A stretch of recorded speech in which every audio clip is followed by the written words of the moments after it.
Alright, let me see here. Looks like the first story we have to listen to today is I'm trapped on a remote island. Something is wrong with the animals. Please enjoy.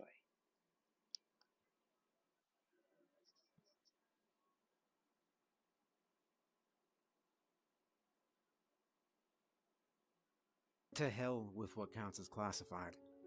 People need to know what happened here.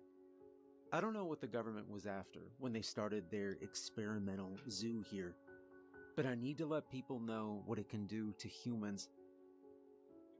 What it did to my friend. My name is Greg, and I operate the Lighthouse out here. I can't really say where, but let's just say it's an island off the southeastern coast that isn't on the map. I'm the kind of guy that enjoys my alone time, so it's a perfect job for me. Boris is the primatologist, so he's the one working with the monkeys. There's about 500 of them here, and they roam free. They usually like to keep their distance from me, and I keep my distance from them. Boris feeds them, so they like him more. I don't like to pick a fight unless they get too curious near the lab or start chewing on the wires to my satellite TV. Boris's job is the monkeys. Mine is the Lighthouse. Now, Boris, he doesn't bother me much, but sometimes our paths cross for meals. It's just him and I here, and occasionally some government types when they decide to helicopter in from the oil rig to drop off supplies. I don't ask a whole lot of questions, and I think they like that about me. Tell you the truth, I think the reason I'm here is so that Boris doesn't go insane. I think any man would if they spent as much time with monkeys as he does. He seems to know a lot about them, and he's taught me a little over the last few months. He calls them an old world monkey, but I saw something I shouldn't have, and now my cozy island living has turned into a nightmare I will never forget.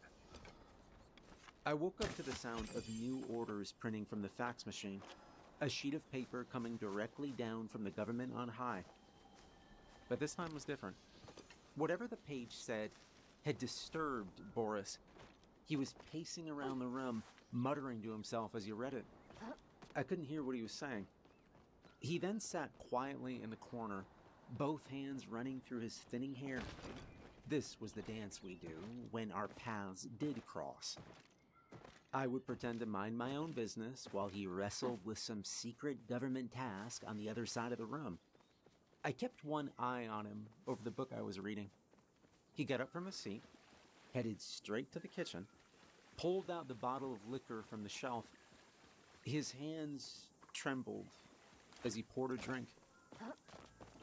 Things are going to get dark out here, Greg. He slid the paper across the table. I maintained eye contact as I placed my book on it.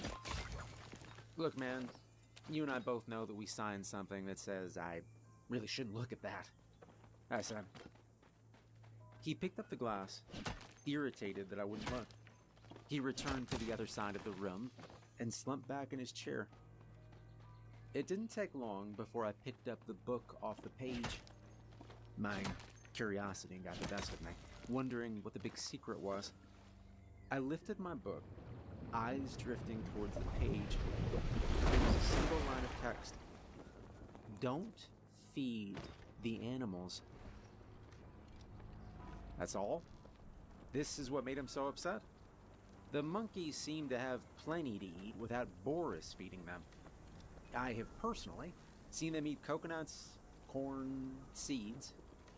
So what if he stopped feeding them those yellow, egg-shaped dry biscuits? Boris called it chow. He knew I looked. They want a famine, Greg. And they will get more aggressive as the island's resources dwindle. The monkeys are going to get restless. He was staring at me, as if waiting for the gravity of his words to register on my face. He continued talking. You understand that monkeys are not so different from humans. genetically and behaviorally. Remember when I captured that alpha? What was his name? Lucky.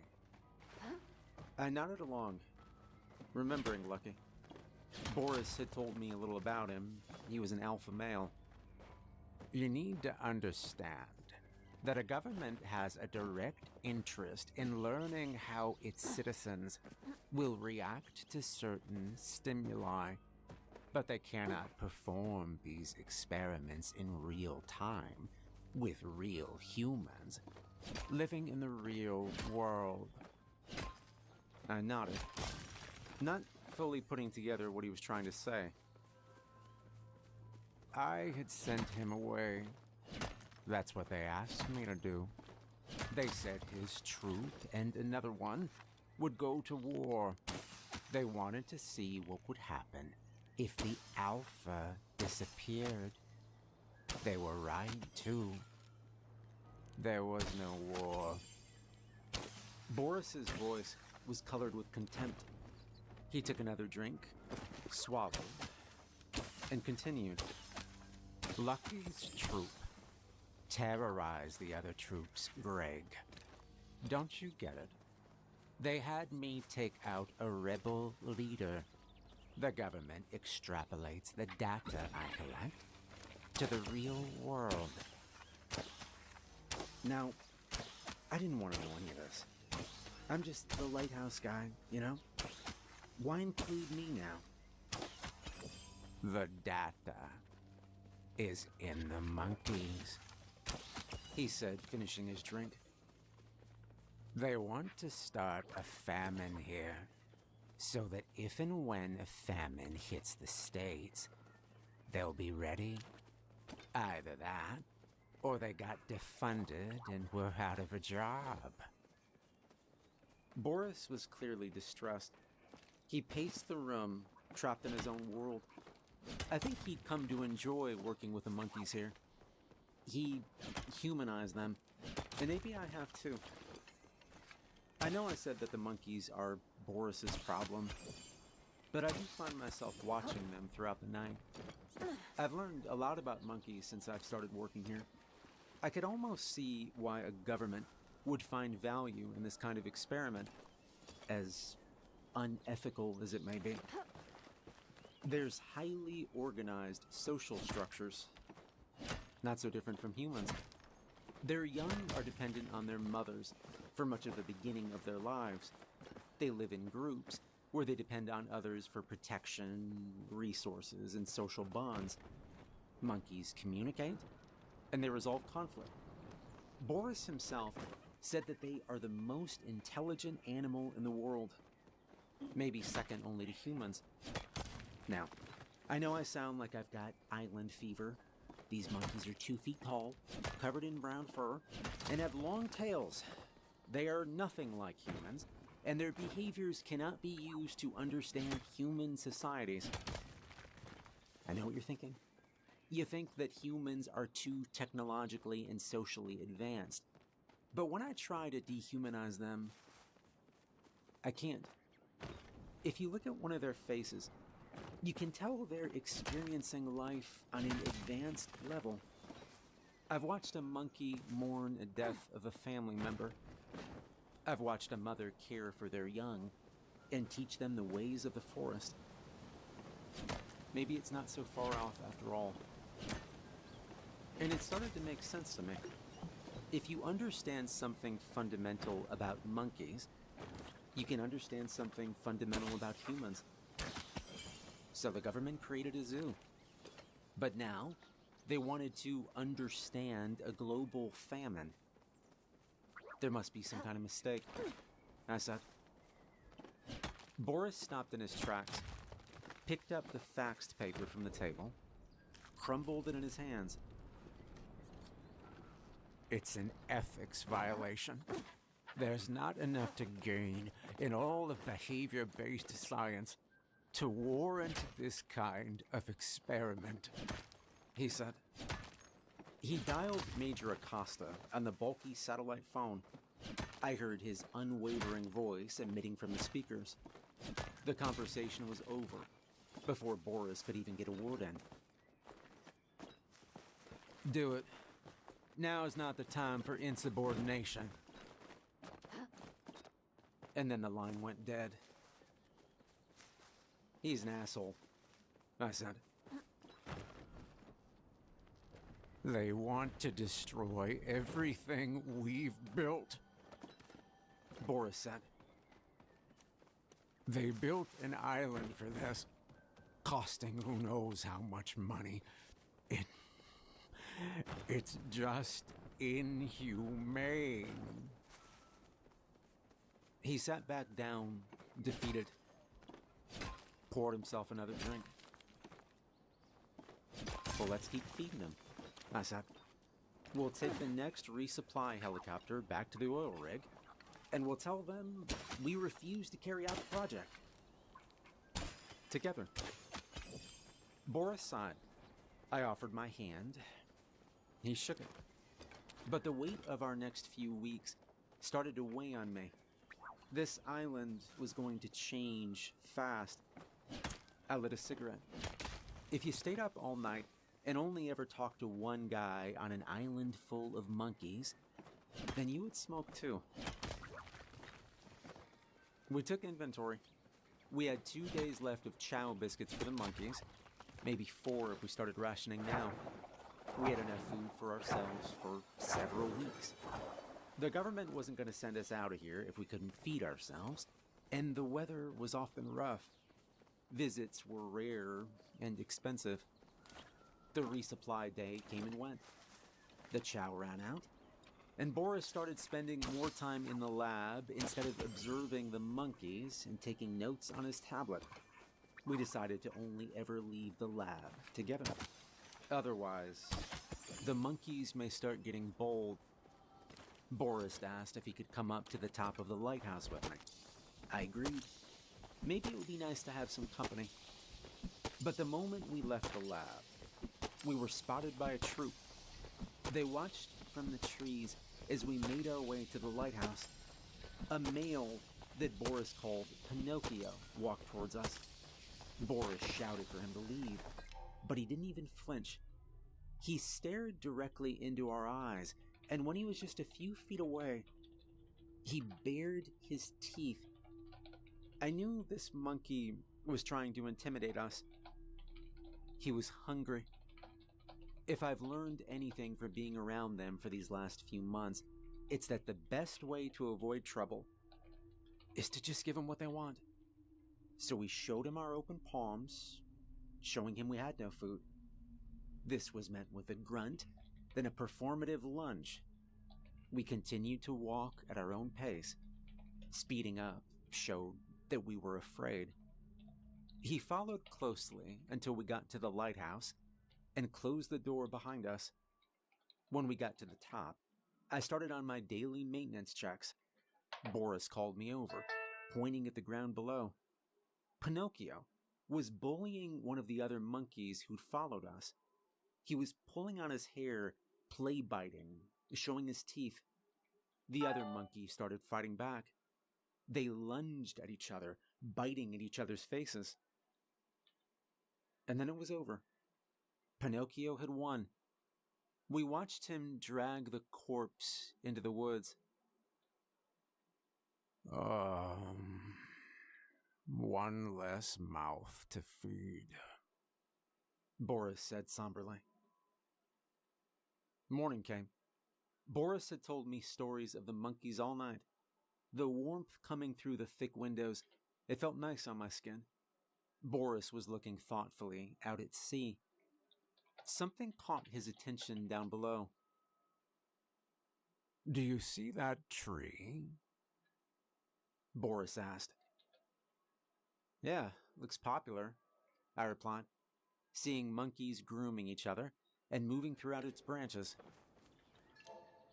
That wasn't there before. That tree, it shouldn't be there. Isn't that in the middle of the ATV road? Okay, you need to get some sleep, old man. You're up all night and you're not used to it, I said. That tree was filled with life. what looked like hundreds of monkeys on its branches. You see those fruits? This tree's full of them. What are those, figs? I asked. I can't tell from up here. Let's check it out, Boris replied. We put on our boots and descended the winding staircase. Why had Boris said that the tree shouldn't be there? They'll ignore us while they eat, Boris said. If Boris believed it, it was probably true, and they did ignore us. We were able to approach them without any of them paying us any mind. Up close now. You know, it was somehow beautiful, if I'm being honest. Monkeys swung playfully from branch to branch, carefree. They looked happy, as they were just snacking on their fruits.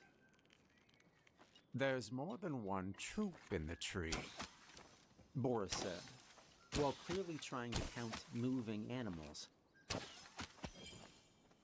There has to be. Pinocchio's troop only has 200 monkeys. This is closer to 400 or more. I think every monkey on the island is in this tree. Why aren't they fighting? You're asking me? I replied. If there's more than one troop in the tree, there would be an all-out war. So why aren't they fighting? His tone was anxious and excited at the same time. I'm sure that this was very abnormal behavior for these monkeys, having watched them fight over anything from a coconut to who gets to groom who. But it was a famine, and they had found plenty of food in this tree. You know, maybe it's like Christmas Day in World War II, when the Axis and Allied troops on the front line stopped fighting each other, I said, hypnotized by the mass movement of monkeys. Boris started walking toward it. What are you doing? I asked. Me? I'm going to grab a fruit. I can't tell what it is, Boris said without looking back. He wasn't far from the tree now, and I was worried that the monkeys would lunge at him for trying to steal their precious food. But they didn't even notice. They were totally in their own world. Boris reached up and took a fruit from the tree, and the tree went silent. The hooting and excited grunts from the monkeys just stopped.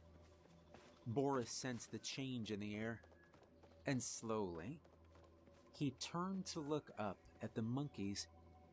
They were no longer jumping, playing, or grooming. All eyes were on Boris.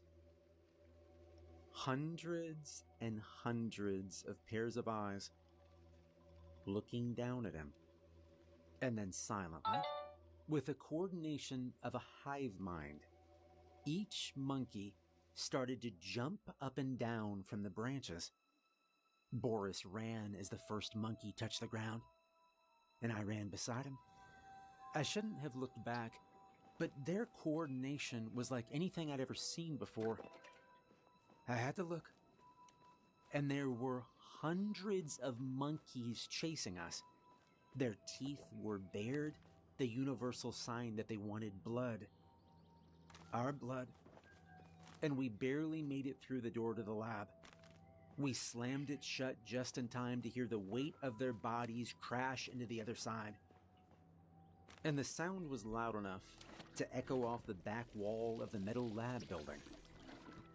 What the hell is going on? I said, both of us pushing a heavy table across the ground and bracing it against the door. I don't know.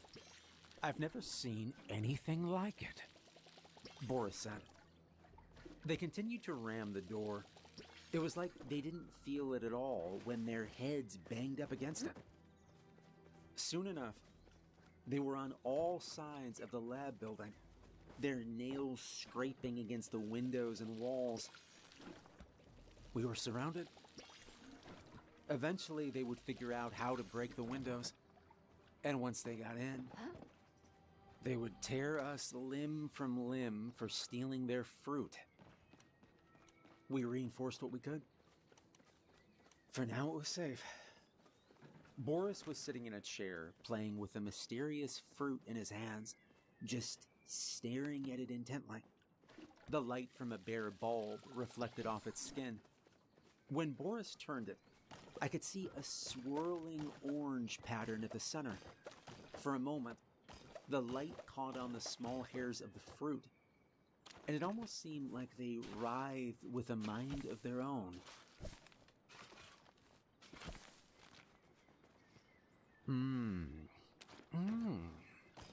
You should try this. It's actually pretty good. Boris said, and I was horrified to see that he was chewing. Stop, I said. We don't even know what that is.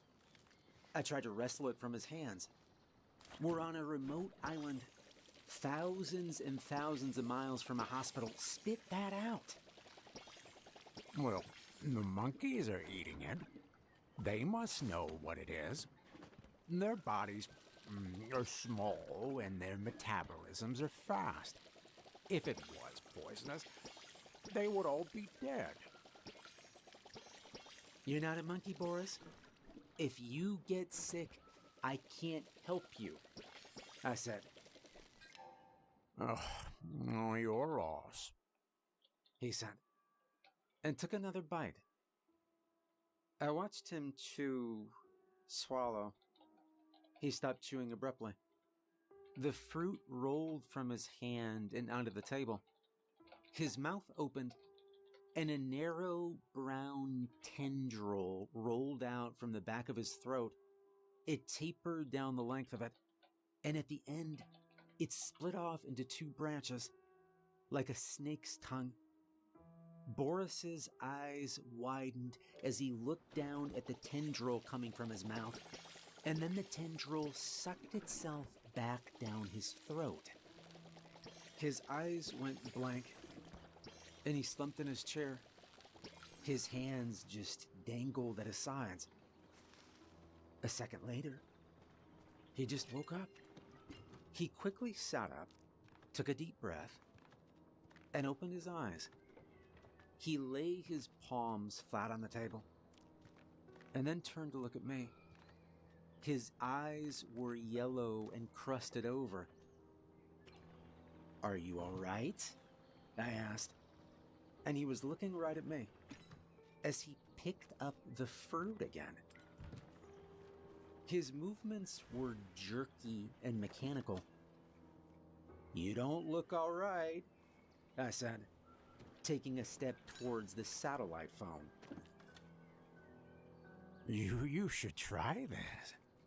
You know, it's actually pretty good, he said, his voice now low and rasping. His breathing became labored, like he just run a marathon. "Boris, you need a doctor. You're allergic to that fruit or something. Try to make yourself throw up while I call the major," I said, trying to stay as calm as I could. I stopped once he stood up. His legs were too straight, and he was looking straight at the ground. A strand of yellow drool escaped his mouth. I had a hand on the phone when he raised his head, and he bared his teeth at me, like a monkey. I backed up into the desk, and I knocked some papers to the ground. Boris held out the fruit for me to eat. Orange juices ran down his arm, and I ran to the bathroom and I locked the door. The only weapon I could find was the heavy ceramic lid to the back of the toilet. I held it high, waiting for him to try and crash through the door, and I waited. There was a sound coming from the far side of the lab. I held my ear to the door, and on the other side was chaos. Glass breaking, furniture getting knocked over. I backed up. There was a thud. The door rattled on its hinges. Another thud. And a hand appeared from below the door. A monkey hand.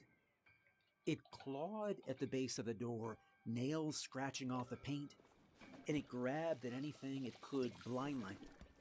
It found the bath mat on the floor and disappeared with it under the door. And more monkey hands appeared. I was terrified. I looked around for a way out, seeing sunlight only through one possible exit. An air vent high up on the wall behind the toilet. It was square with a metal shuttered cover. If I got the shuttered cover off, maybe I could squeeze through it to the outside. I stood on top of the toilet and I pried at it with my fingers. No luck. I couldn't get the screws out either. Boris was rattling the doorknob on the other side of the door, and the monkeys slapped the ground and walls blindly from under the door. I heaved the heavy lid from the toilet at the vent with all my strength. The metal bent, and it released 2 of the screws. I tore the cover off, grabbed at the opening with both my hands, and I pulled myself up. I could fit my head and just one of my arms through. And then I pushed off the inside wall of the bathroom with my feet to get my chest out. Luckily, there were no monkeys outside waiting for me. I shimmied all the way out, and I managed to get to the ground without hurting myself. I was full of adrenaline now, and halfway to the forested edge. When I looked back, Boris's face stared at me from the wall. He was standing on the toilet in the bathroom. Why don't you want to try it? It's actually pretty good, he said, in a strange, raspy voice that was not his own. His eyes were totally consumed by the cloudy yellow now. Brown tendrils emerged from his mouth and nose, and they spread over the edges of the hole. His body couldn't fit through behind them. He disappeared, and in his place came a flood of rabid-looking monkeys. And I ran as fast as I could. Low branches cut my skin as I tore through the woods. The monkeys jumped from tree to tree right behind me. I was more scared than I've ever been in my life. One of them was catching up. It was Boris. His closed fist pushed off the dirt to propel him forward impossibly fast. He smiled through the trees at me while running on all fours. But I knew where he was going. When I made it to the cliff, I didn't have time to take a moment and calculate my jump. I jumped as hard into the water as I could, and I just shut my eyes on impact. I stayed under the water for as long as I could hold my breath, waiting for the monkeys or Boris to jump in after me. They didn't. And I surfaced. They stayed in front of the setting sun on the cliff above. Boris was the tallest among them. He turned silently to leave, and the monkeys just followed. I swam around the island until I found a shoreline, and I collapsed exhausted onto the beach. Night started to fall. I needed to move, get as far away from here as I possibly could. I'd never explored this side of the island before. It was dead silent. Everywhere you looked was silent. Nothing seemed to live out here. No birds, not even insects. I walked for as long as I could.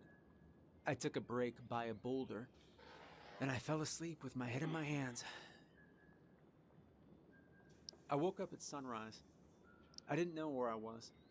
I could hear the faint sound of monkeys in the distance. The island was too small to stay hidden for long, and it was a miracle I hadn't been found yet. I looked up, and I saw something moving in the trees. There was no mistaking it. It was a drone. It flew silently in the sky through the trees about 10 feet above me. It then zipped off into the sky. quickly obscured by the clouds. Had I imagined that? I didn't think Boris had a drone. But my primary concern was not this. I was thirsty. I needed to get back to camp now. I decided to climb a tree to get my bearings. I didn't even know what part of the island I could be in. From the tree, though, I could see the lighthouse. In the water nearby, I saw a small boat approaching on the horizon. The Coast Guard. I climbed down the tree as fast as I could, and I ran towards the boat. I didn't care how much noise I made. I had to make it to them before Boris and his gang of rabid monkeys did. There was one person standing by the boat on the beach, and I ran down the embankment and onto the sand, staggering across the beach. I called out, screaming that they needed to get back on the boat. The person didn't turn around, though. Finally, I got close enough to put my hand on his shoulder. At my touch, he turned around, and his mouth was full of writhing brown tendrils. He held out his hands in front of him, and he walked toward me with yellow eyes. They beat me to him. Boris emerged from the embankment. He approached on all fours with hundreds of monkeys behind him. And it was over. I knew I was going to die. The walk back, it was truly full of nightmares. I was surrounded on all sides. Most of the monkeys walked by my side rigidly. Some of the other monkeys had completely forgotten how to walk. Their faces dragged in the dirt as they pushed themselves forward with their legs. The guy from the Coast Guard crawled along the ground, throwing his hands in front of him and dragging the rest of his body. Their eyes, they were all that identical yellow, swirling clouds. I realized they were bringing me to the tree, the one with the fruit that had corrupted Boris. They formed a semicircle at the base, and I looked closer at the tree. It was all wrong. The bark had no texture. It was smooth all the way up. The leaves were all different shapes. The branches were full of hairy fruits. This was not a tree. This was something pretending to be a tree. A hole opened at my feet, dirt falling into it. As it opened wider, the monkeys closed in behind me. I tried to make a run for it, but it was no use. They bit and scratched at my skin until I returned to the ridge. The hole was several feet deep now, and it smelled like death.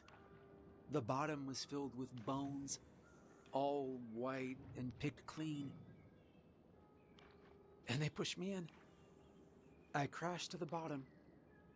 Monkey bones, that's what they were. I stood up and I tried to get out, and a monkey bit my finger, and I fell back into the hole.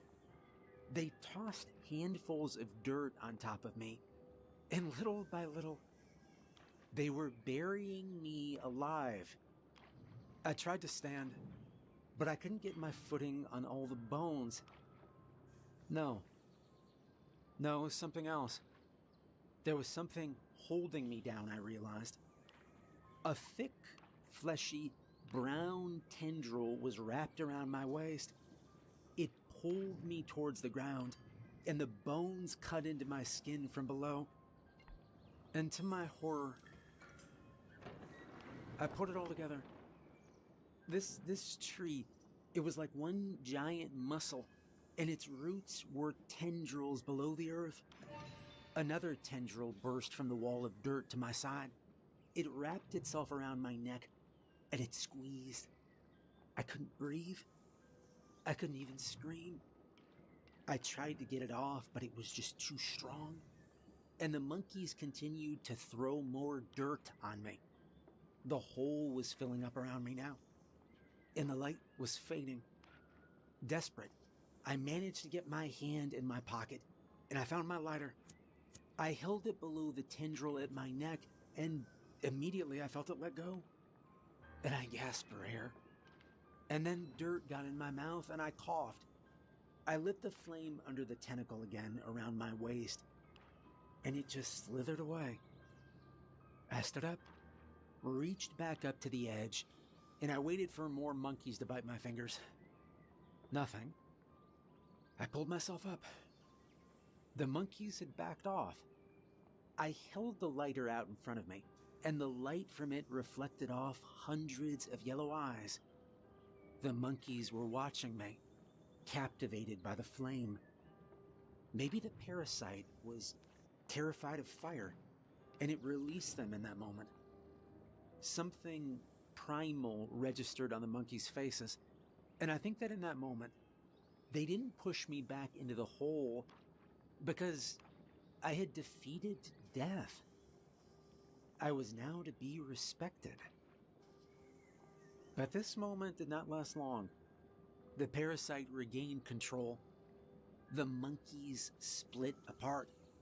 Boris walked forward, the guy from the Coast Guard behind him. I held up the lighter towards them as they approached, and they paused. I didn't know how much longer this flame would last.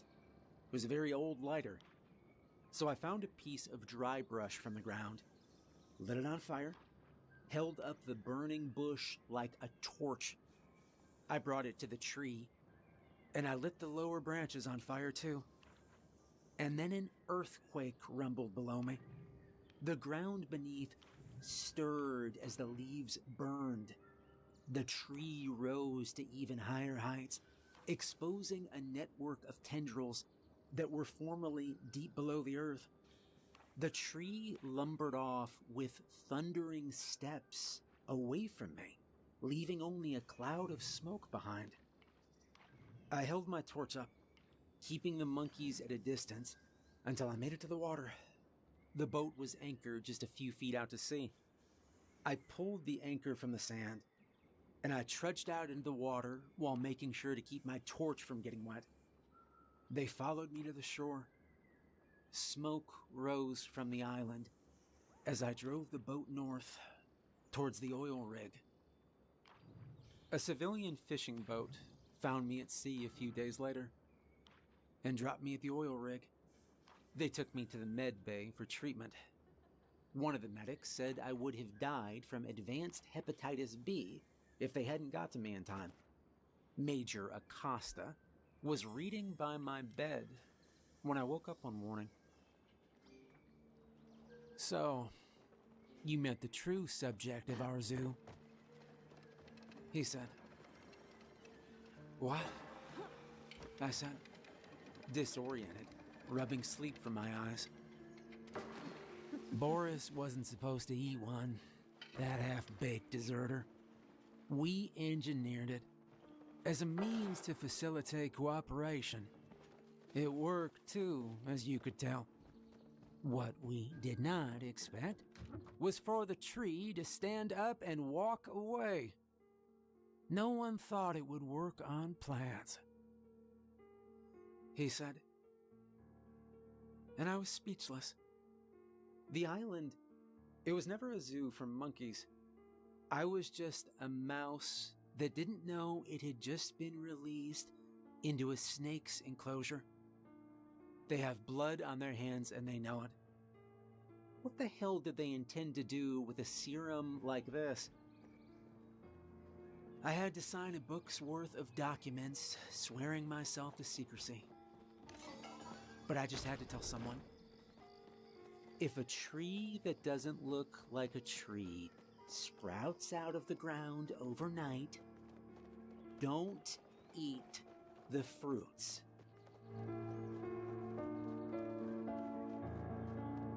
Hey, I hope you enjoyed the story. There's new merch if you'd like to buy something, and I hope you have a good night.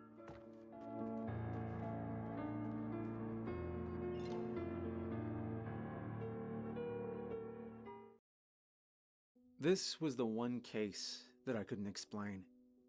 Missing persons cases Alright. This next one is I found out why the children in my town keep going missing. are always tricky. But when it involves kids, that's when it gets personal. And when it involves a whole bus of kids going missing, well, you're willing to put yourself through hell to bring those kids home. But this was the case that it made me see how close to reality that can be. I've seen hell, but those kids have seen worse. The worst part is, though, is that the kids don't even know what happened. It should have been a snow day, the woman on television muttered in pained disbelief. Her name was Charlene Carter, and her daughter, Meredith, had disappeared, along with 15 other students who rode the bus home from school on that cold December day. 2 days later, Charlene calls my office looking for help. She needed somebody to find her daughter, somebody who wouldn't be bogged down by bureaucracy. After seeing her on television, part of me was actually waiting for her call. So when she finally did, I recognized her voice immediately. "Yeah, I'll do it," I said before she could even ask. For months, it had been nothing but cheating husbands and workers' comp cases. I needed to do something positive, something good. I needed to help. I needed a case that would wash the ick off. Now, the blizzard of 2018 had come to Stearns County, Minnesota, with unexpected force, in what weatherman Brewster Rains described as the biggest mistake of his career. He told the parents of Stearns County not to worry, and that they could expect a light dusting at most. This was true until the afternoon, when the skies started to darken. And then, for some unexplainable reason, the clouds released a flurry of thick white snow on our small Midwestern town. Meredith Carter was just 13 years old when she and her classmates went missing.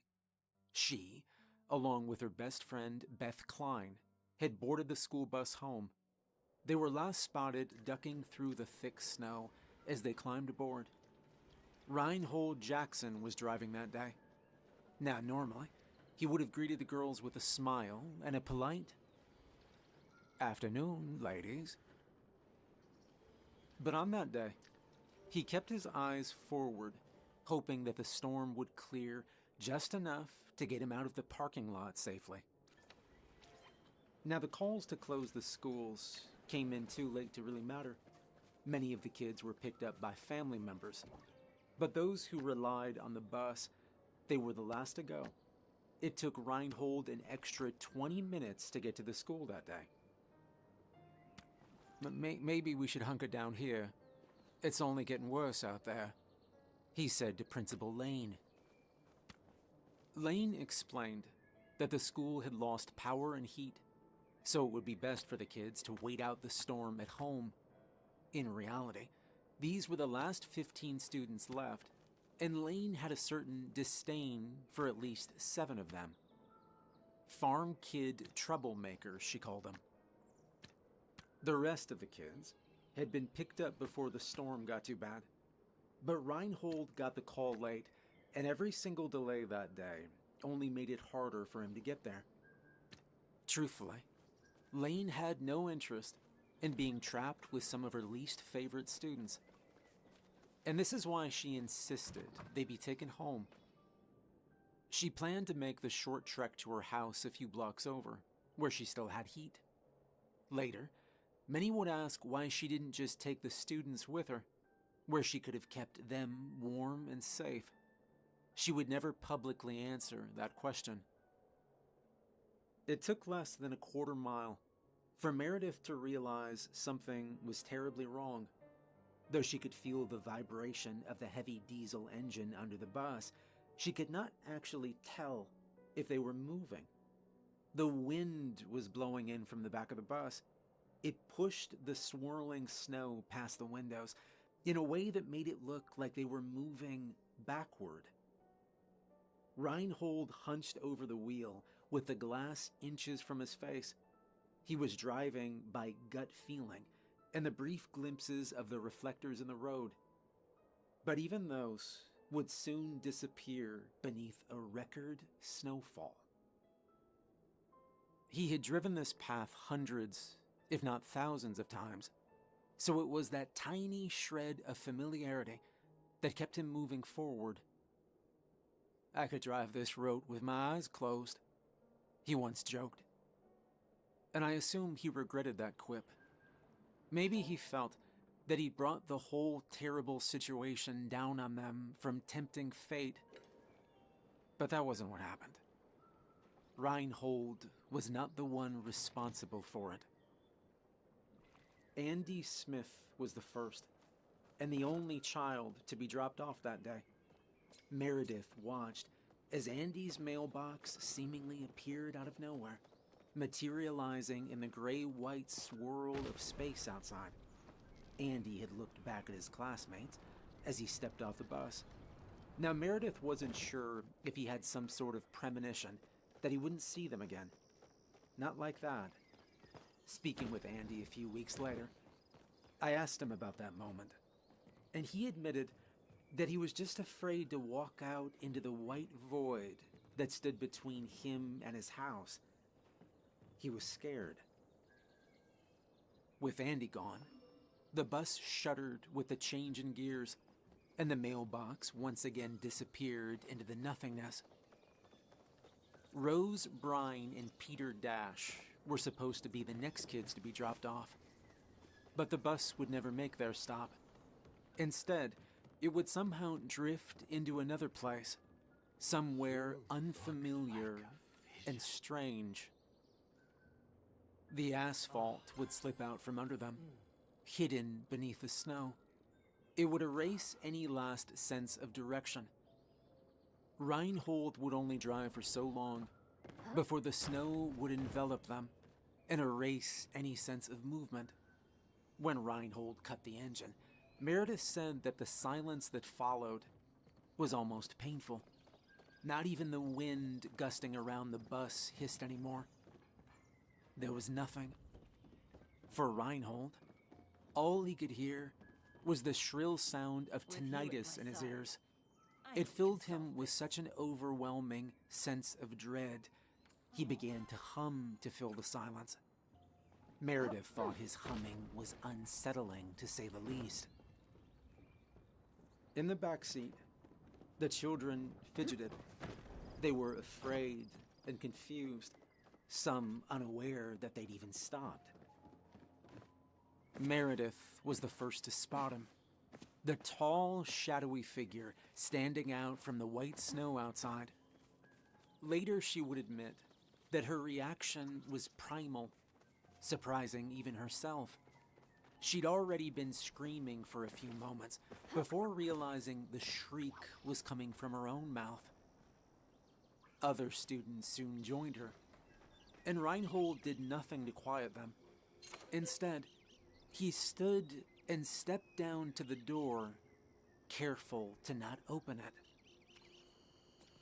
The man outside was tall, gaunt, and crooked. His limbs were abnormally long and bent at unnatural angles. His gray, waxy skin looked almost yellow against the white that swirled around them. His two black eyes sat like orbs pushed into solidified fat. His mouth puckered in a single small slit, separating like an unstitched wound on his face. Almost everyone on the bus had the same instinctive revulsion to the man's appearance.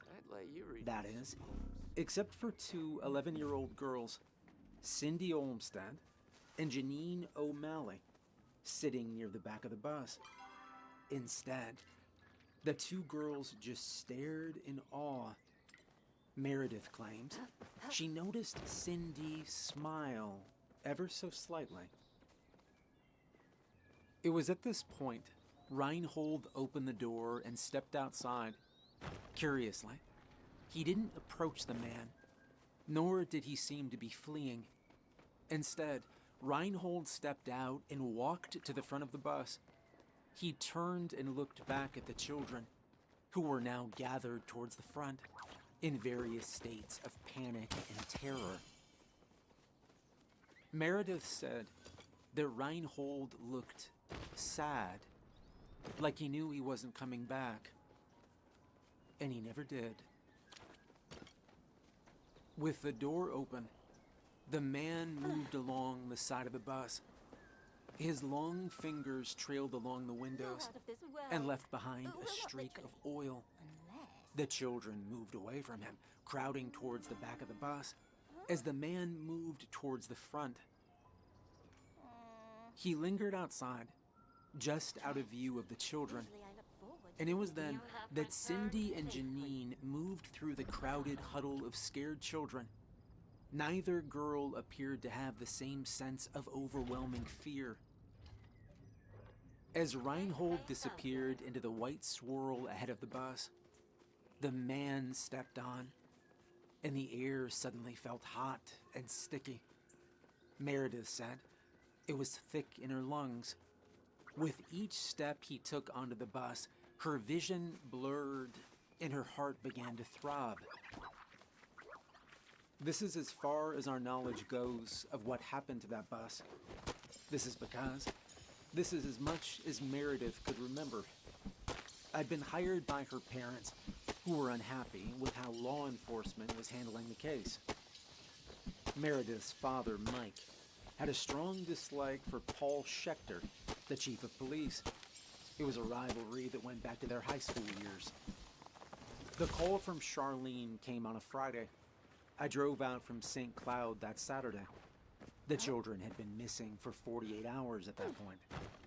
I did my due diligence and spoke with those investigating the case, but even if they had anything, I got the feeling that they wouldn't share it. I spent half my day driving the 12-mile route that Reinhold had taken every day after school. From the time he left to his first and only stop, it took him 25 minutes. And we know this because Meredith's watch stopped the moment the man stepped on. Looking down at the slowing second hand, she watched it come to a grinding halt before blacking out. For me, the whole route took 8 minutes in total. Given that information and his assumed speed, wherever the bus went, it couldn't have been far. There were 3 lakes in the area that could theoretically have claimed the bus, but not one of them had even a crack in their ice.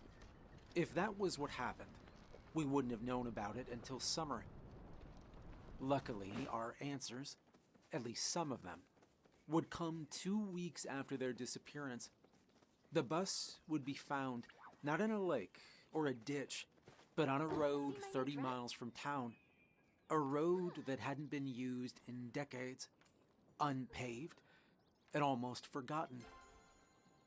It led to a farmhouse that many people didn't even know existed until the bus was discovered. Meanwhile, others claimed that the house had always been there for as long as they could recall. The media had picked up the story, so just about every person in the county, heck, in the state, knew about that missing yellow school bus. It was on everyone's mind.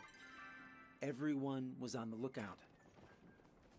Armand Sheen was the mailman who picked up the deliveries that morning.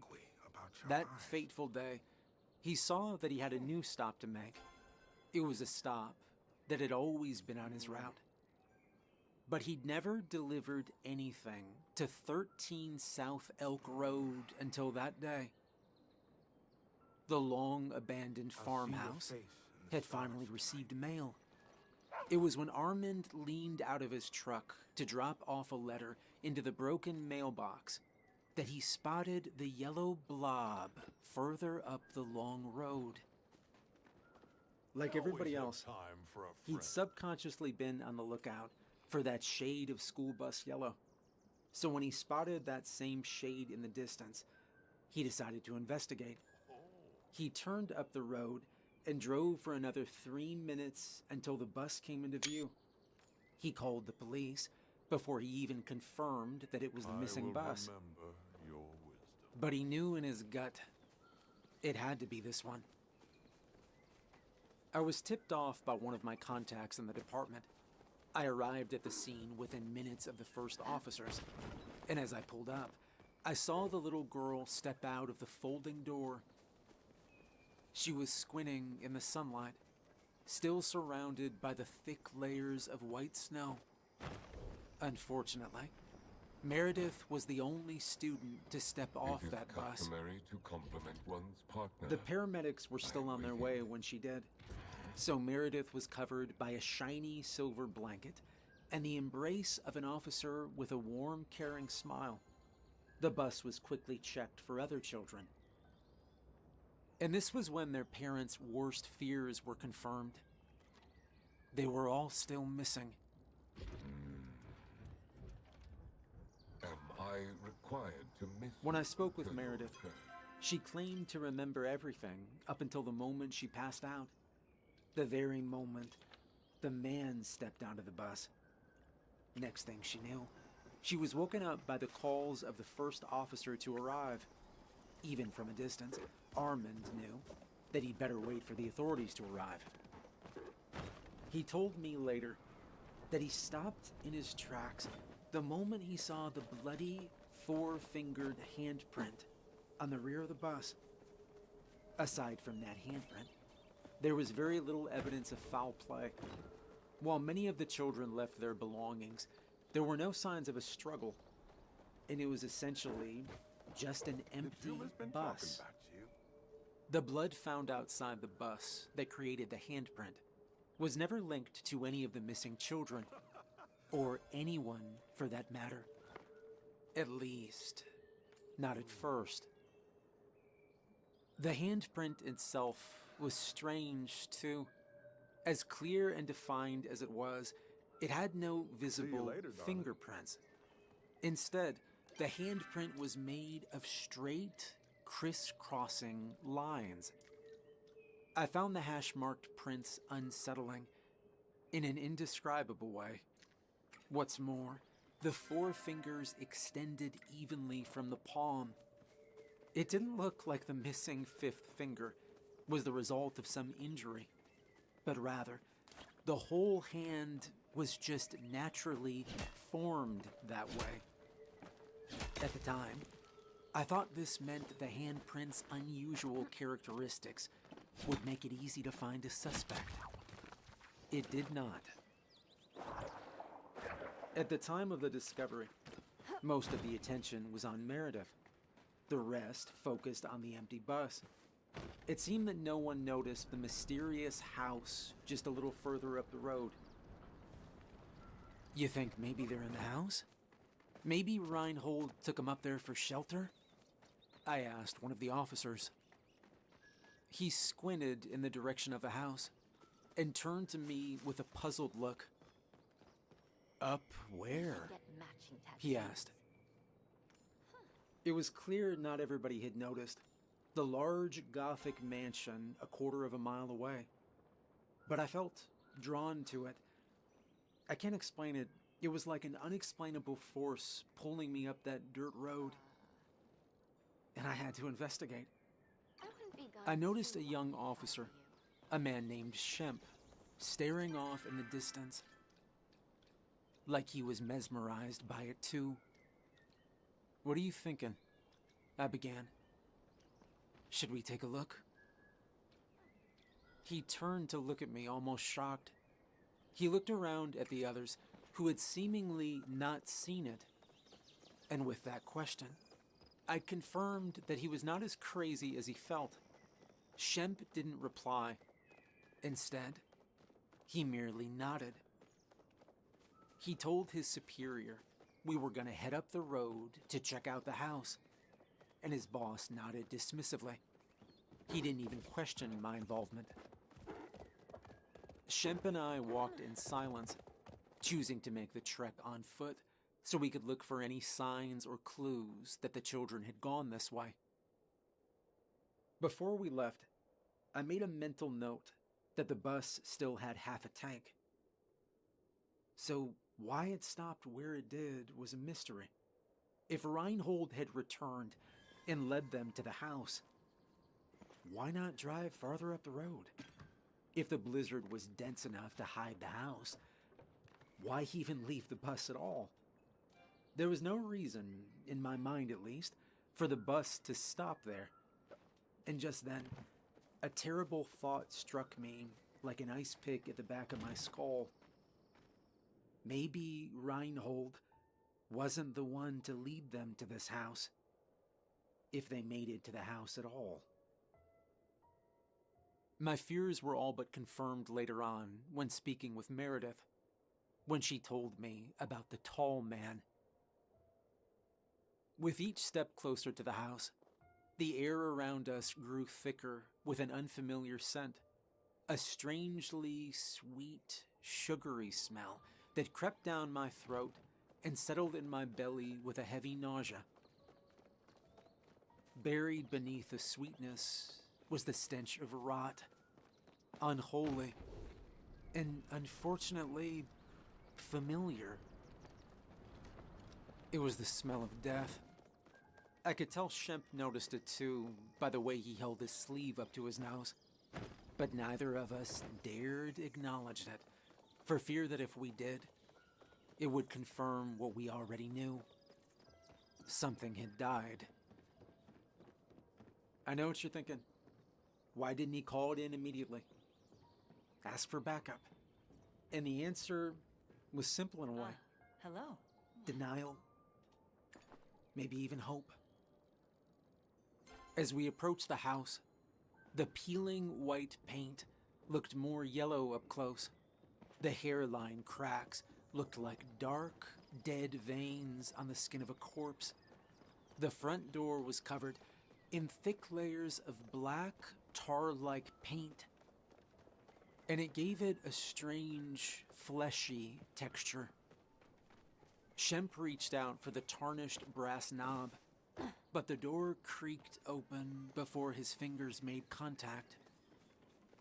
He stood there frozen, with his hand out as the door opened, inviting us in.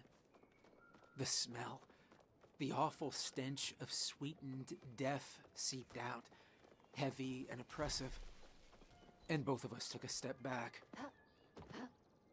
Shemp's hand drifted to his sidearm as he pushed through the doorway. I could tell he was fighting every instinct to run. The old wood floor creaked beneath his weight, groaning with each step we took inside. The only light came from behind us.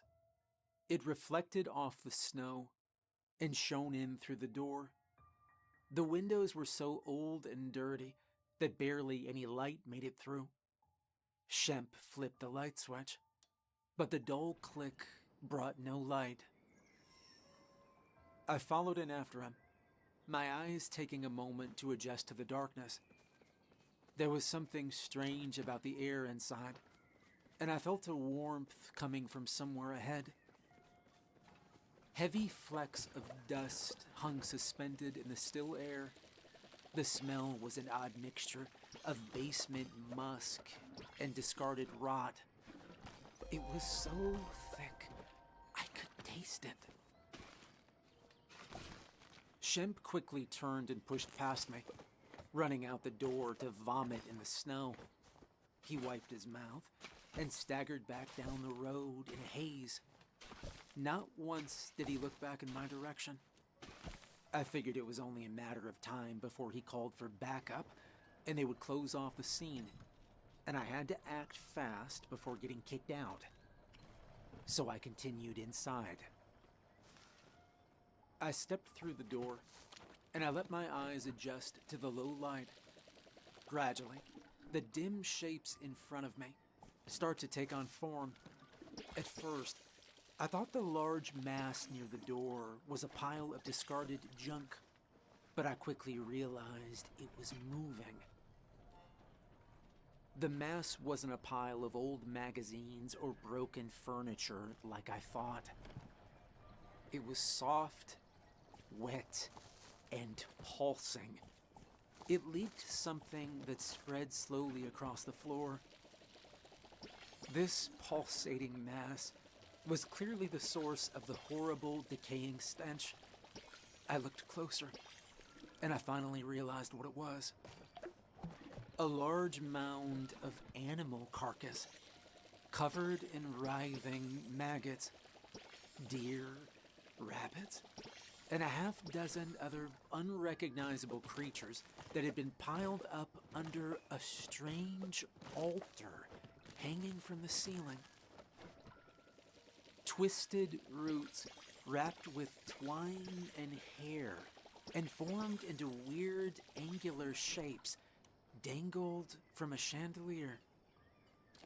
A dark, wet spot had soaked into the ceiling above it. Black, tarry fluid oozed down the twine to the tip of the hanging altar.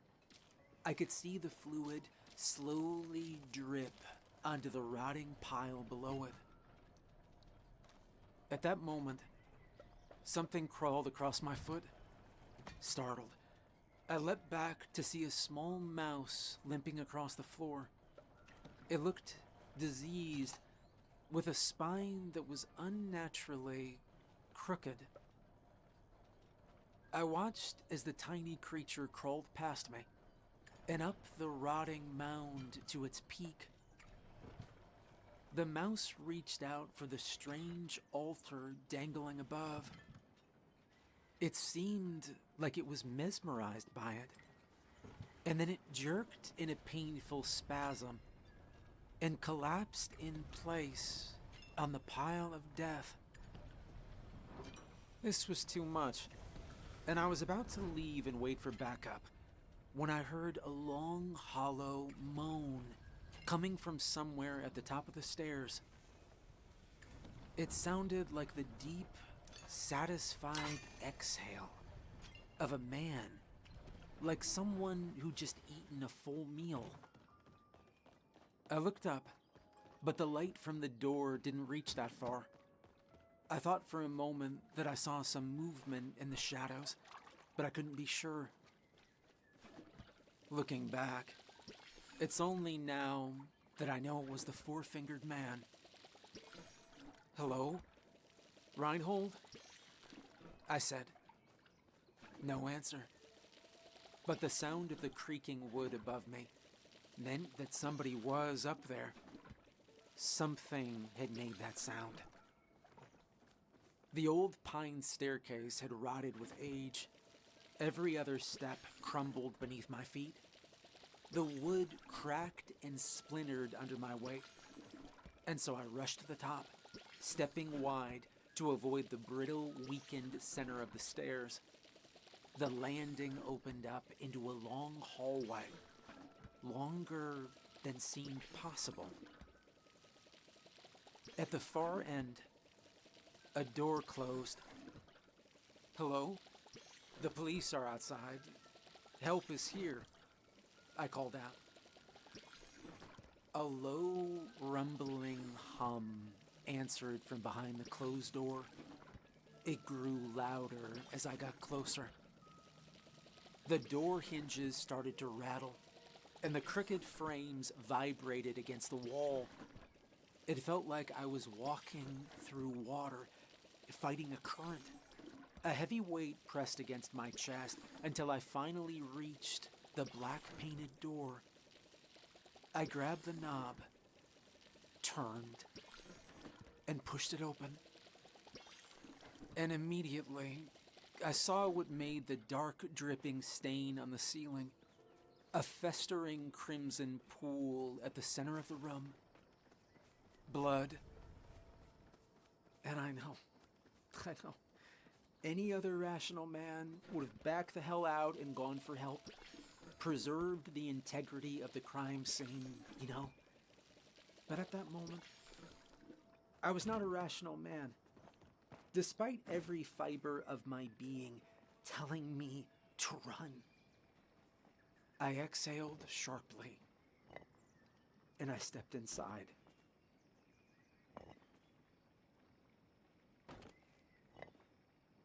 The room itself was otherwise empty, aside from an old rocking chair in the corner. There was no sign of the man I heard, or anyone. Even more disturbing was there wasn't anything to explain the blood. It seemed to bubble up from gaps in the floorboards. It just trickled up and out towards the darkest corner of the room.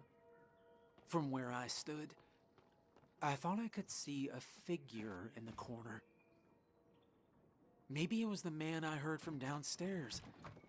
Maybe he needed help, I thought. So I crept towards the black void where the corners of the wall met. I carefully tried to avoid getting blood on my shoes, but as I passed the rocking chair, I heard its subtle, unmistakable creak.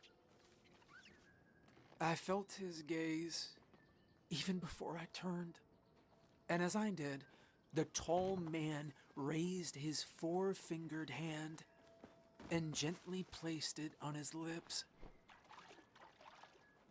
He exhaled a long breath and went,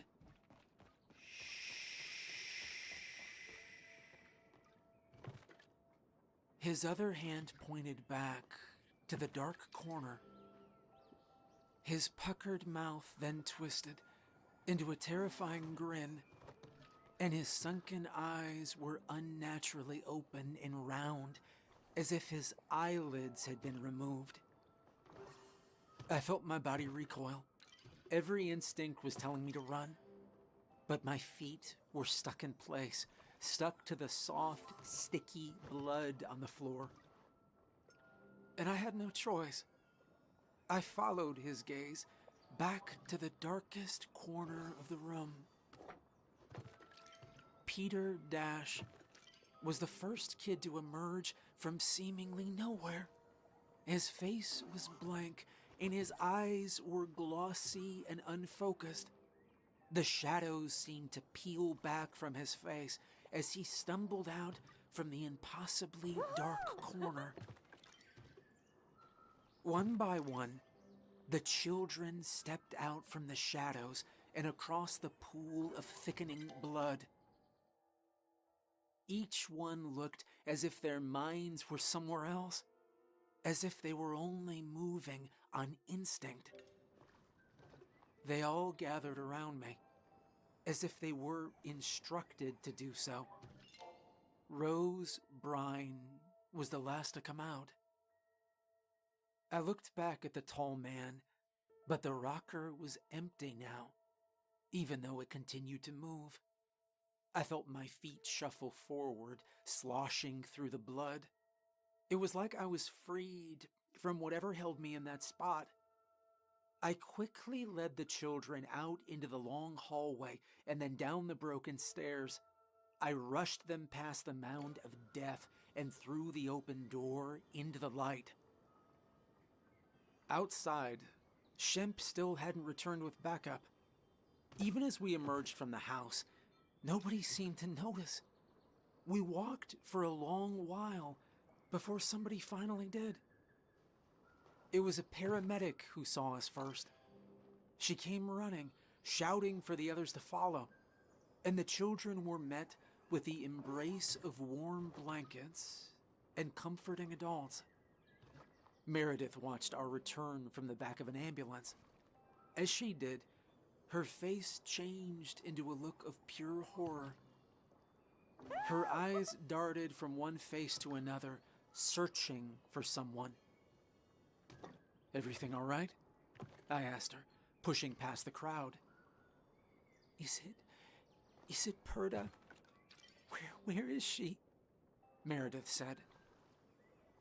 The excitement quickly turned back to worry, as it became clear that Beth Klein was not among found children. Cindy Olmsted and Janine O'Malley were also still missing. Their questions came quick and frantic. Where were the children? Where did you find them? How? Why? Who are you again? My answers, though, only seemed to lead to more confusion and further questions. "What house?" some of them said. It wasn't until I led them to that large Victorian manor that they seemed to finally recognize it. And I told them what to expect. I wasn't going back in there, and I chose to stay outside. And I watched their flashlights pass by the windows as they searched the house. From the yard outside, I studied the layout of the windows, and I couldn't match up how the house looked from the outside to how it was when I was in there. The hallway on the second floor, it seemed much longer than the house could contain. Chief Schechter appeared in the doorway, flashlight at his side. He exchanged a few quick words with someone inside, and then turned his attention to me. He waved me over with clear disdain, and it reminded me of why Meredith's father disliked him. I didn't want to be anywhere near that house again, let alone step inside. But Schechter's look told me I'd better do what he wants. But as I got closer, I realized that he didn't seem affected by the awful stench. Though it wasn't as strong as earlier, the smell still lingered and stuck to the back of my throat. Flashlights illuminated the entryway as officers inspected every inch of the front room. The mound of animal carcasses was gone. The hanging altar was missing. I looked back at Shemp, who merely stood on the steps in confusion. Where'd you find them kids? Schechter asked, glancing back inside. And I stuttered, searching for an answer. But I was too distracted by the fact that the room was now empty and looked completely ordinary. Schechter cleared his throat, demanding an answer. Upstairs, end of the hall, I think, I finally said. There was no blood in any of the rooms. None of them had a rocking chair either. I just shrugged. And they eventually accepted that I must have just been confused in the stress of the moment. Nobody mentioned the rotting mass of bodies I described downstairs, and I decided I wouldn't push the issue. I worried they might think I was losing my mind. Meanwhile, Shemp was clearly also struggling to reconcile what he'd seen with what's now in front of us. By all accounts, this was now just a regular, abandoned house. But with 3 children still missing, the search expanded and continued for another 4 days. Beth Klein, Cindy Olmsted, and Janine O'Malley were never found again. Neither was the house after everyone had left. In the end, the report said that I found the children upstairs in the master bedroom. People figured that I'd mistaken the dark corner for some sort of closet. And the children themselves were of little help. None of them would say a word about what had happened to them. It was only Meredith who had anything to say. And that was chalked up to her being left behind on the bus.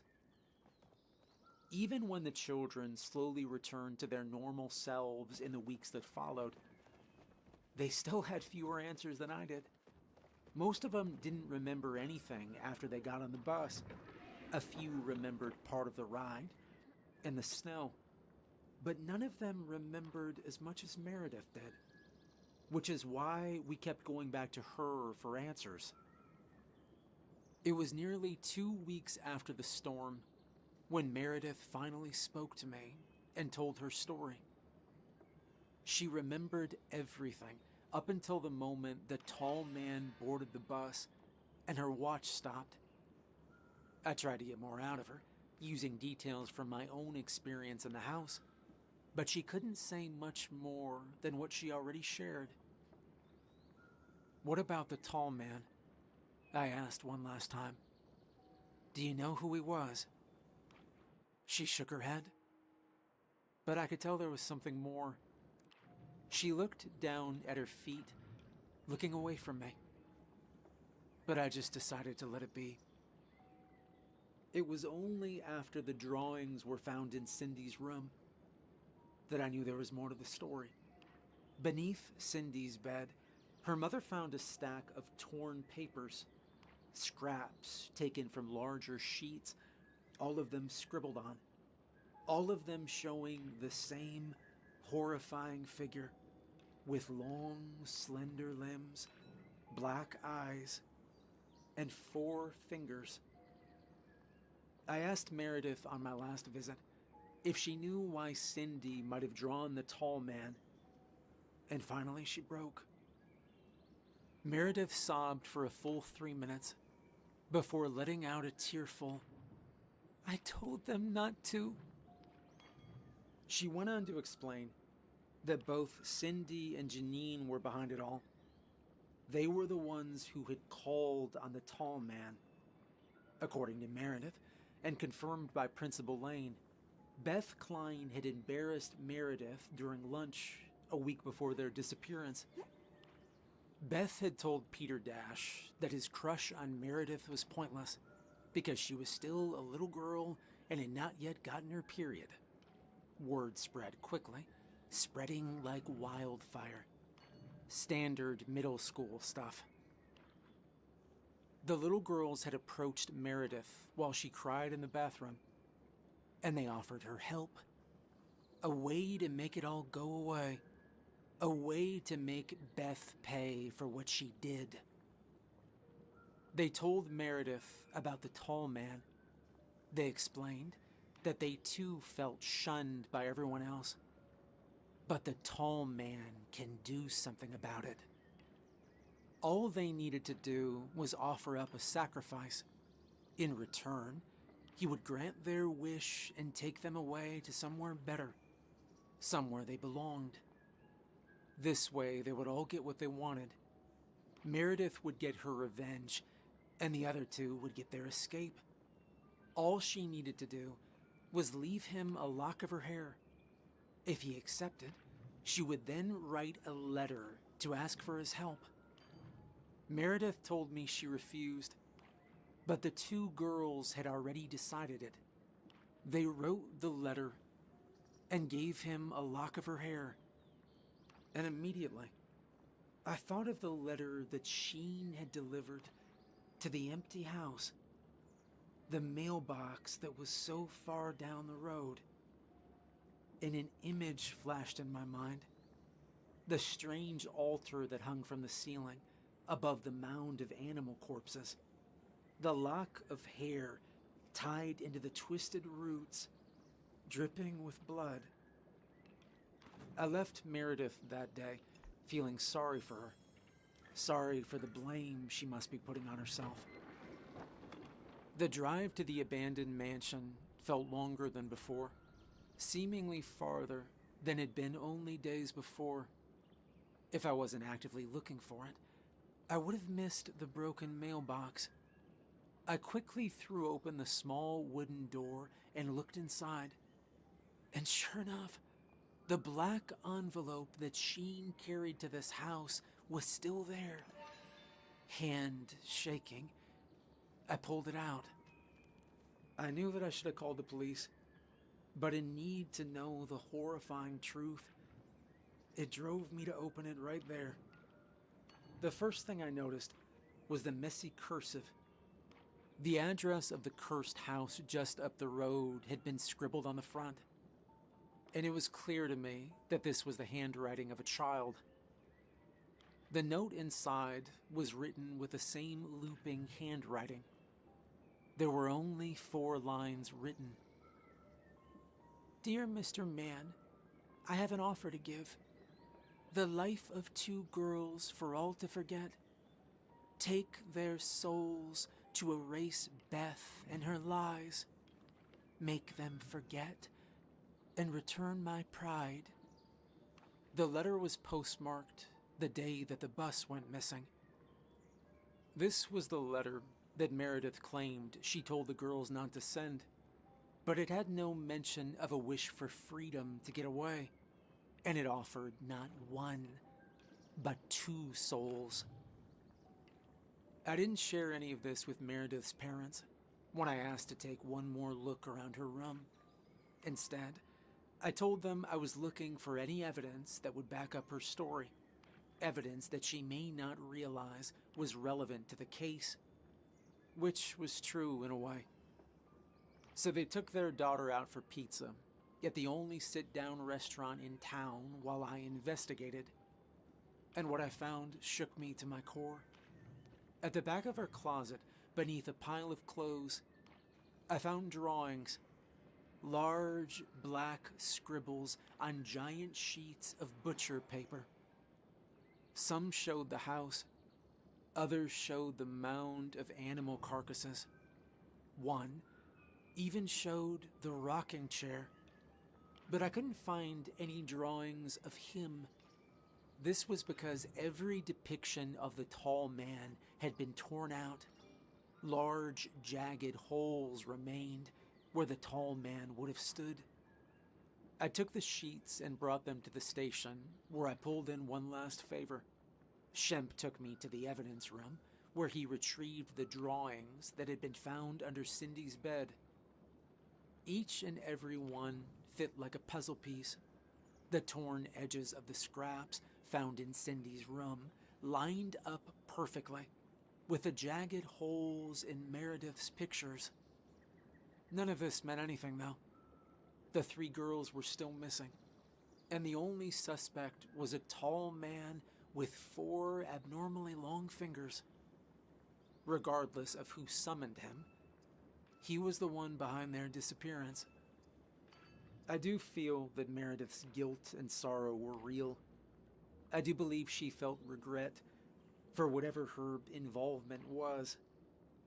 But I don't believe the mystery of the tall man will ever be solved. The blood from the handprint matched the blood found on the soles of my boots. It also matched the blood on the children's shoes. But that blood didn't match anyone in their database.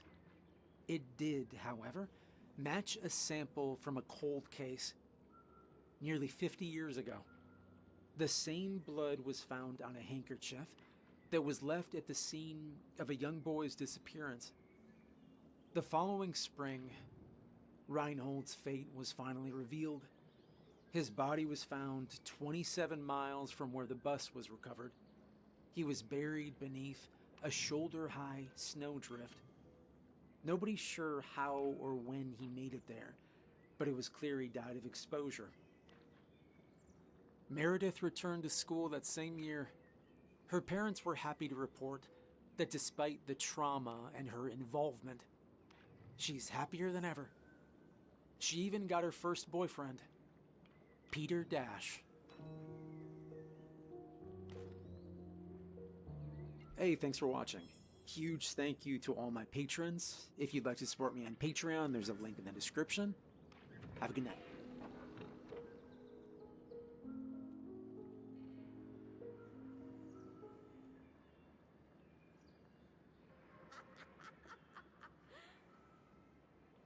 It was a sleepy summer's day in my hometown when Frank Wallace opened his front door and stepped out onto the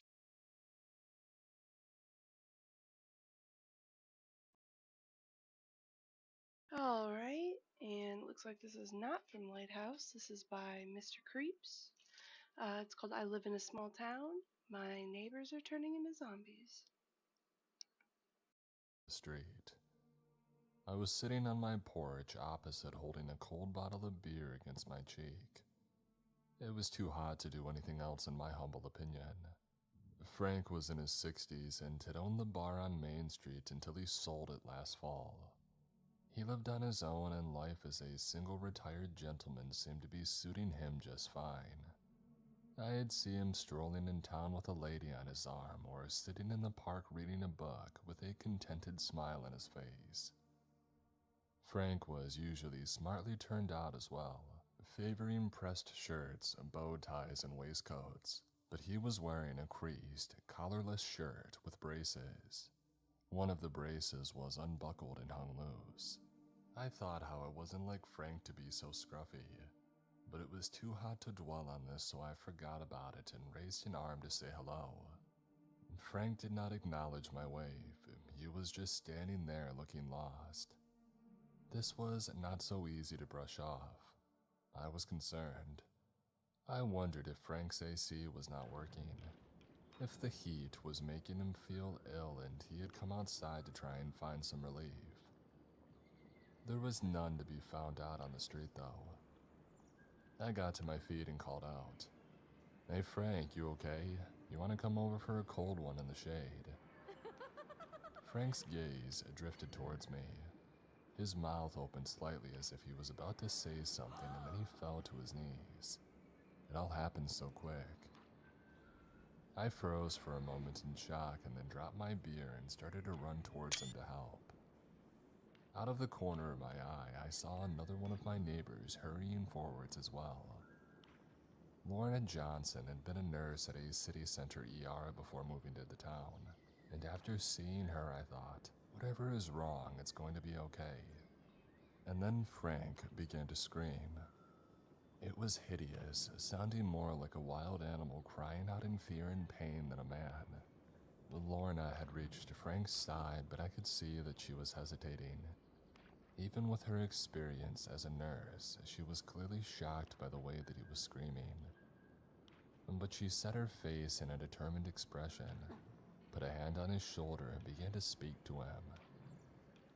Frank didn't seem to know that she was there. He reached up and touched his face, and then he began to rake his fingernails down his skin, leaving vivid red lines in their wake. He raked his fingernails down again and again, and I could see blood flowing now where he was cutting open his own skin. Lorna was trying to stop him by grabbing his wrist, but he was far too strong for her.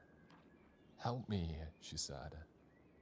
A crowd had gathered now, drawn out of their houses by Frank's hideous screams. But I realized she was speaking to me because I was the closest. I stumbled up to Frank and took a hold of one of his arms. I could see the blood and skin under his fingernails and the ragged lines of raw flesh that had been exposed in his face. A wave of nausea rushed through me, and I was fighting not to puke as I tried to help restrain Frank. We couldn't stop him though. He was frantic and kept scratching at himself viciously. It was like he was trying to claw his own skin off. "Frank, stop it," I pleaded, but he remained oblivious. His eyes were glazed over and froth was appearing at the corners of his mouth as he continued to scream and claw. Mercifully, more people were stepping up to try and help. I glanced to my side to see Bill Monroe, the deputy. He was trying to handcuff Frank and had one cuff around Frank's wrist. I put all my strength into trying to keep Frank's free arms still enough for Bill to get the other restraint on. He did, and he locked them. I breathed a momentary sigh of relief. At least Frank could not hurt himself anymore. And no matter how much he thrashed around now, the sheer weight of people holding him down was keeping him pinned to the ground.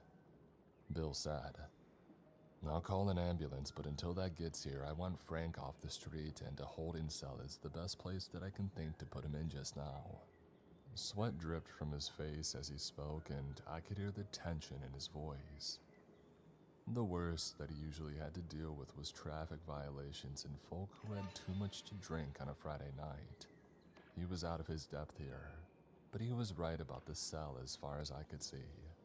After Doc Wilson had lost his medical license last year, and due to his need to keep topped up with bourbon to hold the shakes at bay, there wasn't a doctor in the town with premises that we could take Frank to. The only other alternatives left were the bar that he used to own, the store, the chapel, or one of our houses, and none of them seemed right. So, supervised by Lorna and Bill, a group of us lifted Frank and carried him the short distance to the jailhouse. He struggled less and less as we manhandled him along the street, and by the time that we arrived and put him down on a wooden bench in one of the two cells, all the fight seemed to have gone out of him. He just lay there breathing heavily while the makeshift party of concerned townsfolk dispersed. Lorna insisted on staying with Frank in the unlocked cell. I trailed after Bill to his office. I had no reason to be there apart from being badly shook up and wanting company, and Bill Monroe would have to do. He was mopping up some of the sweat from his face with a handkerchief that was already soaked wet through and making a phone call. I listened as he explained who he was and what had happened, and nodded in response to the person on the other end of the line. He had just finished the call when Lorna walked into the office. He told her, the dispatcher said it'll be at least 2 hours before an ambulance can get here. Bill looked as if he was about to say more, but he ground to a halt. He had noticed the sadness on Lorna's face. She exhaled and said, "Frank has passed." Bill's shoulders slumped and I sat down heavily in a chair in the corner of his office. I think we both felt equally lost. Our neighbor who had been so full of life had been taken from us in such a sudden and shocking way. Lorna was clearly still thinking straight. She looked at Bill and said, "The paramedics will look after Frank's body when they arrive, but before they get here, we should take the handcuffs off. It's only right." Bill stared back at her blankly and showed no signs of moving. I guess he was so rattled he couldn't face going through to the cell and removing the handcuffs from Frank's body.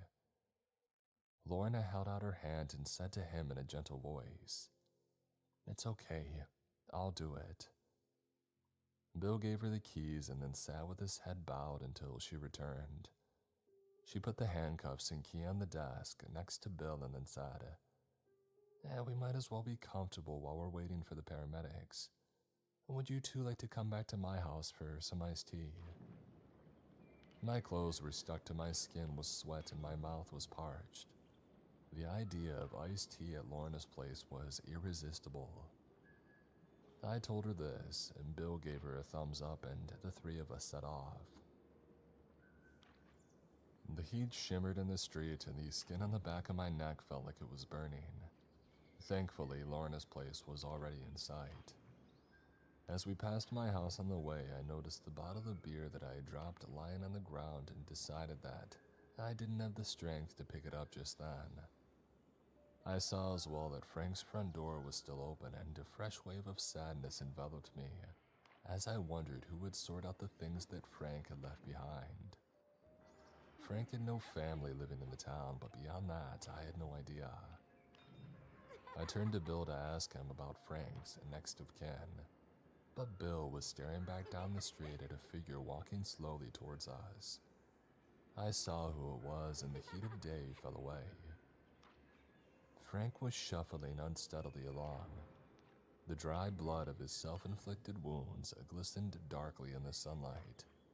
His eyes were darker still. The sweat coating my skin felt like it had turned to ice, and I was starting to shiver violently as I said to Lorna, You made a mistake." Keeping her eyes fixed on Frank, she shook her head and replied, "The man that I left in the cell was dead. I swear on all my 30 years as a nurse that was the case. I do not know what's happening here, but it's wrong. It's against nature." I hugged myself as her words sunk in. I swallowed, desperately trying to get some moisture into my throat. I looked at Frank, at the thing that should not have been, and panic gripped me. He was coming closer. It was coming closer. And I could not move. I could not breathe. It was hot as hell in my hometown, and I was in a waking nightmare. The monster in my twisted reality opened its mouth, and a guttural groan escaped its lips. It shuffled closer, raised its arms, reaching out to me, and then its maw opened wide. Drool hung from its teeth. It was as if the rest of the world had drifted away from me and everything had focused in on the aberration that was bearing down on me. And then I heard a voice saying, "I need you to back off." I blinked, coming out of my daze, and turned and saw that Bill had his sidearm raised and aimed at the thing that Frank had become. "Please," Bill shouted. "I don't want to do this, but I will. I can't let you hurt anyone." The monster gazed at Bill. There was no humanity in its eyes. There was only rage as it threw itself at the deputy. A sharp sound made me flinch, and the monster's head was slammed backwards as a bullet struck. It fell to the ground. There was a sickening wound in the center of its forehead. Despite this, it was still twitching and clawing at the air and trying to bite even though there was nothing in reach of its teeth. And then it grew still and all the fire went out of its hideous gaze.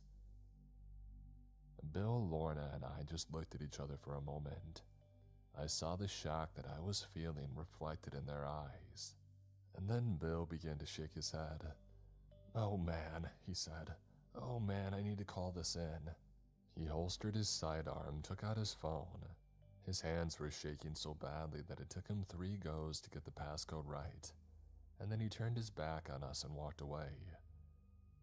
I couldn't hear what was said after this, but it was an animated conversation on Bill's side. He was pointing and waving his free hand and pacing around. While he was lost in his phone call, people started to emerge cautiously from their houses. The sound of a weapon being discharged was not something that you rushed towards. I saw Mrs. Krinsky, who worked at the store, hovering by her husband's side with her hand over her mouth. Mr. Krinsky had been in the armed forces until shrapnel from an IED had shattered his kneecap, and he leaned heavily on his stick, frowning. Down the street, Jim Turner was standing framed in his doorway, blinking in the too bright light. Jim used to run an auto repair shop in town, but it had gone out of business, and now he was struggling to get by selling scrap metal and doing odd jobs where he could. Doc Wilson was out as well. He was on his porch, cradling a glass of amber liquid to his chest. There were plenty more folk joining them by now. A few had strayed as far as the street, and everybody was gawping at the figure lying on the ground. The fresh damage to its face was so bad that I wasn't sure if people would recognize that it was Frank's corpse. And if they did, I wondered if they would believe their own eyes.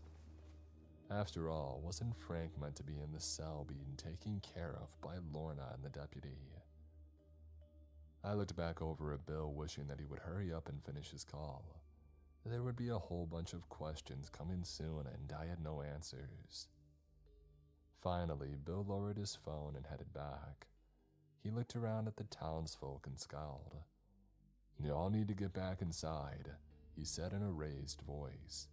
"There is no danger to your health or your property, and this is a matter for the law to deal with."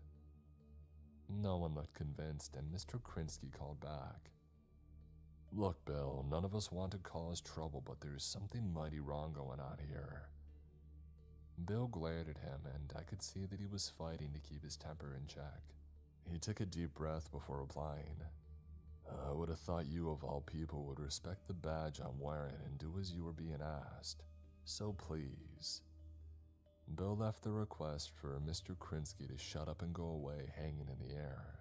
The veteran looked like he was going to stand his ground, though, until his wife gently elbowed him in the ribs and began to lead him back inside. Bill glowered at him until he was gone, and then turned his gaze to the rest of the townsfolk who were still outside. There was plenty of muttering, but no more challenges to Bill's authority. As doors were pulled closed, Bill pinched the brow of his nose and sighed. He looked exhausted. Lorna put her hand on his arm and said, "You're doing just fine, Bill. What did the sheriff say? Are they sending help?" He nodded. "Yes, though I'm not sure they believed me when I told them what had happened. I reckon they think the heat has got to me." Lorna smiled sympathetically and then threw a look my way as she said, "We both saw the same thing, and we'll tell the sheriff you saved a life here today. Now let's get this body covered up for decency's sake and go and have that drink. If you don't get some liquid inside you, Bill Monroe, seeing things will be the least of your problems."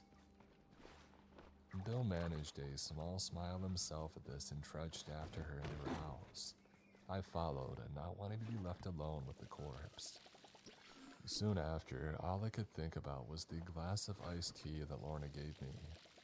The 3 of us were in her orderly kitchen, and the drink was the most wonderful, refreshing thing that had ever existed in my humble opinion.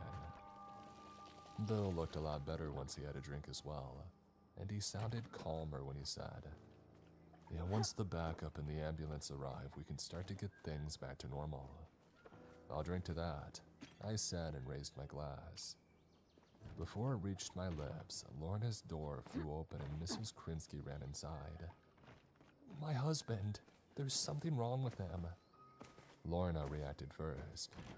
She took Mrs. Krinsky's hands in hers and said, Tell us what happened. He was very quiet when we got inside. I thought he was angry with me for intervening and telling him to stop being so dang cranky. But he just stood there staring into space. It was like I wasn't there, and then he collapsed. She began to sob as she went on. I thought that I had lost him out there in the desert. When he came home, he promised me that we would grow old together. Please, you have to help. We will, Lorna said with remarkable calmness. I was aware of the hum of her AC, of the clock on her kitchen wall ticking quietly, of my heart beating. It was too loud, too quick. I put my hand on my chest and then I heard the scream. We all did. And I think we all knew that it was coming from the Krinsky's house. Knew that it was Mr. Krinsky who was howling in primal fear and pain, not an animal. Lorna looked at me and Bill and said, I'll stay with her, you two go. Reluctantly, I followed Bill, who was already hurrying out of the kitchen. I kept behind him as he ran towards the Krinsky's place. I wasn't a deputy, and there was no way that I was going to be the first one through that door. I could see Bill standing in the kitchen as I crossed the threshold. Mr. Krinsky was on the floor close by, screaming and clawing at his skin. Bill reached for his belt where he kept his handcuffs and then cursed. He had left them back at the jailhouse. And so he grabbed Krinsky's wrists and struggled to pin them to the ground. Help me, he yelled. I moved around them both and pressed down on Krinsky's shoulders. Blood running from the wounds that Krinsky had gouged into his face, mingled with foam bubbling from his mouth. I was worried that he would choke, worried that we wouldn't be able to hold him. But we did manage to keep him from hurting himself anymore, and slowly he seemed to calm down. Eventually, he stopped struggling altogether. It's gonna be okay, there's help on the way, Bill said, trying to reassure him. Krinsky stared up. His eyes were wide with terror as he whispered in a hoarse voice. It's inside me. I have to get it out. What's inside you? Bill asked. Krinsky replied with a single word. Evil. And then he died. Bill let go of him and moved away, and I did the same. I needed to get out of there, and I started towards the door. But Bill held up a hand. Wait. We need to make sure Krinsky is not going to attack anyone if he comes back like Frank did. It should have been a crazy thought, not something that rational people believed. But I did not challenge Bill. You're going to use your sidearm.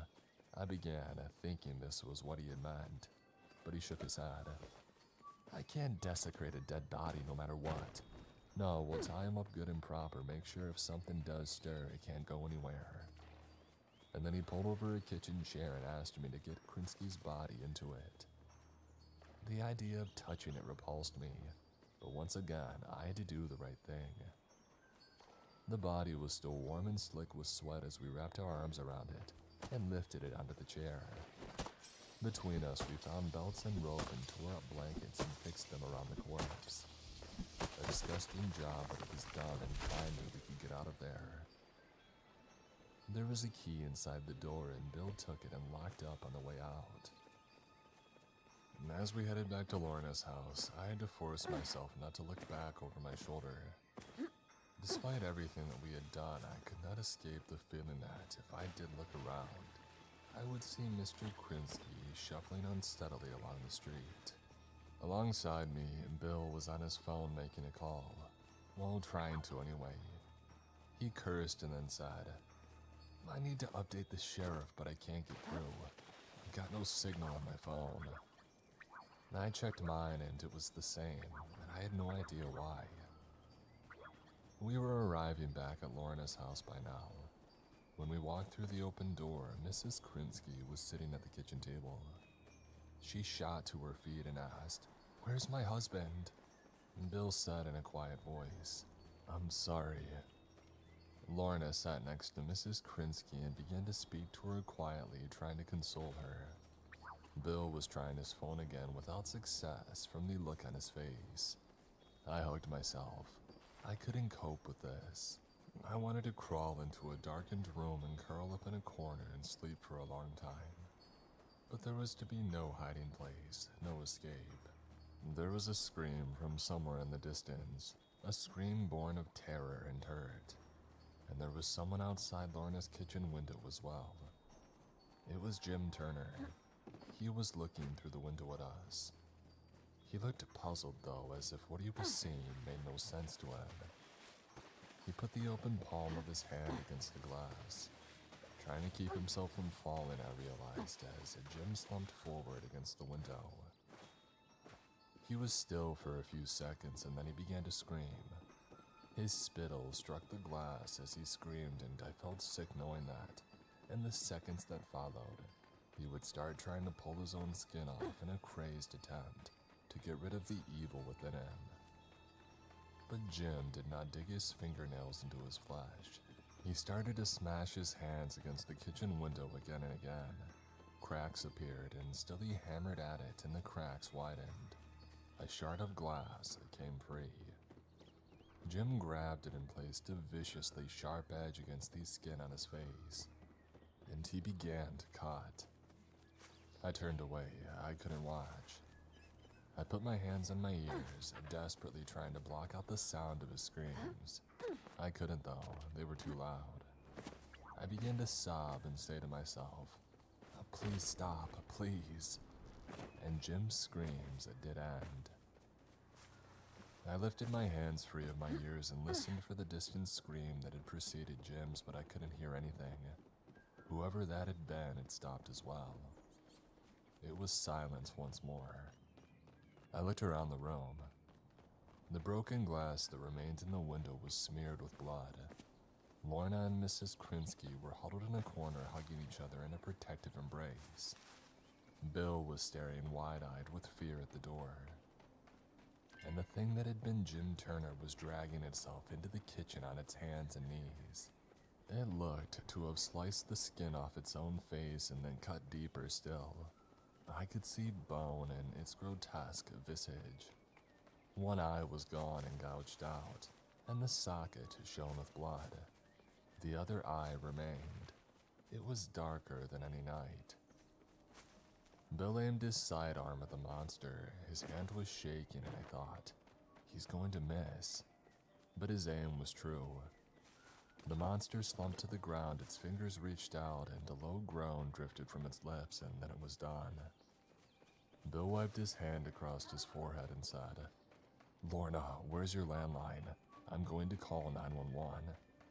"Through in the front room," she replied, and took Bill through to show him. They returned a minute later. "Now the landline's down as well," Bill said. "I'm going to the jailhouse to use the radio. We are seriously in need of the cavalry." He headed for the door and Lorna and Mrs. Krinsky started to follow him. "No way," I thought. "We need to stay together and wait here," I protested. "Krinsky's still out there and he will have to become one of those things." His wife looked at me and I could see the raw pain in her eyes at my words. And then she turned away from me and caught up with the others as they walked away, leaving me alone and feeling like dirt.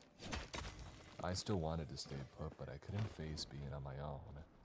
I did not have any pride left to swallow at this point, and so I hurried out of the door, to find that they had halted in the street. I could see why straight away. Through the heat haze, I could make out a figure shuffling uncertainly down the street.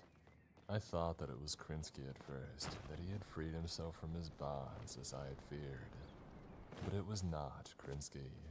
Mitch Groves had bought the bar from Frank, and he had moved from the East Coast to realize his dream of running a bar in a small town. He was going to serve homemade food and there would be a warm welcome for everyone. His dream had descended into this. He had become a monster consumed by rage, shuffling along a dusty street on a brutal summer's day. We stood and watched it. The sight of its mutilated face and dark eyes made my skin crawl. Lorna and Mrs. Krinsky moved closer to each other. Bill drew his sidearm and he fired. It fell as the others had done. It reached out one last time, and then the street was still, silent, until the new scream made me flinch. A second followed in its wake, and moments later a third and then a fourth. I could not see who was screaming or tell exactly where they were coming from. I mean, none of us could. And the screams continued to multiply until they seemed to be coming from everywhere. We were transfixed by these hideous chorus until Bill shouted, "Run! We have to get to the jailhouse before they turn." I did not need telling twice. I started to run and Bill and Lorna did the same. But Mrs. Krinsky was rooted to the spot. She was captivated by the sight of the figure stumbling out of her house. It had been her husband once. Now it was a creature that had escaped from the grip of death. If the Reaper could not hold it, why did Bill and I think belts and rags could? I thought with a bitter sigh. The monster shuffled uncertainly forwards across the porch and down onto the street. It was repulsive, but Mrs. Krinsky seemed blind to this. On this strangest of all days, I think she was seeing the man that she loved. Bill yelled at her, "We need to go." But Mrs. Krinsky ignored him, and she was crying tears of joy. Bill swore and ran towards her, and he had his sidearm, but he could not use it because of the risk of hurting her. Mrs. Krinsky held her arms out to embrace her husband. A smile spread across the monster's face. Its mouth opened and drool dripped from its teeth, and Mrs. Krinsky paused. I think the mask of her delusions must have been ripped away because she cried out in fear. It was too late, though. The monster was on her, and it was sinking its teeth into the flesh of her shoulder and biting deep. Bill reached them, and he grabbed the monster by its scalp and neck and tried to pull it away. "Help me," he yelled. Lorna and I sprinted forwards. The monster still had its teeth buried in Mrs. Krinsky's flesh and was shaking her body like she was a rag doll. There was blood everywhere, and it was spraying from the edges of the wound. Lorna began to strike the monster on the side of its head with her fist to try to make it let go. I took a hold of one of its arms and tried to pull it away, but only the monster was too strong for us. We could not stop it biting, could not stop it tearing a lump of flesh free and beginning to devour it. As it ate, it lashed out with its arms at us. It swatted us away like we were flies, and the three of us ended up on the ground. Mrs. Krinsky, released from its jaws, sunk to her knees and then toppled over. She lay sprawled on her side. Blood no longer spurted from the gaping wound in her shoulder. I had seen enough crime shows on TV to know what that meant. She was dead. Lorna linked her hand in mine and said, "We need to save ourselves now." Bill was pushing himself painfully to his feet. The monster was too busy gorging itself to notice the barrel being pointed at it. "Eat lead," Bill muttered and pulled the trigger. And then he turned and muttered in obscenity. I looked down the street and I echoed his curse. The screaming had stopped and the monsters had emerged. There were scores of them. They shuffled uncertainly along the sidewalks and down the road. They came out of buildings and groaned in the glare of the ceaseless sunlight. When they were alive, I could have put a name to every single one of them. But now I saw a disfigured horde of the dead that blocked the way. "We're not going to make it to the jailhouse," I said. Bill snapped back. "Oh, tell me something I don't know, genius." I looked around, desperately trying to find a way clear where we could try and escape. But the dead were everywhere that I could see. This was their town now, their domain. Thomas Allen had been a volunteer at the chapel. He swept the floor and brought flowers from his garden to place in vases for the services. His reanimated corpse was at the front of the horde. It was a dozen feet from us. I waited for Bill to aim and fire and to take it out, but Bill's arms were by his side. He was shaking his head. "It's over," he said. "There are too many of them." We all have our limits, and it looked like Bill had reached his. He was a broken man with seconds left to live. The monster was reaching out to Bill, opening its mouth. Bill's shoulders started to shake as he began to sob, and the sound of a shot filled the air. The thing that had been Thomas Allen spiraled backwards. The top of its skull was lost in a cloud of crimson. The monster just behind it suffered the same fate moments later. I span around. Doc Wilson was sitting on a rocking chair on his porch with a bottle of bourbon in one hand and a long-barreled weapon in the other. "I'm gonna take myself a drink before I reload, so if you folks want to head this way and join me, now would be a good time." Bill snapped out of his daze, and the three of us sprinted for Doc Wilson's place. The monsters had paused for a moment to peer at the remains of their grotesque kin, but now they were on the move again, and a sickening moan was escaping their curled-back lips. As we reached his porch, Doc Wilson grinned and said, "I think I made him angry." And then his eyes narrowed and he growled, "Good." He slugged a bourbon from the bottle, loosed another couple of barrels, and dispatched 2 more of the things, and then said, "Follow me." We followed him inside, and he slammed and bolted his door. Without being asked, Bill started to drag a table over to block the door. "We need to board the windows up as well," Lorna said. Doc Wilson shook his head. "No time, the safest place is my cellar." And then he looked over at Bill, who was by the window picking up a chair for the barricade that he seemed intent on making. Doc Wilson yelled at him, "Get away from there." I don't know if Bill ever heard. The window smashed and the dead reached through. Bill flinched and tried to get away, but the monsters had him in their grip. He cried out as they pulled him through the shattered glass, and then they fell on him in a frenzy. Bill was lost to sight, but I could see the monsters struggling over each other to reach their feast. "The cellar now," Doc Wilson yelled. "We can't help the deputy." I turned and followed him towards the cellar door. Lorna hesitated for a moment. Her face was streaked with tears. "Goodbye, my friend," she said quietly, and then hurried after us. Doc Wilson ushered me through the cellar door first, with Lorna on my heels. I heard the door being slammed behind me, and it became too dark for me to see the stairs. I stumbled on, expecting to trip and go tumbling down at any moment, but I made it to level ground. It was darker than ever down there. To one side of me, I heard Doc Wilson cussing and then saying, "Oh, there you are." A couple of seconds later, a glow appeared. It grew until I could see Doc Wilson's face. He was smiling and holding a large flashlight. "It is clockwork," he said. "Ideal when the authorities have left you high and dry." "What do you mean?" I asked. "There's no phone signal," he answered. "My landline's dead, the internet is down, and the electricity has been cut off. We've been isolated by the powers that be, so nobody can find out what's happening in this town."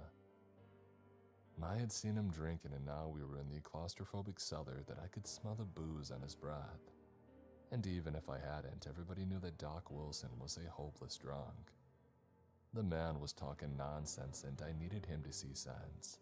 "Look, Doc," I said, "Deputy Monroe called for help, and I'm sure they will be here soon. We just need to sit tight and wait for the authorities to come rescue us." He snorted with derision. "Listen to me, you fool. It's the authorities who are responsible. They tax us, they steal our personal information from our computers and phones. They put chemicals in our water, release viruses into the air, sneak subliminal messages into the information overload that surrounds us every day. We're lab rats to them, and what is happening out there is an experiment gone wrong. Now the authorities are locking this town down, and they're going to cover up this incident like they've covered up so many times before." I counted to 10 before replying in the firmest voice that I could. "That is conspiracy theory nonsense spread by people who spend too long online." Lit by the glow of his clockwork flashlight, a sad smile spread across Doc Wilson's booze-ravaged features. If it is nonsense, why are we hiding in my cellar from crazed zombies that used to be our neighbors? I opened my mouth to answer, but I had no answer. I had only fear as the sound of hammering on the cellar door reached me. I could hear footsteps overhead as well. The monsters who were not trying to break down the door must have been pacing up and down the floor above us, I figured. We were not safe in the cellar, we were trapped, besieged.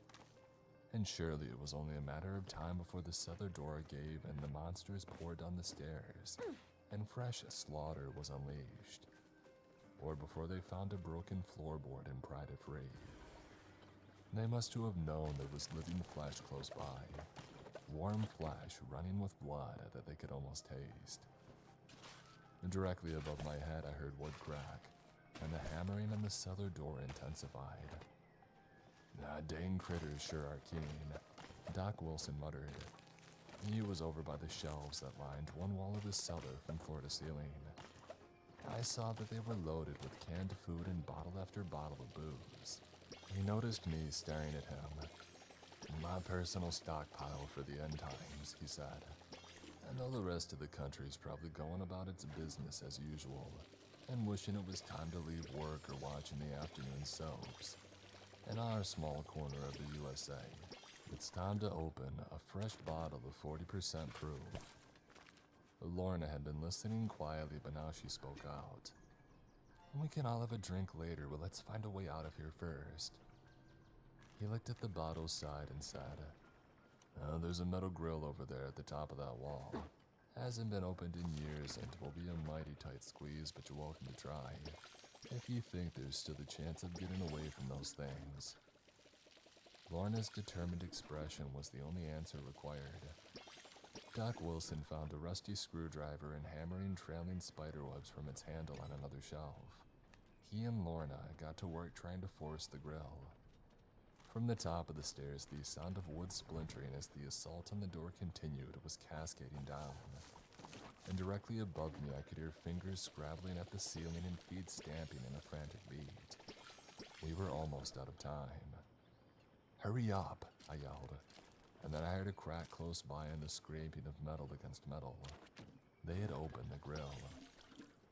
Lorna whooped in triumph and then said, all I can see through the gap is overgrown grass, but that might give us some cover. She did not wait for a reply from either of us and pulled herself up and out. The soles of her shoes were the last thing I saw as she slipped from sight. Doc Wilson waved me forwards and I breathed my gut in, struggled through and found myself in the backyard. Lorna was crouched down and was almost hidden by these sprawling weeds. There was an ancient car tire there as well. I guess the doc was too busy preparing for the end of the world to spend time tidying up his backyard. I said with a crooked smile on my face as I untangled my limbs into a sitting position. Lorna ignored my attempted humor and shouted into the open grill. What are you waiting for, Doc? I couldn't see him, but I could hear Doc Wilson clearly enough as he said, I haven't helped anyone since my medical license was revoked, and it feels good to have helped you too. I'm going to keep on doing that by making a stand. Hopefully that will buy you a little time, and hopefully you will think better of me. I was a good man once. Lorna looked like she was going to try and reason with Doc Wilson, but through the open grill, I could suddenly hear the rumble of the monsters' voices. They must have broken through the cellar door and were crowding into the cellar. 2 shots broke through the guttural groans. 2 only. In my mind's eye, I saw the monsters enveloping Doc Wilson and fighting with each other to bite and feed while their hideous faces became soaked with his blood. Lorna was on her feet. He's gone. Let's go. She kept hunched over as she scurried forwards, trying to use the cover of the overgrown backyard, I figured. I pushed myself to my feet and stood a little straighter so that I could scan the horizon. I couldn't see any monsters between the doc's backyard and the open patch of land that led into the woods that bordered the town here. I didn't believe all the changed townsfolk had pursued us into the cellar, though. There must be more out there, I thought. They are close, about to attack. Get down, Lorna implored, breaking the runaway train of my thoughts. I flinched, crouched, and stumbled after her until I was alongside her, but she was still looking back in the direction of Doc Wilson's house. At the open grow where the first of the monsters was crawling out after us, fresh blood had stained its mouth and chin. They are never going to give up, Lorna muttered grimly and turned away. Half a dozen clumsy steps later, and we were leaving Frank's backyard and breaking cover into open ground. I looked back over my shoulder. Monsters were streaming out of the cellar and shuffling our way. I glanced to my left. The other monsters had appeared from in between the houses, and it was the same to my right. They were converging in on us, a tidal wave of ravenous, murderous freaks. Eyes once more straight ahead, I ran as fast as I could for the woods. Lorna was 3 paces ahead of me. The trees were coming closer. We were almost there. Not that we would be out of danger when we made it to the woods, but we would no longer be so exposed. And about a mile away there was a road that cut through the woods that was busy with haulage trucks. We could flag down help. We would be saved. What was a mile, I figured? It was nothing. Even though my lungs were burning and the stitch in my chest was agonizing, I was going to make it. We were going to make it. Lorna was within touching distance of the trees and I was right behind. And then suddenly I was falling and my foot was twisting under me. Fresh pain flared in my leg. I tumbled to the ground, rolled, and grabbed my ankle and cried out. Lorna appeared at my side, grabbed my arm and pulled me to my feet. The weight of my injured ankle made me yell in pain. "Oh, deal with it," Lorna told me. And she was right. Gritting my teeth, I ran on into the forest. Lorna kept by my side. There were rustling sounds behind us and sharp cracks as fallen branches were stepped on. The monsters were in the woods and on our trail. We ran on through the half-light of the woods, weaving through the trees. Clouds of bugs and the humid undergrowth swarmed around us and birds shrieked overhead. Low-lying branches scratched my face and hands as I sprinted faster and faster. My ankle was numb by now and I had given up spitting out the bugs that were ending up in my mouth. The world was a blur around me. Apart from Lorna, who was saying, "We're almost there," over and over. I believed in her. She had shown so much strength since this madness had begun. Even so, when we emerged from the trees and found ourselves in the open standing on the tarmac, I was shocked. The cacophony of the woods was gone. The sunlight was blinding. I shielded my eyes and gazed down the road. It stretched out ahead of us. I waited for a truck to roar into view so that we could flag them down and be saved. But the road in front of us was deserted and there were no sounds of any engines in the distance. I turned. The emptiness, the silence continued. And in a matter of minutes, the monsters would catch up. They would come crashing out of the woods. "We can't stay here," I said. "We're meat for the dead." On me, pal. "No, wait. I can see something." I followed her gaze and I could see it as well. There was a vehicle coming over the horizon. It was a dark shape and it was traveling at speed. Heartbeats later, I could make out that it was a car. It was our ride out of here. I moved into the middle of the road and began to wave my arms. The car slowed and came to a halt. I lowered my arms and grinned at Lorna in relief. She smiled back as the driver and the passenger in the front seat climbed out and stood by the open doors. Both wore dark suits and shades. "Boy, are we pleased to see you," I said. "We need a ride out of here really bad. We can explain in the car." I started towards the back door, but the driver lifted his jacket to reveal a badge and holster. He said in a gravelly voice, "Federal agents, this is now a restricted zone and you two are detained." "What the?" I began to say. The passenger cut me off by shouting, "You will do what you're told." He moved towards me and produced a pair of handcuffs. You don't understand. We're all in danger if we stay here. But he wasn't listening to me. He grabbed my wrist, and Lorna said, "They are here." Everything seemed to slow then. The passenger was opening up the handcuffs and the driver was watching. There was a sneer on his face. I turned away from both of them and looked back at the edge of the woods, where dark eyes glinted with malevolent intent.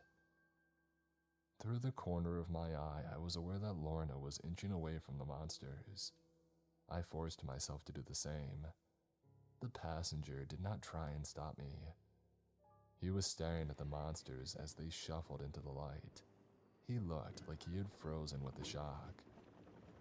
The monsters were a vision conjured from the darkest of places, and he was seeing them for the first time. So was the driver, but he was reacting by reaching into his holster. He unleashed a volley and the nearest monsters fell. They were a repulsive drop in an ocean of pain. Dozens more scrambled over the fallen bodies of their kin and threw themselves at the driver, drawn to him like scavengers to roadkill. The passenger finally came out of his daze and he drew. He took out one monster before he was overwhelmed. I saw his mouth open, but he didn't try to cry out in fear. One of the monsters had his throat gripped in its teeth, and it tore a chunk of flesh free. The passenger's final few moments of life were spent in mute terror, and the driver was lost to sight altogether under a groaning, writhing mass of the animated dead. And the monsters on the edge of this slaughter were turning to me. I looked around for Lorna, panicked again when I couldn't see her. But then I heard the car's engine kick into life and I saw that she was behind the wheel. "Get in." And I did not need a second invitation. I made it into the passenger seat and was still pulling the door closed behind me as Lorna sped off. There was a monster in the road directly in front of us. It raised its arms and showed its drool-laced teeth. Lorna accelerated. The monster was thrown up by the impact, struck the windscreen, and then rolled away. I twisted around and looked through the back window. The monster that we had hit was struggling to its feet, and behind it, the rest of our former neighbors were shuffling along the road. One of them was holding a spine that had been stripped clean of flesh in its hand and dragging it along the ground. By my side, Lorna said, "There's no way they can catch us." The open road lay ahead of us. That should have meant the way was clear for us to find help from the authorities. Only 2 federal agents had just tried arresting us. I asked Lorna, "Do you think it's true what Doc Wilson said about the town being locked down to cover up a secret experiment?"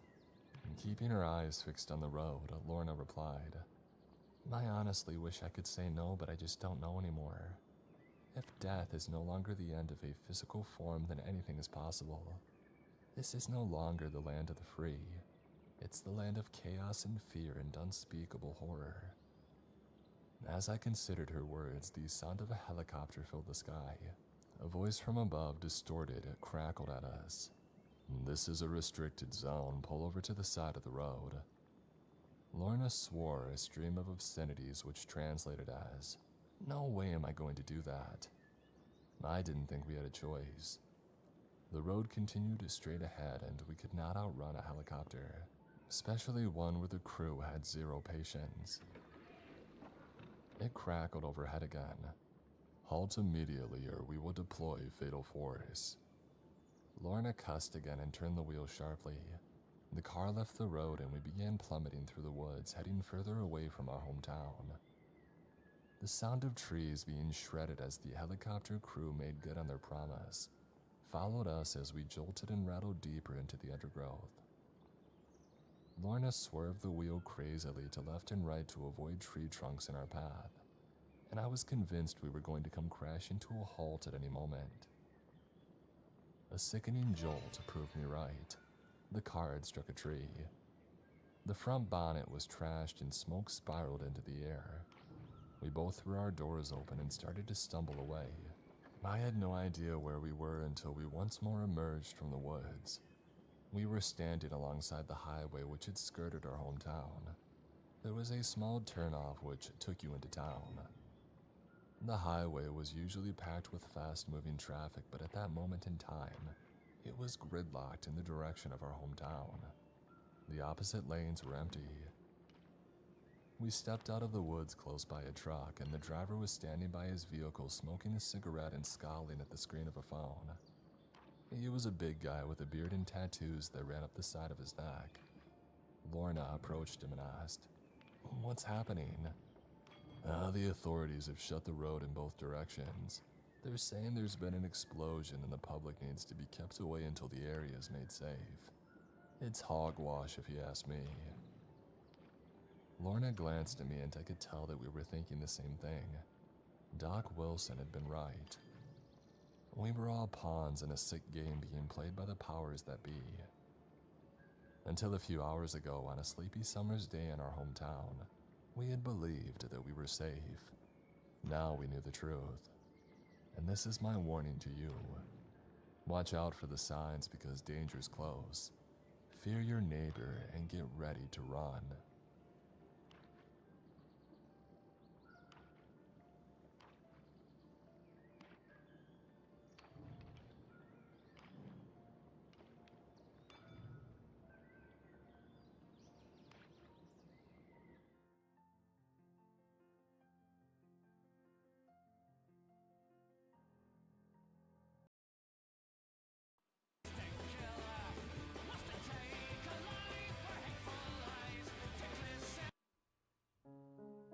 I'm a This next one is I'm a cop, and this is the strangest case I've ever seen.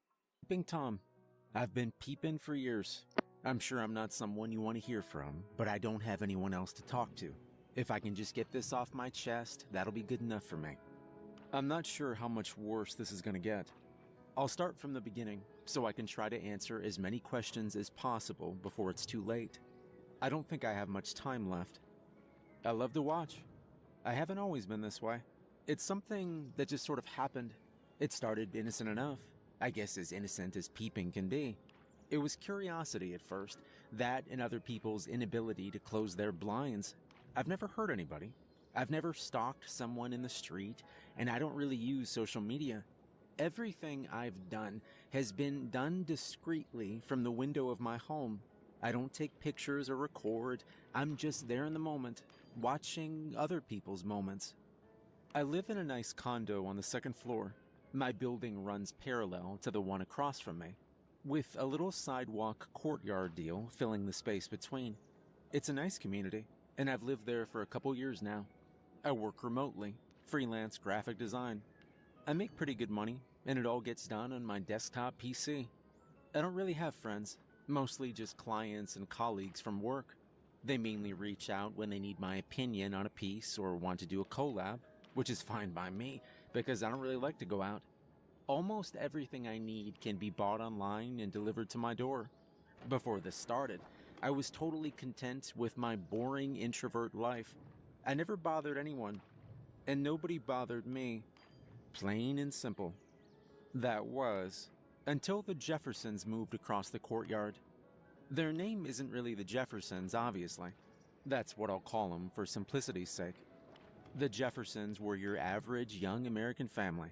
Hard-working husband and wife with a little girl. I'll call them Harry and Rebecca, and the little girl Julie. When they moved in, I watched them from behind the blinds like your stereotypical nosy neighbor, just trying to see who exactly would be joining the community. Everyone does it. Before this, the only thing I would gaze at out the window was a stray cat that would linger around. A little calico that had been there since before I started living there. I started calling him Cooper. I would have taken him in if I wasn't allergic. At first, that's all it was. My time watching the Jeffersons changed slowly over time. I wasn't just waiting there with my coffee, creeping from day one. After they moved in, I would see them in passing. Out the window, of course, because I never really left my home to begin with. The sliding door to their balcony was my dominant view most of the time, as they mostly kept their blinds open to let the natural sunlight in. This would let me see their whole living room. I was very discreet when I watched, and I always watched the same way, on the right side of the window, in a crack at the very end of the blinds. I always kept my blinds closed, mostly to keep the light out. Once I started watching them more frequently, I decided it would indeed be problematic if I was caught, hence the discretion. Harry was tall and handsome, dirty blonde and fairly muscular. He worked construction or something like it, a regular 9-to-5 kind of guy. His routine was mostly the same.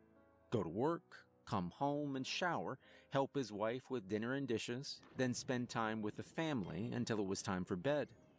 Rebecca worked from home. Some kind of online perfume trade, I think. She was a natural blonde like her husband and very fit. This, I imagine, came from the several at-home workout regimens she followed. I didn't watch for perversion, I watched because of admiration.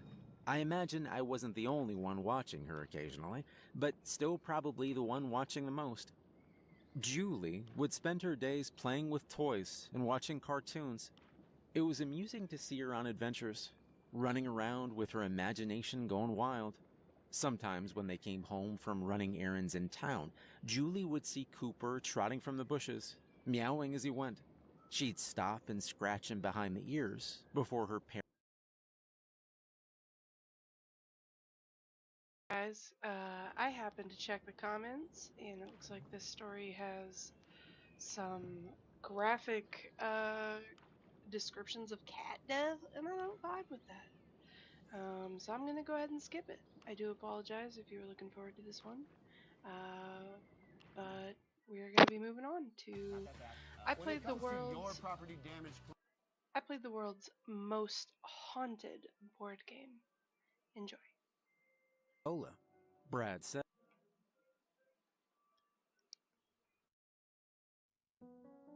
I was about 17 years old when all this happened. My brother Noel was working the overnight shift at a convenience store in town, and I went with my friend Tom to visit him. We entered the shop around midnight and found him sitting behind the counter looking bored. The well-lit store was well stocked, full of mostly junk food and soft drinks. I noticed just inside the entrance that a $1 coin was sitting on the polished floor.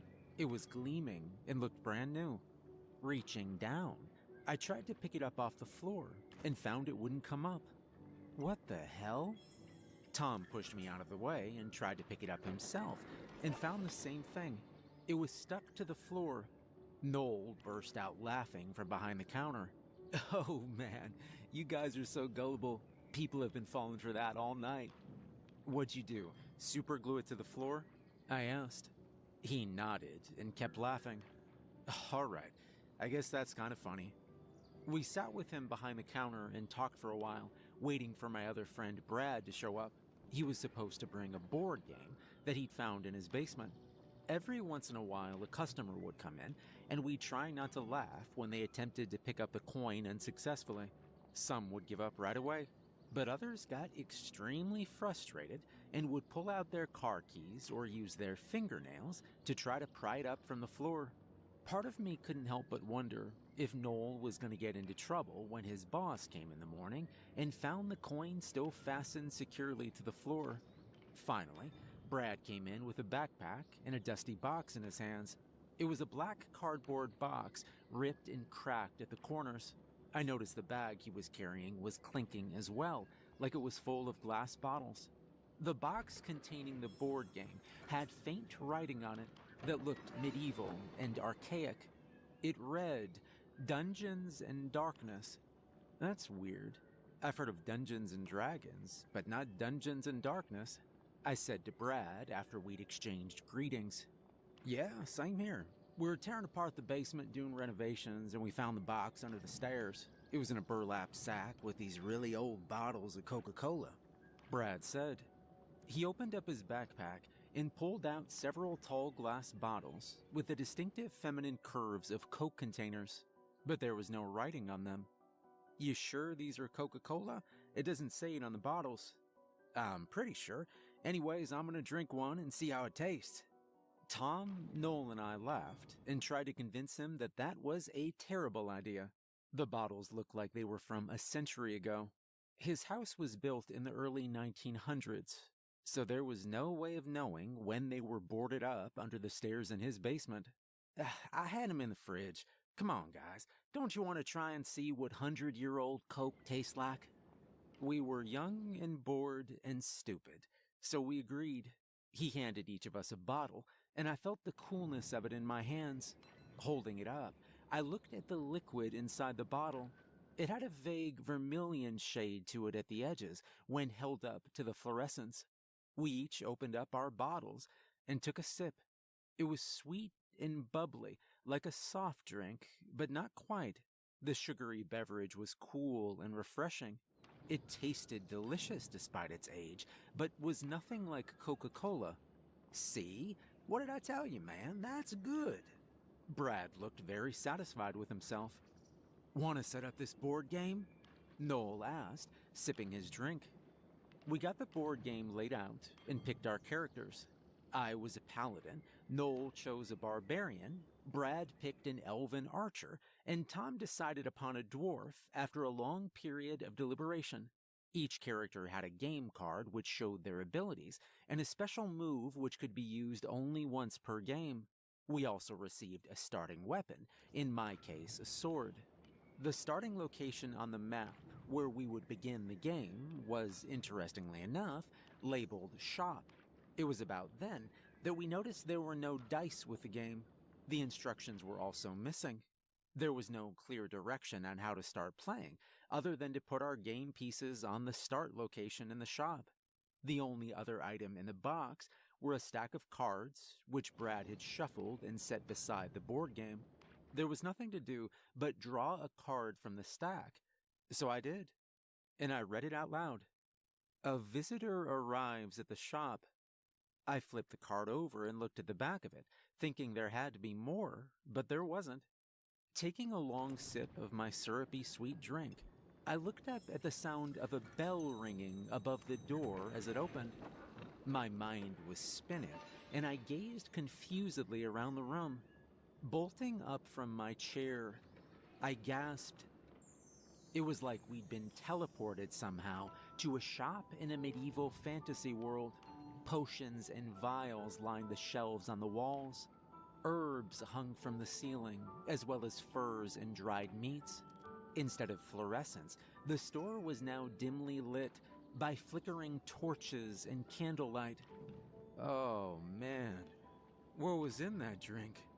I asked Brad, feeling dizzy. He was standing up too, and all of us were looking around the room in a delirious confusion. Blast it! What sort of black magic spellery did you boys cast on this here gold piece to bind it to the floorboards like this? The customer at the door was on his hands and knees, trying to pull up the coin from the floor. What the hell's going on? Noel asked, looking extremely worried. The man on his hands and knees by the door eventually stood up, looking slightly embarrassed. He was wearing long blue robes and a floppy pointed hat. He had a long white beard and carried a tall wooden staff with a large jewel set into the top of it. His bushy eyebrows went up as he looked over at all of us staring at him. Why, I suppose it's some sort of jest then. A deep-throated laugh poured out of him then. It was a good-natured laugh, and he walked towards us with a wide grin on his face. Oh, you boys should think yourselves quite clever, pulling one over on a wizard such as myself. I am quite a prominent figure around these parts, you should know. We all stared at him, our jaws hanging down. Right. Well then, I'll take 3 red potions if you don't mind. I've got the silver for it, don't worry. I looked to see behind the counter were rows and rows of vials containing potions of various colors and shades. Picking up a red one, I saw it had a heart shape on the front of it. Let me guess. Healing potion? I asked him, feeling as if I was in a dream, but knowing somehow that I was not. You should know you're the shopkeeper, aren't you? Of course, red potion for healing, green for mana, blue for... What am I telling you for? Here, give me those. I've got a date with a dragon, and I can't be late for it. He slammed his silver pieces on the wooden counter and grabbed 3 potions for himself and stomped out angrily, muttering under his breath. We all stayed silent for a minute after he left, still in complete shock. What the hell was in those drinks, Brad? Tom finally said. All of our bottles stood empty, and I immediately regretted finishing it so quickly. But it had been pretty tasty. Whoa, look guys, our pieces moved on the game board.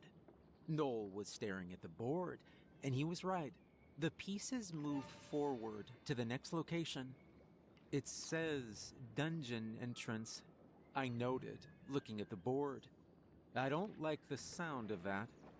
Looking up, I saw a wooden sign which was swinging at the back of the store, as if it had just been struck by a strong wind. It was squeaking, hanging from a pair of rusty chains. I could have sworn it hadn't been there a second ago. Dungeons and Darkness, it read. An arrow was pointing down a staircase, which had also recently appeared at the back of the store. The cards were missing from the game board. I mentioned this to the other guys. I think we're supposed to go down there, said Noel. Oh no. Hell no, I'm not going down there, Tom was saying, looking extremely nervous. I get the feeling it's the only way out of here, I said, pointing at the game board. At the very end, at the top of the board, after the dungeons, was a tile marked finish. Nope, I am not going down those steps, not doing it. I'm gonna stay right here until these century-old hallucinogenic soft drinks wear off, Tom said. Suddenly, the entire room began to shake, and the walls started to move in towards us, as if they were on rollers. They began to close in on us, and the room shrunk smaller and smaller, turning it from a square-shaped room into a hallway. The wood beam walls crushed the shelves in the way, and bottles fell to the floor, glass vials breaking and shattering. I don't think we have a choice, guys, I said, running towards the stairs. Tom and Brad ran after me, and reluctantly Noel came too, grabbing a few red potions quickly as he left the area behind the counter. I watched as the entire shop was crushed and the walls closed off the door behind us, leaving us at the top of a strange staircase. Stone steps led downward, and torches lined the rough brick walls.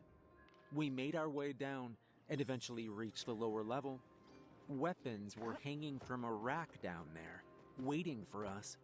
A sword with a red cross on the hilt for the paladin, a large double-sided steel axe for the dwarf, a bow and quiver of arrows for the elven archer, and a big old club for the barbarian. I don't know how the hell you're going to carry that thing, Noel, I said, looking over to him. But then I stopped short when I saw Noel had grown by about 3 feet and was now a towering hulk with wide shoulders, wearing furs and leather boots. Tom had become a squat dwarf with a long braided orange beard. He wore black chainmail armor and had a square-shaped helmet atop his head. He had a large gut, I saw also, which overhung his belt. Brad still had his familiar facial features, but had pointed ears now and long, flowing blonde hair. He wore green leather armor, and with quick, easy movements, threw the quiver over his shoulder and picked up the bow in his hands. I grabbed the sword and found that when I looked down, I was wearing gleaming white gold armor with a red cross on the breast. Well, I guess we're all set, I said, looking into the darkness of the dungeon ahead. Only one way to go now. Forward.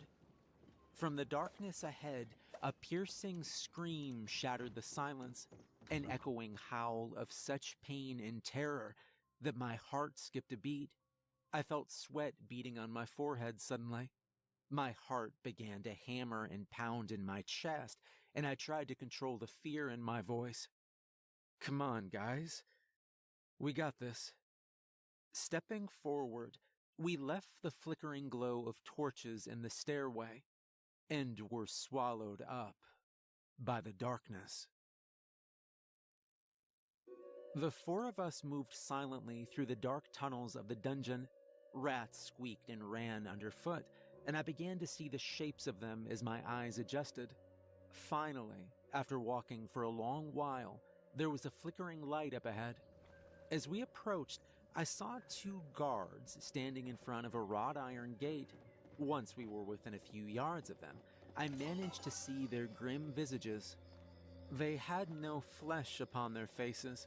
I could see right into the skeletal remains of their skulls and could discern no brains within them, only shadows. Perhaps that explains what happened next. Who goes there? The one on the right commanded. Hello, I said. Jordan and Noel, Brad and Tom, can we go through the gate, please? We're trying to get home. Oh, well, aren't you a gracious bunch? They're very polite, Gregor. I don't know we've ever had ones who said please before. You're right, Killick. They're quite well-mannered, but that's not the point. This is supposed to be a challenge. A challenge is to defeat the skeleton guards at the entrance gate, not to be polite to them. Well, I can't see why an exception can't be made now and again. It isn't up to you. We've been over this before. They continued bickering back and forth for a minute, and I got a bit concerned.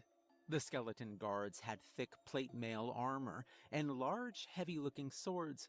I guessed they would be formidable foes, despite their obvious lack of gray matter. I just want to say, you guys are doing an excellent job, I coaxed, trying to persuade them with further kindness. And if I run into your manager further along in the dungeon, I'm gonna pass along my positive comments to him. You can count on that. Really? The one on the left raised his eyebrows. Definitely. I'd say you're both due for a promotion. See? Said the one on the right. Let's just let them through. They'll put in a good word for us. He said it himself. No one's ever put in a good word for us before.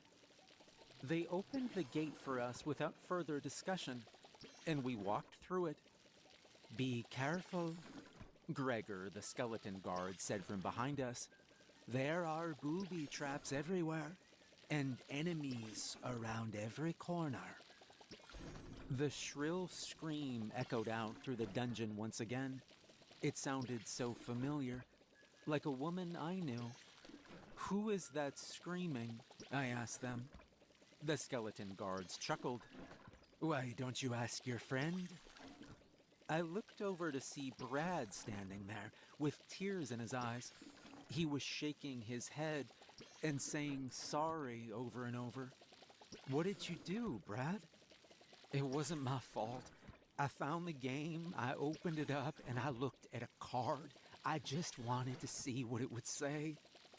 And what did it say? Noel asked. The game's begun.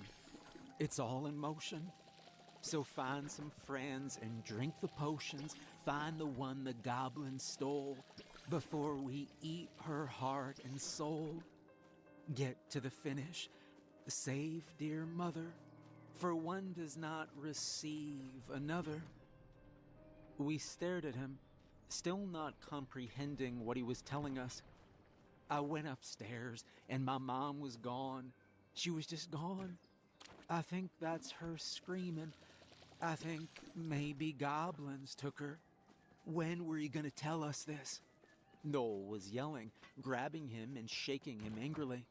You knew this game was evil, and you brought us all into it? The board game was a medieval fantasy-themed one called Dungeons and Darkness. But now, it wasn't a board game at all. Now we were inside of it, as totally batshit as that sounds. I didn't know this was gonna happen. How could I have possibly known? Before we could argue any further, the wall behind us to our right collapsed in with an explosion of fire.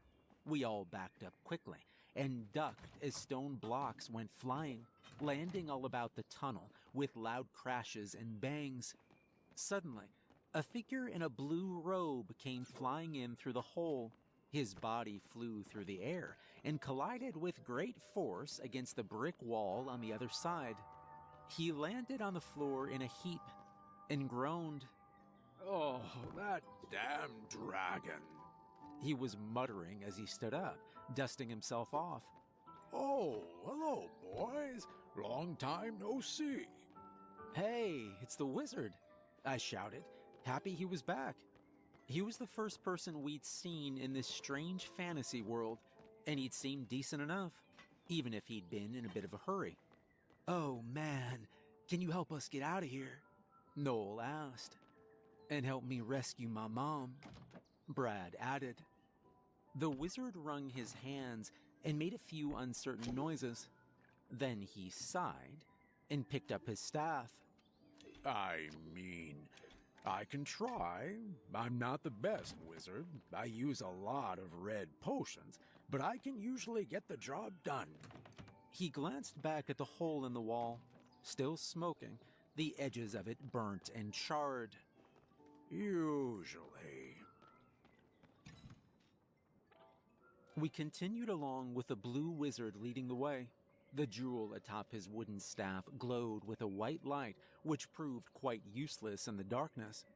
The challenges become more difficult in these dungeons the farther along you get.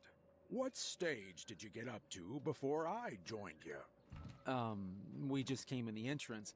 I kind of sweet-talked the guards, complimented them on their... Well, I'm not really sure. They weren't the brightest. Ha! Clever boy. Paladins are typically quite charismatic. Well done, using it to your advantage.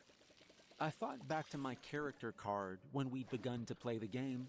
Charisma had been one of my skills, as well as one-handed combat.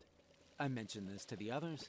It seemed we had some advantages over our foes here after all, if we used them correctly. 2 flickering torches flanked another door up ahead, and we prepared ourselves for what would come next. The wizard went through first, and the rest of us followed. Immediately, the gate clanged shut with a loud noise behind us, and we found ourselves trapped in an octagonal chamber. Okay. From my experience, the first stage is almost always... Spiders. There were dozens of them. Huge black spiders the size of dogs and cats. They descended from the ceiling, and I saw one land on the wizard's hand and bite him. Green venom oozed from the wound, and he screamed in pain. Immediately, he fell to the ground rigid and paralyzed, frozen in the exact way he'd been standing before being bit by the spider. Foam poured out from the side of his mouth, and I heard him gurgling. At least he was still alive. Some help he was going to be, though, I thought to myself. I saw that Tom was already swinging his axe in wide circles, taking out several spiders at a time with his huge weapon. Armor protected him head to toe, and I saw him make short work of the spiders in one corner of the room. Brad, the elf, was picking off others with his bow, shooting them with effortless skill, as his character sheet had promised. Each spider he killed fell from its silken thread, oozing fluorescent green blood, which glowed and lit the room in an eerie light. Noel, the barbarian, was swinging his club and crashing it against the wall, crushing giant spiders with ease. One landed on his shoulder, though, and before he could knock it away, it had bitten him, rendering him paralyzed as he twitched on the floor alongside the blue wizard. Only Tom, Brad, and I were left, and another spider suddenly lowered itself down from the ceiling. This spider was much larger than the others had been. Instead of being the size of a cat or a dog, this spider was the size of a small pickup truck. Its giant fangs protruded, and its many eyes looked at us hungrily. Hairy legs skittered on the stone floors as it prepared to attack. Other, smaller spiders came down from the ceiling as well, flanking it on both sides. My heart was pounding with fear as I stared at the massive spider. I knew we wouldn't be able to take it down without everyone's help, and 2 of our party members were currently incapacitated. That was when I remembered the red potions Noel had taken from the shop. He'd thrown them in the backpack, and I ran over and opened it up. I popped off the stopper on the first red potion and poured it into Noel's mouth, glancing towards the giant spider as it began to move towards us. My hand was trembling with terror as I tossed another red potion to Tom. He poured it into the paralyzed wizard's mouth while Brad continued to fire arrows with lightning quickness at the smaller spiders closing in on us. His quiver seemed to never run out of arrows. The blue wizard sprang to his feet, red liquid staining his teeth and lips as he grinned ear to ear. Whoa. Oh man, that red potion's good. Gotta be careful with it though. Can be quite habit-forming for an adventurer in dungeons above his skill level. He shouted, Lightning bolt! and a bolt of lightning jumped out from his staff, striking the giant spider dead center. It sizzled and smoked as the buzz of static electricity and the boom of crashing thunder echoed in the small space, momentarily deafening me and causing my ears to ring. With all the spiders dead, the gate ahead rattled up and opened of its own volition, revealing the passageway beyond. Stage 1, Said the wizard. piece of cake. He walked forward as Noel struggled to his feet. The blue wizard stopped and looked back at us. Before we go any further, there's one question I have to ask of you. We nodded our heads, looking at him solemnly. Do you have any more red potions? Because we are definitely going to need them. We were far underground, in the dark, torchlit tunnels of a dungeon. The blue wizard who had reluctantly become our guide led us down one hallway after another. I had no idea how he was deciding which direction to go, but he seemed to know what he was doing, so I didn't question it aloud. Brad did, though. How do you know which way to go? And we'll take another left here. Watch out for that floor tile. If you step on it, poison darts will shoot out from that hole in the wall right there. Sorry, what were you asking? Oh, right. Well, I usually just head in whichever direction feels right. Wizard's intuition, you know. So you're guessing? How rude. A wizard does not guess, he posits. And I posit that just around this corner will be the next chamber room where we shall face our second challenge. Sure enough, we rounded the bend and there it was. Another wrought iron gate, which rattled upwards and allowed us to pass through. Careful of the tripwire. There's a bucket of acid or something waiting above the entryway. I'm fairly certain. If one of you boys sets it off, I'll be quite cross with you. That's good acid after all. Pity to waste it. That's it. 1 step, 2 steps, there we go. He guided each of us through the doorway and into a room with an earthen floor and a large dead-looking tree growing at the center. The tree had no light to grow by, and I couldn't understand how it was there. It didn't look particularly healthy. The branches were gnarled, grayish-green and black. It had a diseased-looking trunk, and no leaves could be seen growing upon it. Decapitated heads with rotten flesh were instead sprouting from it in places, like nightmare fruit. At the center of its trunk, staring out at us, were 2 black pits that resembled eyes, and what appeared to be a yawning or silently screaming mouth beneath that. I jumped when the iron gate slammed shut behind us. We were trapped within the terrifying space until we could defeat whatever enemy was there waiting for us. But I saw no one. Are you guys as on edge as I am right now? I feel like something's gonna jump out and attack us any second. My guess is undead ghouls, Said the wizard. Lots of them. Aim for the head, or decapitate at the base of the skull. And don't forget, the most important thing is... Suddenly, a vine came up probingly from the dirt and wrapped itself around the wizard's leg, pulling him downwards with incredible force.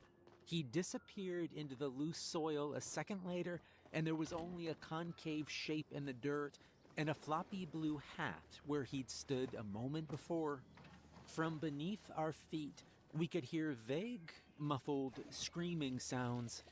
I don't think this is a zombie challenge, guys.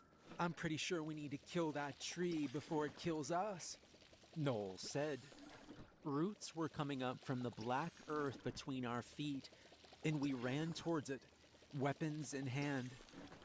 Tom attacked the demon tree first, using his double-sided axe to deal heavy blows to the trunk. Its mouth opened wider, letting out a deafening moan of rage.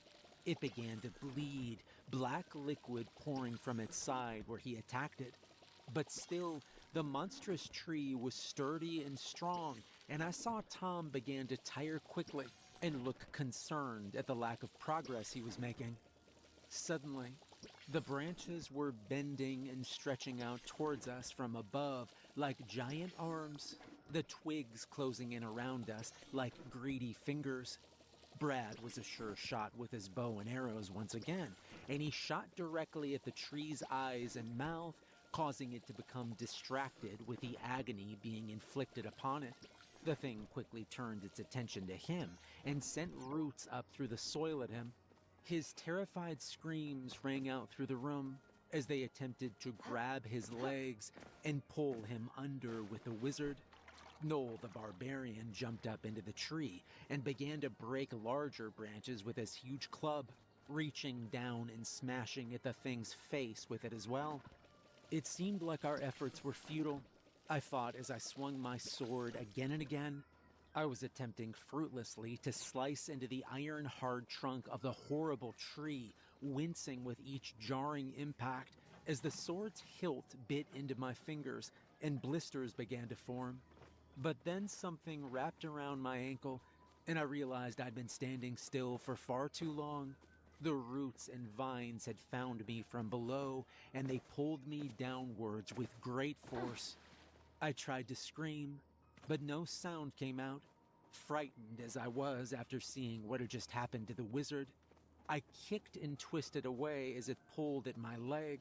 Using my sword, I thrust it down into the dirt, trying to cut the root that had trapped my ankle. A thin, pointed branch suddenly came down from above while I was distracted and snuck in through a crack in my armor. It stabbed into my gut and drove itself deeper into my flesh with its sharp end. It dug and scraped at my insides, and I grit my teeth against the pain. Wailing in agony, I swung my sword blindly at it and managed to sever the branch before it could penetrate any of my vital organs. I pulled out the piece of wood, which was as wide as my thumb and twice as long, beginning to feel woozy when I saw blood pouring out from the hole it left there. There was nothing to bandage it with, so I tried to cover it with my trembling hand. Fear began to consume me then, as blood was spouting like a faucet, leaving my hand warm and stained crimson red. As a child, I'd passed out at the mere sight of my own blood, and had ended up in the hospital once after fainting at school. I'd largely gotten over that irrational fear, but still my vision began to go red around the edges, then a jaundiced, pixelated yellow, as I fought off unconsciousness. I pressed my hand down firmly against the wound, applying as much pressure as I could. Surprisingly, it felt better almost immediately. Looking down, I saw the hole in my stomach was gone, completely healed over, with smooth new flesh. I examined my hand and saw it was glowing faintly blue. Of course, I'm a paladin. Paladins have healing abilities, I thought to myself. Tom finally began to make some progress on the tree trunk, and I heard it splinter and crack as it was about to tip over. The face on the tree now resembled one of surprised horror, and the gaping mouth opened wider, as if it were screaming as the tree fell. A hand suddenly popped up from the soil, and then another. An arm reached out and attempted with great effort to pull itself up and out of the dirt. "Zombies!" Noel shouted, getting ready to swing his giant club. A filthy, white-bearded face popped out, spitting clumps of black soil. Hold on. Damn barbarians, so quick to start swinging their clubs when what's needed is a bit of common sense. "Whoa, sorry about that," Noel said, and reached down to help the wizard up out of the ground. Nonsense. No harm done. And you defeated that devilish tree. Great work, boys. Quite impressive. The gate at the other end of the room rattled open, and we prepared ourselves to move onwards. "By the way, guys," I said, "I think I found out another ability I've got. I just got stabbed by the tree, and I had a huge hole in my stomach, gushing blood the whole 9 yards. Now look." I showed them my stomach, where the flesh was completely healed, with not even a sign of a scar. Yes. Typical paladin healing hands. Only works on minor flesh wounds, of course, but still quite handy. You must have leveled up somewhere along the way. Leveled up? Seriously?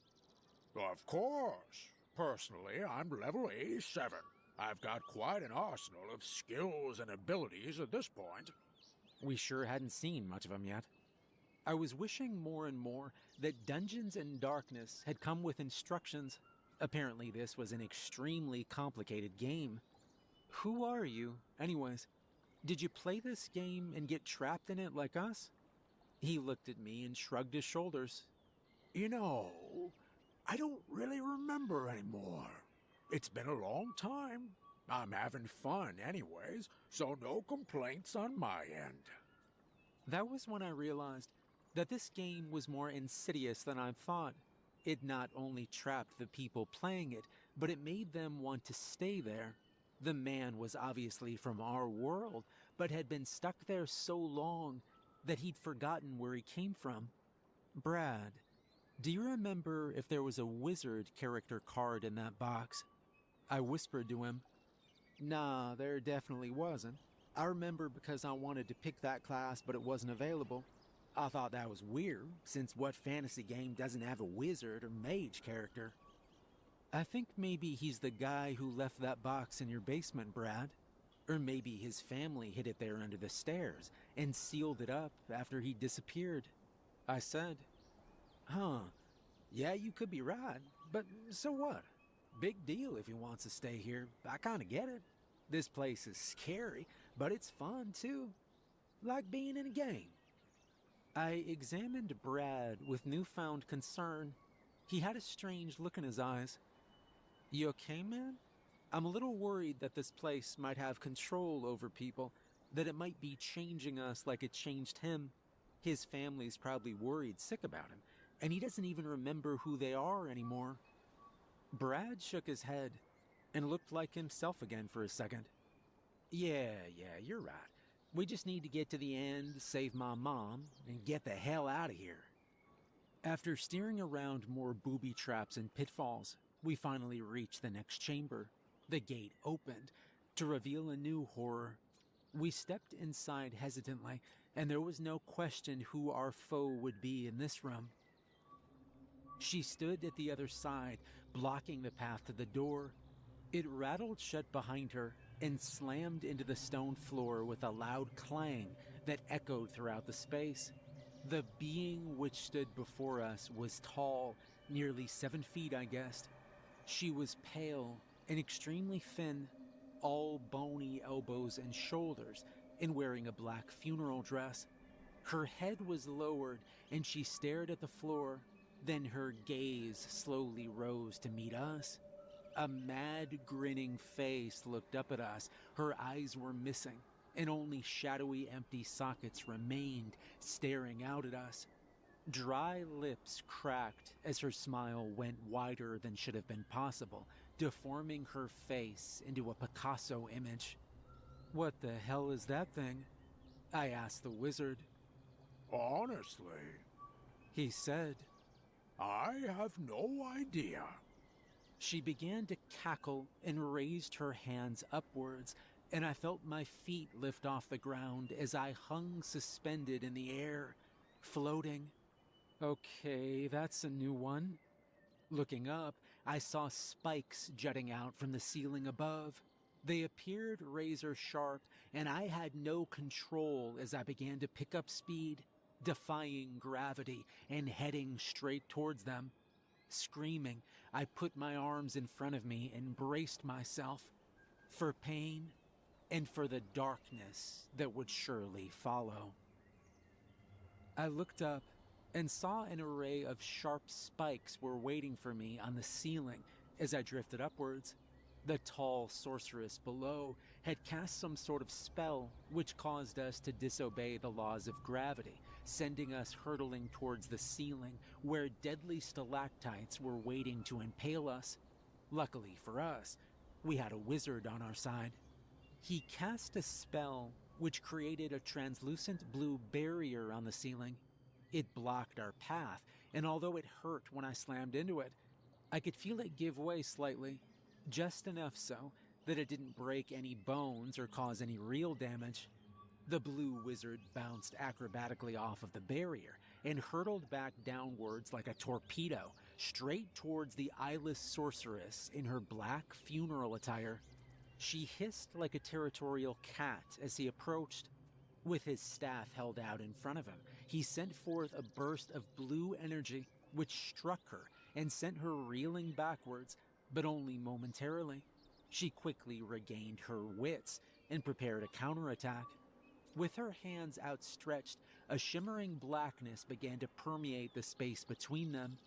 As the blue wizard hurtled through it, seemingly unable to stop himself, it started to solidify.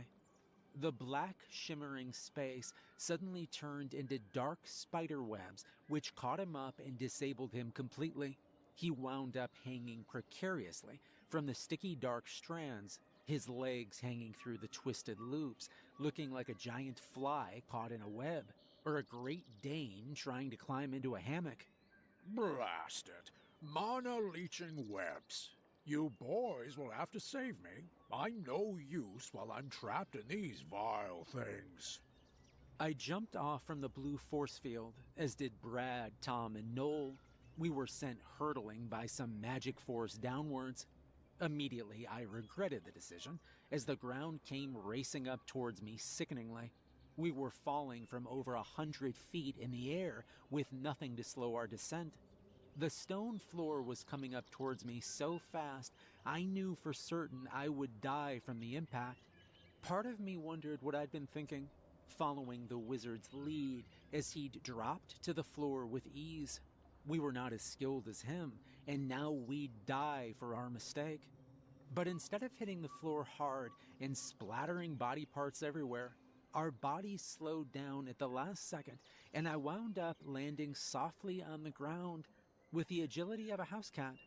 We'd managed to avoid the webs cast by the sorceress, and she seemed to be recharging for another attack.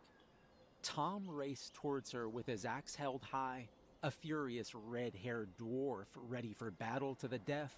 The wizard screamed from above, warning him that she was a dangerous foe and not to be taken lightly. Brad the elf pulled back the string on his bow and released an arrow which was aimed squarely at the woman's blank, shadowy eye socket. He timed it perfectly, so that just as she was countering the dwarf, left distracted, it hit her true. But still, her counterattack against Tom was fearsome, and I winced as I watched it all happen in a split second. With lightning speed, she created what looked like a long spear-like icicle made of shadows, in the same motion stabbing the dwarf as he brought down his axe, which ended up going wild and missing her completely. She laughed and pulled back the spear, dark blood pouring and oozing from the arrow, which remained lodged in her left eye socket. Blood poured from her mouth, and she began to gather a ball of black lightning in her palms. Brad took a few more shots with his bow.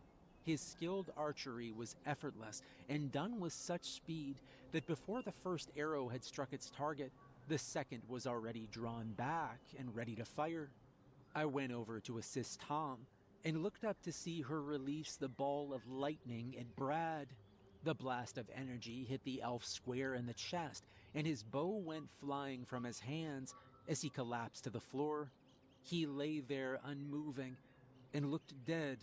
The rise and fall of his chest was indiscernible, and I thought for sure he was a goner.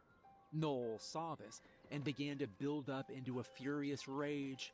If you know anything about barbarians, you'll know that they're most dangerous when in berserker rage. His face became red, and he gripped the huge club tightly in his hand. Then he began to run forward at the dark sorceress. She saw him coming, and her fear was unmistakable. Although she was powerful, the giant hulking warrior racing towards her in an unbridled fury of rage was impossible to ignore. Releasing one blast of dark lightning after another, she attempted to strike him down the same as she'd done to the elf, but each time he ducked and rolled and evaded her attacks. My healing hands had returned Tom to a state of semi-normalcy, so I left him moaning and groaning where he was, and I ran over to help Brad.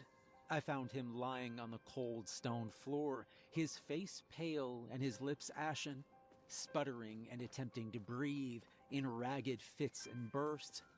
I could tell Brad's wounds were far beyond my skill level. The blue healing glow of my hands did nothing to alleviate his pain, and I looked up to see the blue wizard above us, still trapped in the dark magic spider webs, shaking his head and looking at me helplessly.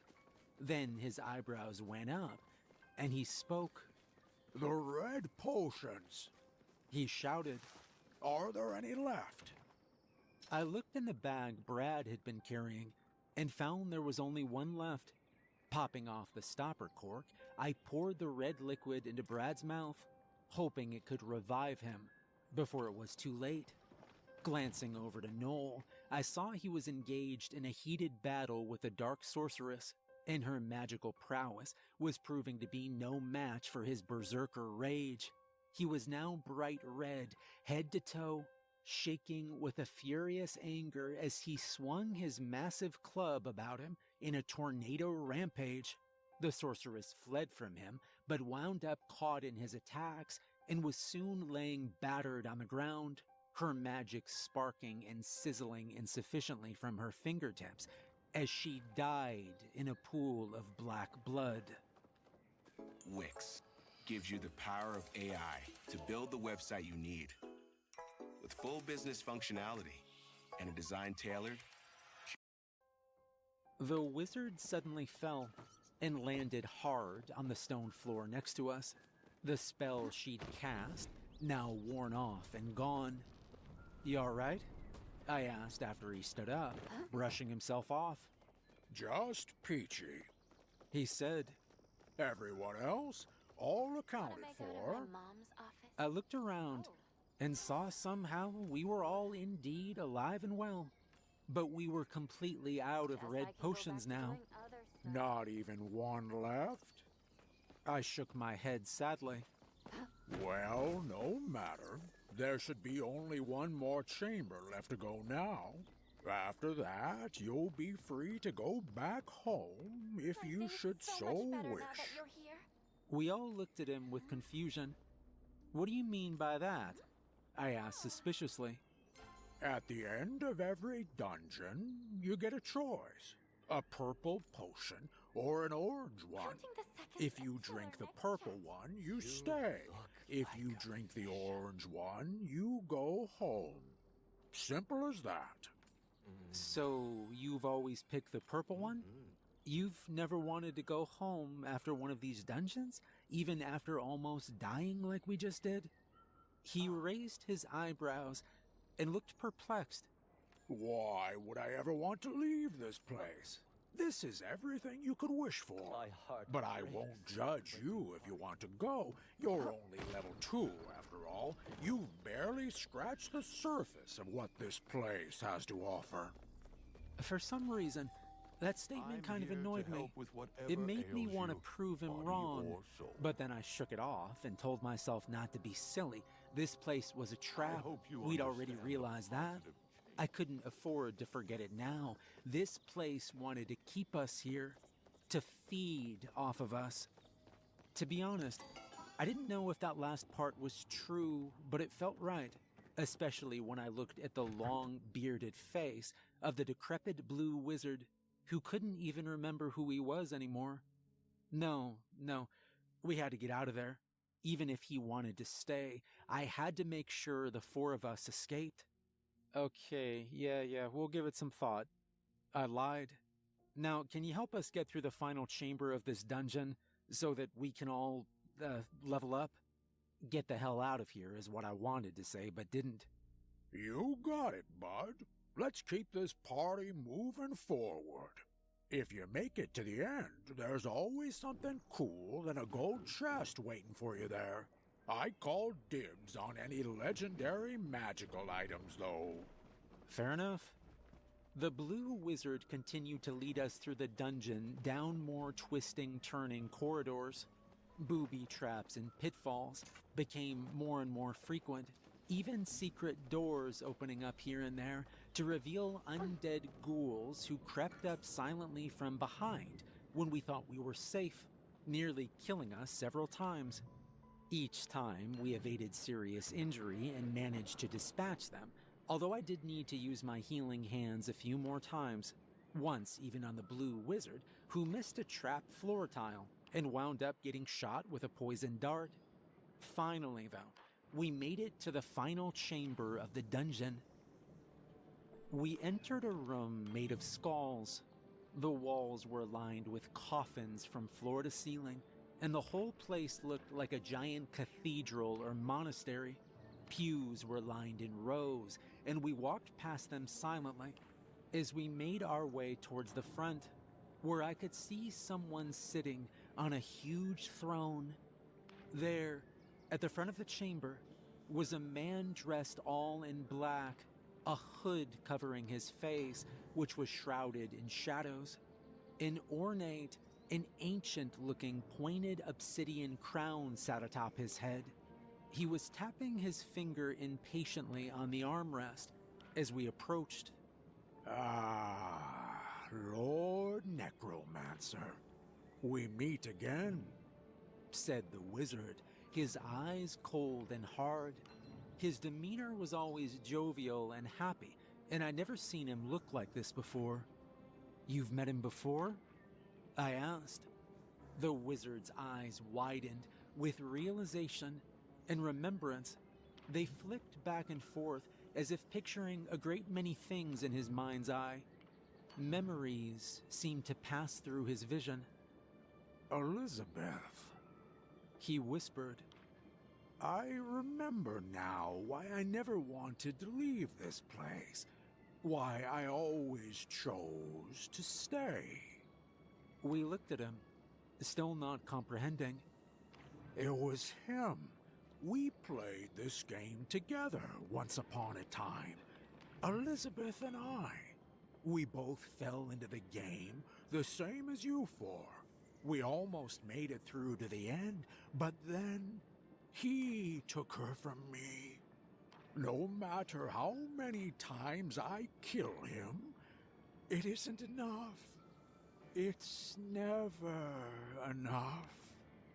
The dark hooded figure on his throne began to laugh, a deep, throaty chuckle that echoed throughout the room. Foolish mortals, once I have taken a soul from you, someone you truly love, never can you escape my domain. I will own you boys forever, like I own him. All I have to do is kill one of you, and the guilt will keep you bound to my dominion, like a sturdy iron chain around your souls. He stood from his throne and clapped his hands twice, loudly. All at once came a sound of cold stone being lifted and moved from 1,000 places at the same time. 1,000 coffins, their lids being slid open from the inside by cold, dead hands. And then one by one, the dead began to stand, stretching from their slumber, and marched with murder in their eyes towards us. The king necromancer stood before us, watching as his undead servants closed in and encircled our group. The cold stone chamber echoed around us with the sounds of hundreds of decaying bare feet treading across the floor, getting closer by the second. What do we do now? I asked the blue wizard, whose lips were still trembling with unbridled rage. He had just revealed that the necromancer king had murdered his wife during their first encounter, when they initially came to this place, to this world within a board game. Now he was trapped here, trying to right the injustice that could never be corrected. Such was the curse of the necromancer king. He was ensnared in a never-ending quest for revenge.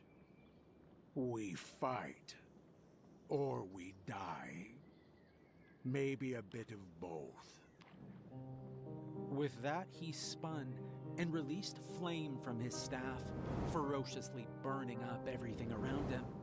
The undead ghouls had little remaining flesh hanging from their creaking bones, but what was left melted like candle wax, leaving screaming skeletons standing before us until they collapsed under their own weight and fell to the floor in shambles.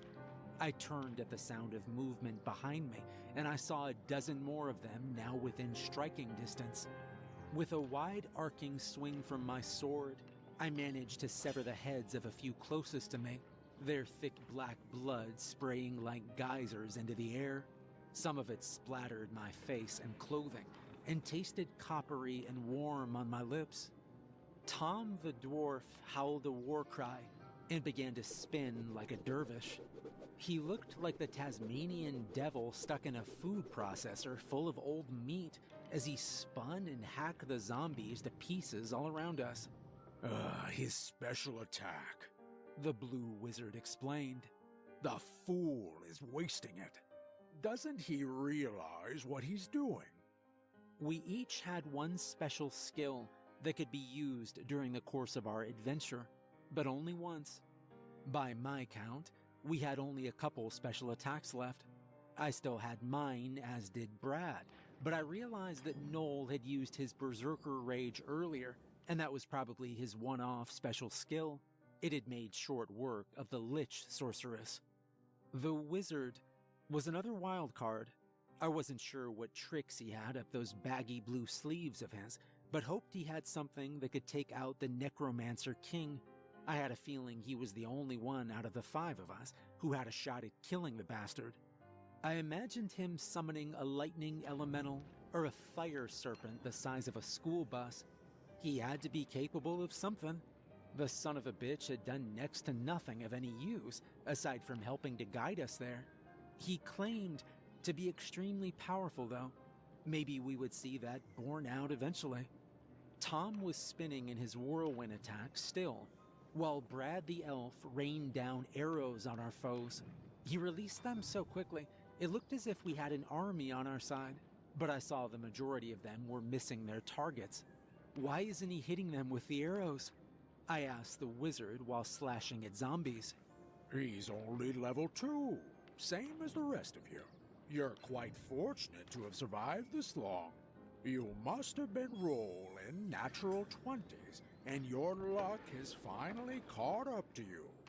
He turned and blew a gust of freezing wind from his staff, which turned the nearby zombies into ice cubes.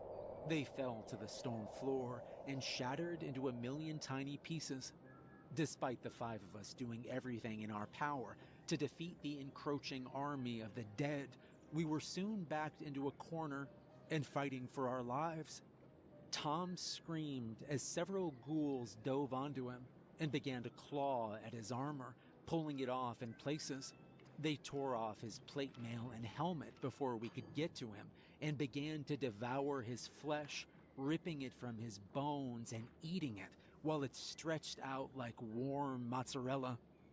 Within a minute of falling, our former comrade was up again, his eyes now white and blank as he joined the ranks of the dead trying to rip us to shreds. Thankfully, Noel was taking out more than his fair share of foes. His massive club arced and spun, dealing heavy blows and sending ghouls flying every direction. Just as I thought the tides of battle had begun to turn, Brad fell under an onslaught of the undead. I heard his screams. The elf was up to his feet in moments, his deadly bow now aimed straight towards us. Arrows flew and thankfully missed my head by inches. Despite our losses, the wizard and I held strong. Noel was the next to fall, though. His wide-swinging blows left him open for a counterattack, and the zombies did just that. They piled onto him and began to rip and tear at his flesh with their sharp yellowed teeth. He was soon on the ground, writhing and screaming. My hope began to dissipate, and I realized with a sinking heart that I would die in this place. Fear began to consume me, and my sword started to swing wild, missing targets. The dead began to take precious inches from our small fighting territory as the wizard and I stood back to back, fighting with our last ounces of endurance. Enough! The wizard bellowed. His strong voice rang clear and true and echoed back at us from the high arching stone ceiling. He began to murmur and chant under his breath. The words were indiscernible, but the power flowing through them was clear as day. Even the unthinking zombies backed away instinctively from the growing energy, which blossomed and built into a towering blue inferno of light. A wave rippled through space and time and all things as the powerful supernova blast of the wizard was unleashed. Thankfully, I was spared from it, since I was his ally. Every undead creature in the chamber went flying through the air as the explosion boomed and cracked with an echoing blast. The Necromancer King himself went flying backwards from where he stood, crashing into a wall far behind him. Though the impact should have been fatal to anyone, I saw him writhing and moving around on the floor as if to get up again. I turned to the blue wizard and saw him lying on the floor, unmoving. Running over to him, I saw that he was pale and his lips were turning blue. Blood poured from his mouth, and he coughed and sputtered and groaned in agony. "What happened? Are you okay?" I asked him. My special attack, the wizard was saying quietly. It was the last resort. The supernova blast is exactly what it sounds like. It is the explosion of a dying star, capable of doing incredible damage, but at great cost. I stood and looked at the Necromancer King gradually getting to his feet again, and decided then and there to end it. The son of a bitch shouldn't be breathing anymore, I told myself, and I was about to correct that problem. Running down the aisle, my boots crunched across the bones of hundreds of motionless zombies. I heard a battle cry begin to pour out of me instinctively as I raced up the carpeted steps towards the Necromancer, who now stood wobbly before me. He drew a massive obsidian blade as I leapt towards him, my sword thrust out towards his face. I no longer cared if I lived or died, only that this creature was dead and gone. He'd killed everyone I cared about in this place. My sword pierced his faceless hood before he could even take a swing, and I felt nothing as it impaled him. His cloak puddled to the floor instantly, as if it had been worn by a shadow. The Necromancer King was dead. I looked back over my shoulder, and I quickly realized the blue wizard would be next to go. I ran over to him, and he looked up at me desperately. You never used it, he said, a grin playing at the corners of his lips. Used what? I asked, confused. Your special skill. You never used your special skill. I looked down and saw my hands were glowing faintly blue again. I forgot all about your special skill. I read all the character cards so carefully, but I forgot. He told me, his words barely audible now. It escaped my mind until just now. The Paladin's special skill is called Mass Revive. He'd taken his final breath, and with his eyes still open, he died. His pupils stared out into space, fixed and pinpoint. I realized I hadn't read my character card properly, instead only briefly skimming it. What a thing to miss. I didn't hesitate. The power was ready to be released, and I only had to direct it. So I did. I laid my hands on each of them, and they stood a second later. Noel rose to his feet, human again. Then Tom and Brad followed. Finally, the blue wizard stood, looking fully healthy and restored once again. But I wasn't finished. I searched the room with my mind for one more lost ally, someone from a campaign long before ours, someone who was long believed irretrievable. There was still a glimmer of humanity left in her, and I sought it out, and I brought it back. Elizabeth? She stood, looking human once again. A woman in her 30s by the looks of her, with a worried face and brown hair. Her pale blue eyes searched the room, confused, unsure, and then she saw his face. They ran to each other, the blue wizard and his lost love. The two embraced, as the four of us stood watching, happy to see the man finally free of his curse. Suddenly, an enormous golden chest appeared before us. It sprang open, and its glowing contents were revealed. Armor and weaponry that looked powerful and ornate. Brad reached his hand in to grab a dagger that looked especially powerful and glowed red with a magical aura. I slapped his hand and looked him sternly in the eye. No touching. Remember, this place wants to keep us here. We're only interested in these. I pulled out a pair of potions in beakers, one purple and one orange. Which did you say will take us home? I asked the wizard. Purple, you stay put. Orange gets you out. I took the cork out from the orange vial and offered to be the guinea pig. The wizard held the bottle so it wouldn't fall to the floor and break if I suddenly disappeared. Bringing the potion to my lips, I prepared myself to be transported back to Earth, back to reality. Hang on, Brad said. What? How do you know the orange one takes you home? You never tried it. He was looking suspiciously at the blue wizard who was standing there with his arm around his long-lost wife's shoulder. Well, I suppose I just assumed. The first time I tried one randomly and it kept me here, so I figured the other one would get me back home again. Problem? Brad was eyeing both vials and held them up in the dim light. You said this place wants to keep us here, right? So why would they offer us a way out? I'll bet they both keep you stuck here, and probably erase a bit of your memory every time as well. So what do you propose? I asked.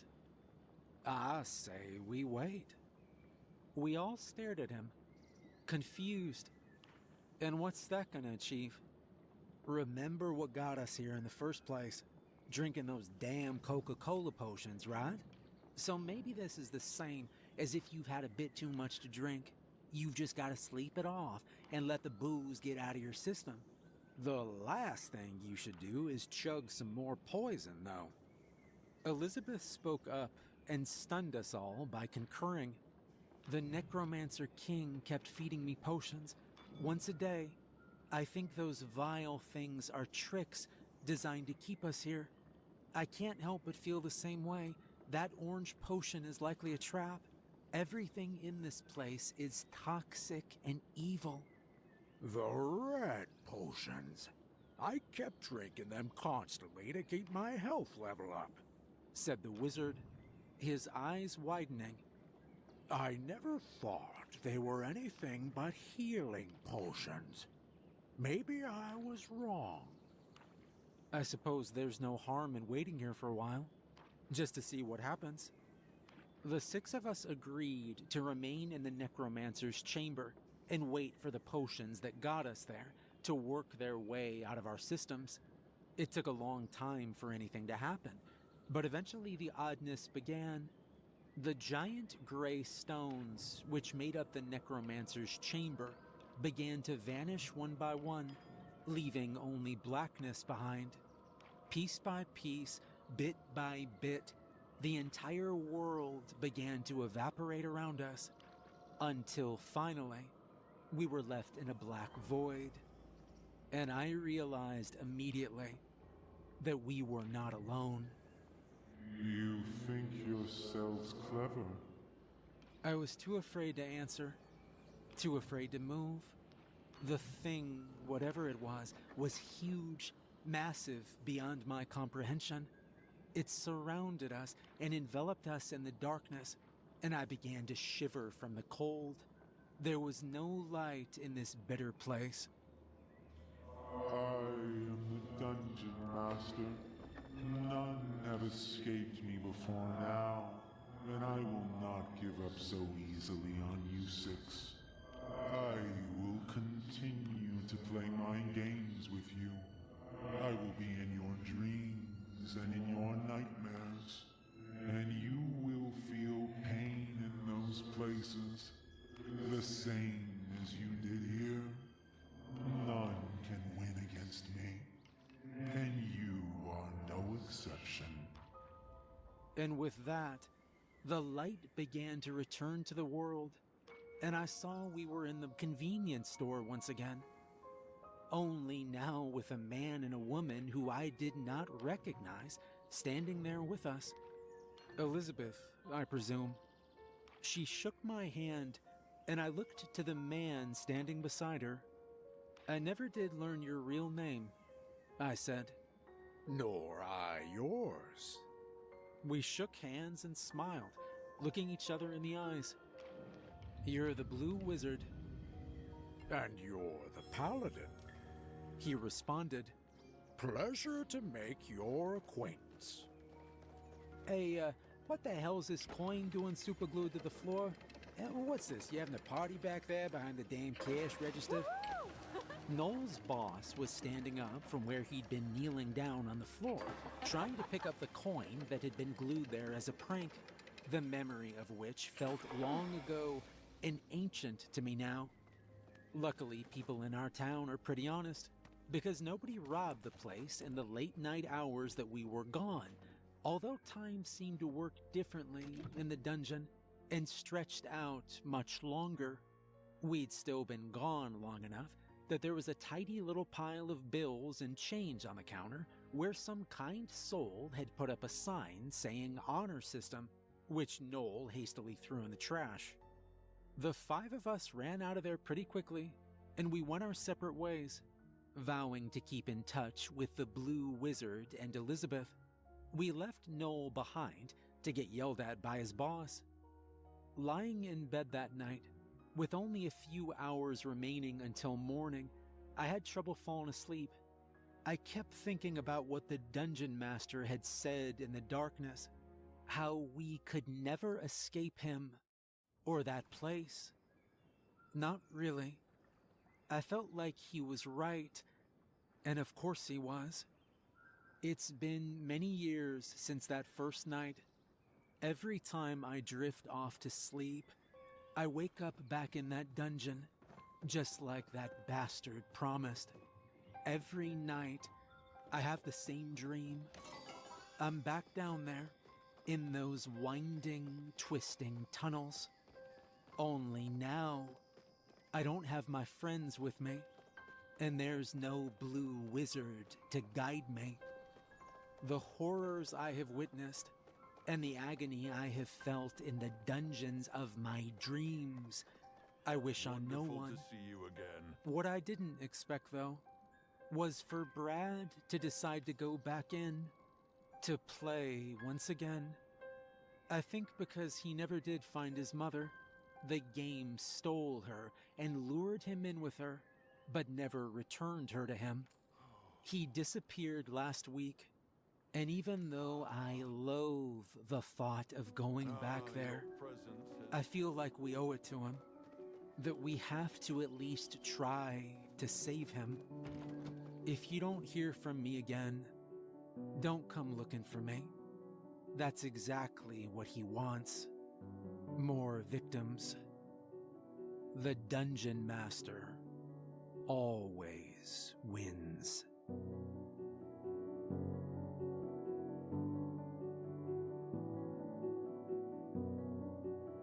Hello everyone, remember to like and subscribe if you enjoyed the video, and make sure to check out more of the author J Group's work. There's a link in the description, very talented author. If you'd like to support me further, there's a link to my Patreon in the description. And let me know in the comments if you come across Dungeons in Darkness, if you will play. Have a good night. Alright. And it looks like our next one is if you ever play the mall game, be sure to follow the rules. That is our next one is if you ever play the mall game, Have you ever lost someone make you sure to loved? follow the rules. Someone who was such an important part of your life, that losing them ripped everything out of you, and left you as nothing but an empty husk? I have. Grief does things to a person.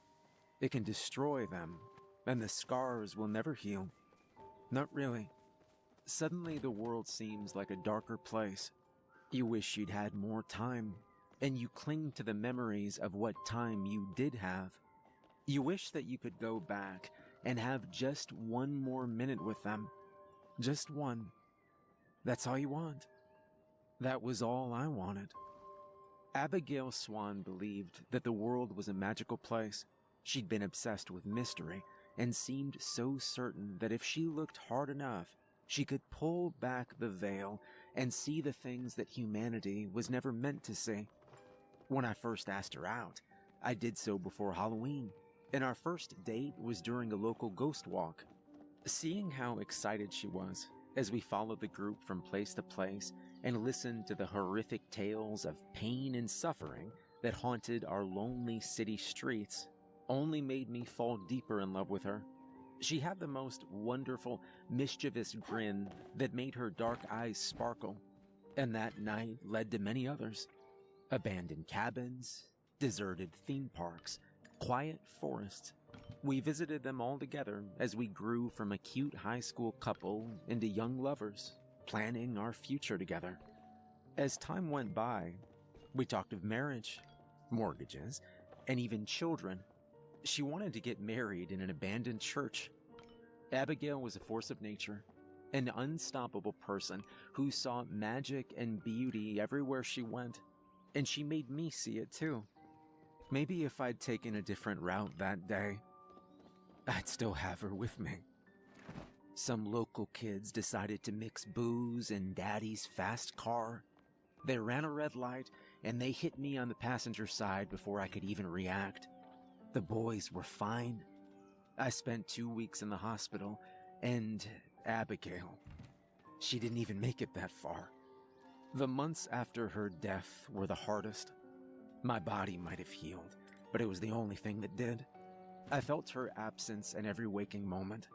I pored over her old photographs as mutual friends offered me empty condolences. I knew they meant well, but their support didn't change what I'd lost. They didn't cushion the pain that I felt. Nothing really could. I would have given anything to undo what had been done, or to even have one more minute with Abigail. Anything. That's why I did it. It's why I played the mall game. I didn't know if it would work, and I knew that in the unlikely event that it did, I'd probably end up killing myself in the process. But given the state I was in, and what it promised, I couldn't say no. Like I said before, grief does things to a person. It sends them to dark places, and in those places, there are often other things waiting. I'd first heard about the mall game through Abigail. It's not a well-known ritual. I'd never heard of anyone who'd completed it successfully, but with all the details out there, someone must have. Those who attempted it usually failed to even start it correctly, although if you dig deep, you might find some rumors of people who tried to play it and disappeared. Supposedly, if you manage to beat the mall game, you'll be allowed access to another world. In there, you would have your choice of prizes: worldly possessions, riches, knowledge, and if you choose, an opportunity to speak to the dead. The catch is, you can only take one prize, and if you were to beat the mall game, you can never, ever play it again. You have one chance to play, and one chance to win. In order to even play the game, you must have recently lost someone close to you, otherwise it won't work. However, if you have, and you are still reeling from the grief, you need to visit any large indoor mall of your choosing. It doesn't matter where it is. It just needs to be a large indoor mall. A strip mall won't work. You need to enter first thing in the morning, and make sure that you are the very first one to set foot inside the mall that day. Then you need to approach the nearest kiosk and ask the person working there, "What time does the mall close today?" Their answer is very important. If they do anything other than smile at you and say, "Stay and find out," then you have failed. However, if they smile and they say those words, then the game begins. My city has a very large mall near the highway that I knew would serve my purposes perfectly. I made sure to be there bright and early on a weekday, when they might not be as busy in the morning. I thought it might be easier to be the first person inside that way. The mall opened at 10 in the morning, and when the doors were unlocked that day, I was inside before they'd even fully opened. The underpaid employee who I pushed past shot me a dirty look as I made a beeline for the nearest kiosk, a cell phone provider. Common sense told me that this wouldn't work. Even if the mall game was real, it was such a long shot that I'd actually trigger it. But if it was, if I had a chance to speak to Abigail one last time, I needed to take it. I needed to see her again. The kiosk sat just ahead of me, and the employee there looked over at me as I drew closer. They probably thought I was there to browse or buy. There was no way they'd have expected the question I asked. "Excuse me, what time does the mall close?" Their initial expression was one of surprise, and I felt my heart sink. I was so sure I'd failed at the first step. And then I saw their smile.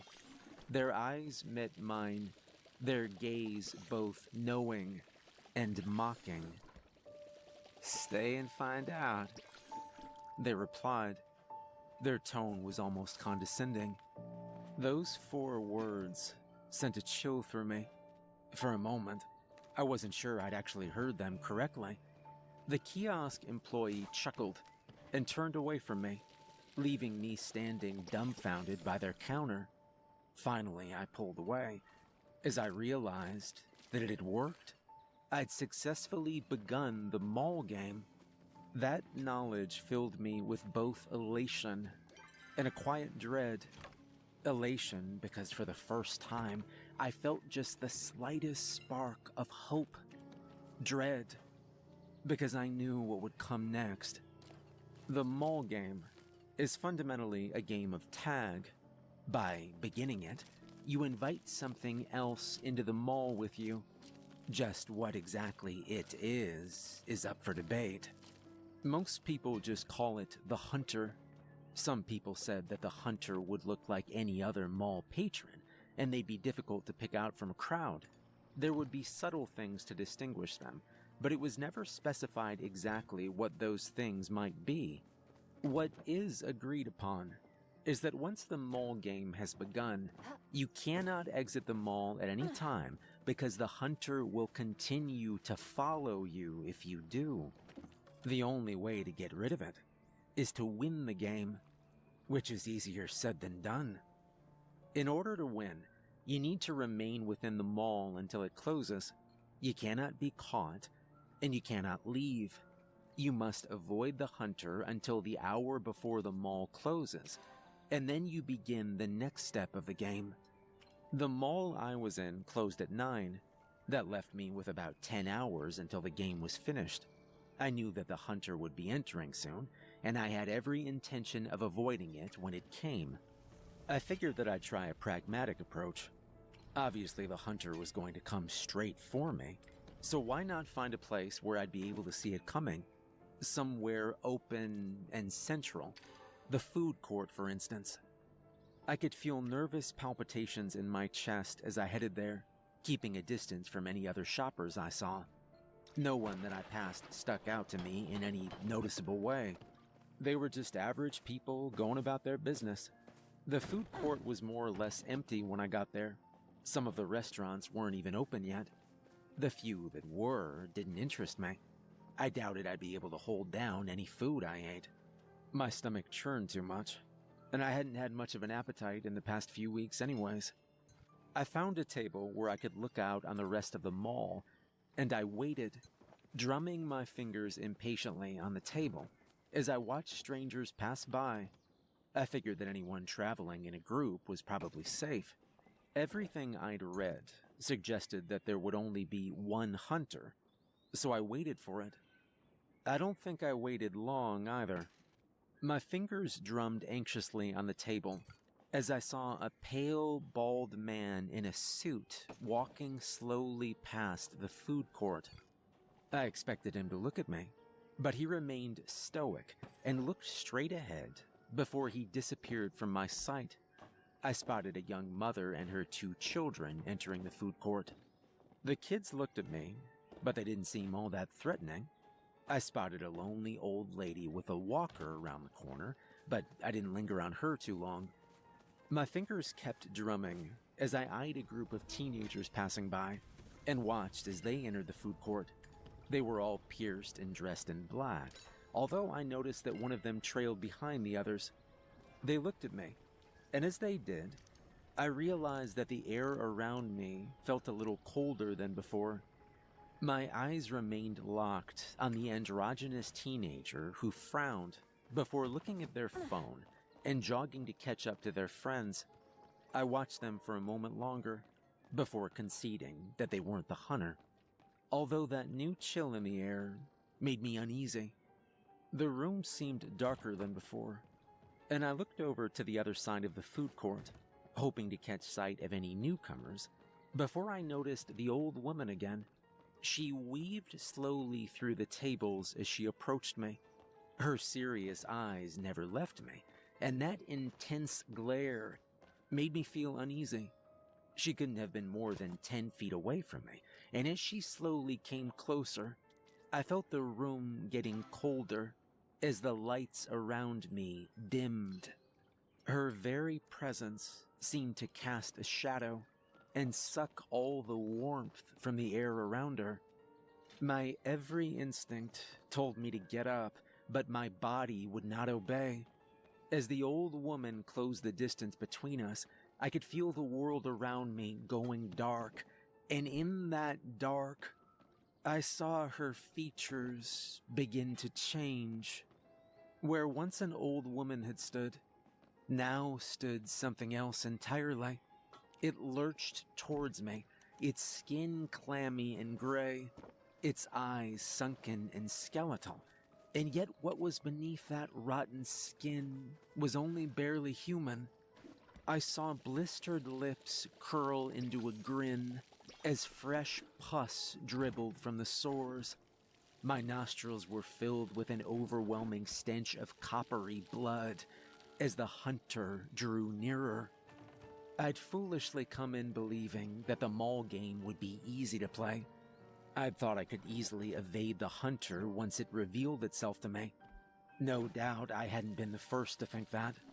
Running sounds simple in concept, but when faced with what hides behind the veil, your body doesn't respond.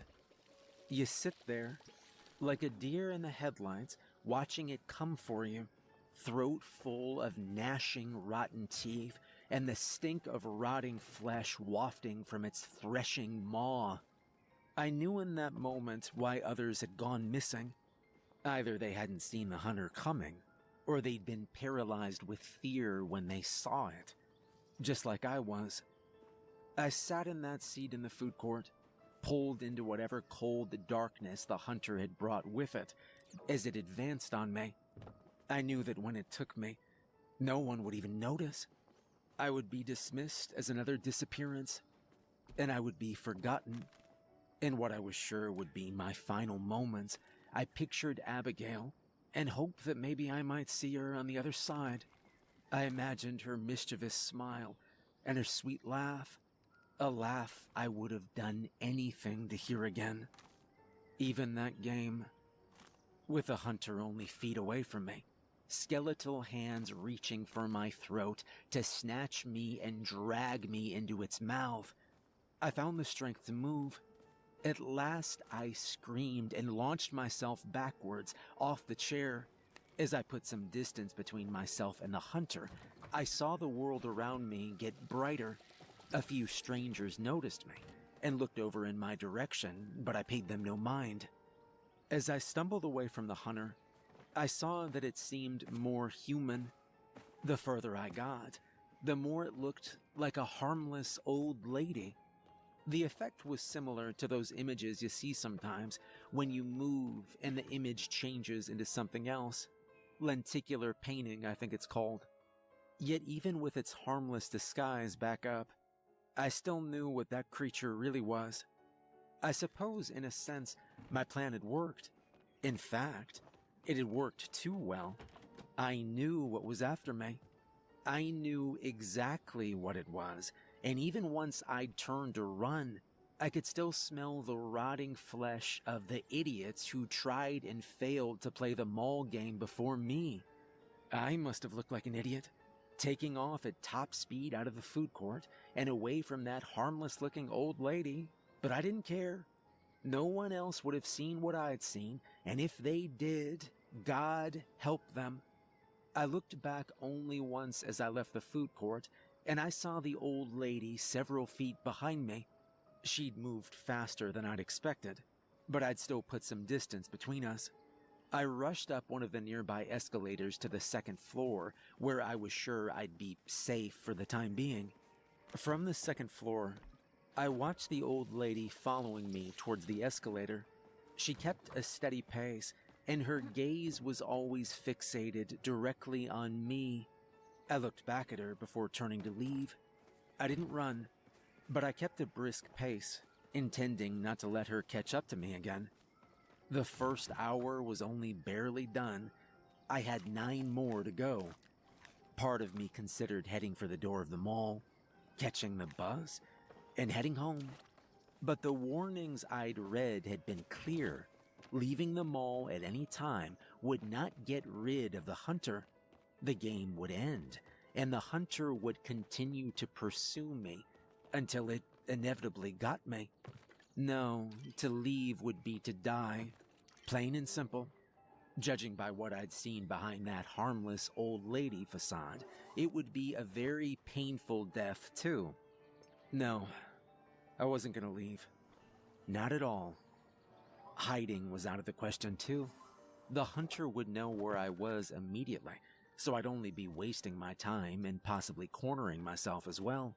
On the subject of cornering myself, going into any of the stores would probably also be a mistake. Mall stores generally only have one entrance that is also their exit. I didn't know how smart the hunter was, but if it happened to catch me in one of the smaller stores, all it would need to do is wait by the entrance for me to come out, and it would have me. A better strategy seemed to be to simply keep moving. The mall had a circuit to it that I could follow. I could move between the upstairs and downstairs, and it would allow me to stay ahead of the hunter. I'd just do laps around the mall for the day, until it was time to find a store and end the game. I could do that, right? For the first couple of hours, things went well. I kept a close eye on the hunter, who I kept at about a 30-foot distance. It followed me up and down escalators, keeping its steady pace as it pursued me. Its eyes never once left me. Despite its appearance as an old lady, I figured that it moved just about as quickly as I did. Despite how terrifying my first encounter with it had been, I caught myself feeling confident that I might just win this after all. By the time noon had rolled around, my confidence was starting to wane. I'm not exactly a health nut, but I consider myself at least somewhat in shape. Keeping a brisk pace to keep the hunter away from me, though, was far more trying than I'd expected.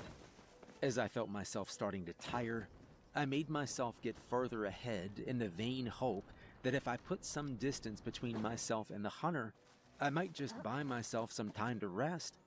It didn't take long to leave her behind as I headed back towards the food court.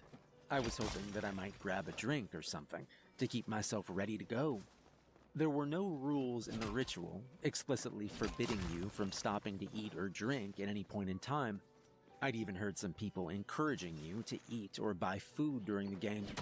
There would be no opportunity to eat for some time once it was all over. I was on the second floor and was getting close to the escalator that led down towards the food court when I felt a familiar drop in the temperature around me. I paused and looked backwards, expecting to see the hunter behind me, but there was no one. The lights around me were starting to dim again, and I remained frozen, unsure of what was close to me. Was there something else nearby? A second hunter, perhaps? The descriptions I'd read hadn't said anything about that. And then from the corner of my eye, I saw her. I'm not sure when she got down to the lower level, or when she caught up to me. But there she was, that same little old lady riding the escalator up to me. Her eyes were fixated on me, like they always were, and I could see something shifting behind her human facade. I recoiled on instinct away from the escalator, and I broke into a run, putting some more distance between us. Not too much this time, though.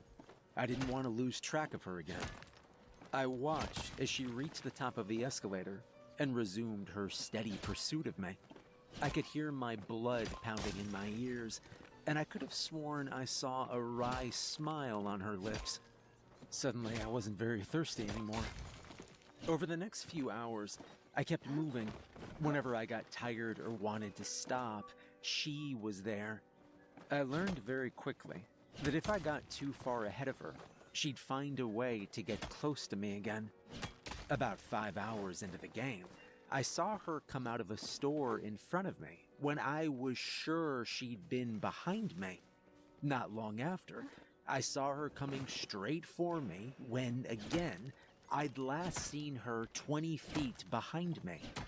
As the day went on, she became more and more aggressive. The mall itself began to feel wrong. I was sure I'd followed the circuit that led around the mall exclusively. However, every now and then, I'd find myself disoriented. Routes that had looped around last time seemed to end in doors out. Stores that I'd passed before began to pop up in the wrong places. Maybe it was just the exhaustion, or maybe it was something else entirely. Through it all, that damn old lady behind me kept up her brisk pace, and so did I. I made myself move just a little slower, choose my paths more deliberately. Near the end of it, my legs felt sore as if I'd been hiking all day. I was thirsty, hungry, and I was tired. Every little group of benches or chairs I passed looked so inviting that I considered resting for just a moment. I only actually tried it once. As soon as I'd sat down, I felt the air grow colder, and I saw the lights around me growing dim. The first 2 times it had frightened me. This time it angered me. From the corner of my eye, I saw the hunter approaching, and I growled in frustration. Something deep, primal, and angry in me made me want to lash out at it. A far more rational part of my mind told me to run. Despite my mind telling me to fight, I chose to run anyways. When I finally heard the announcement, I can't tell you how tired I was. Attention, shoppers. A voice said over the intercom. The mall will be closing in 1 hour. I wasn't sure how much longer I'd be able to keep moving. It had been 10 hours at that point, but it felt like days. At the sound of the announcement, I looked back towards the hunter behind me.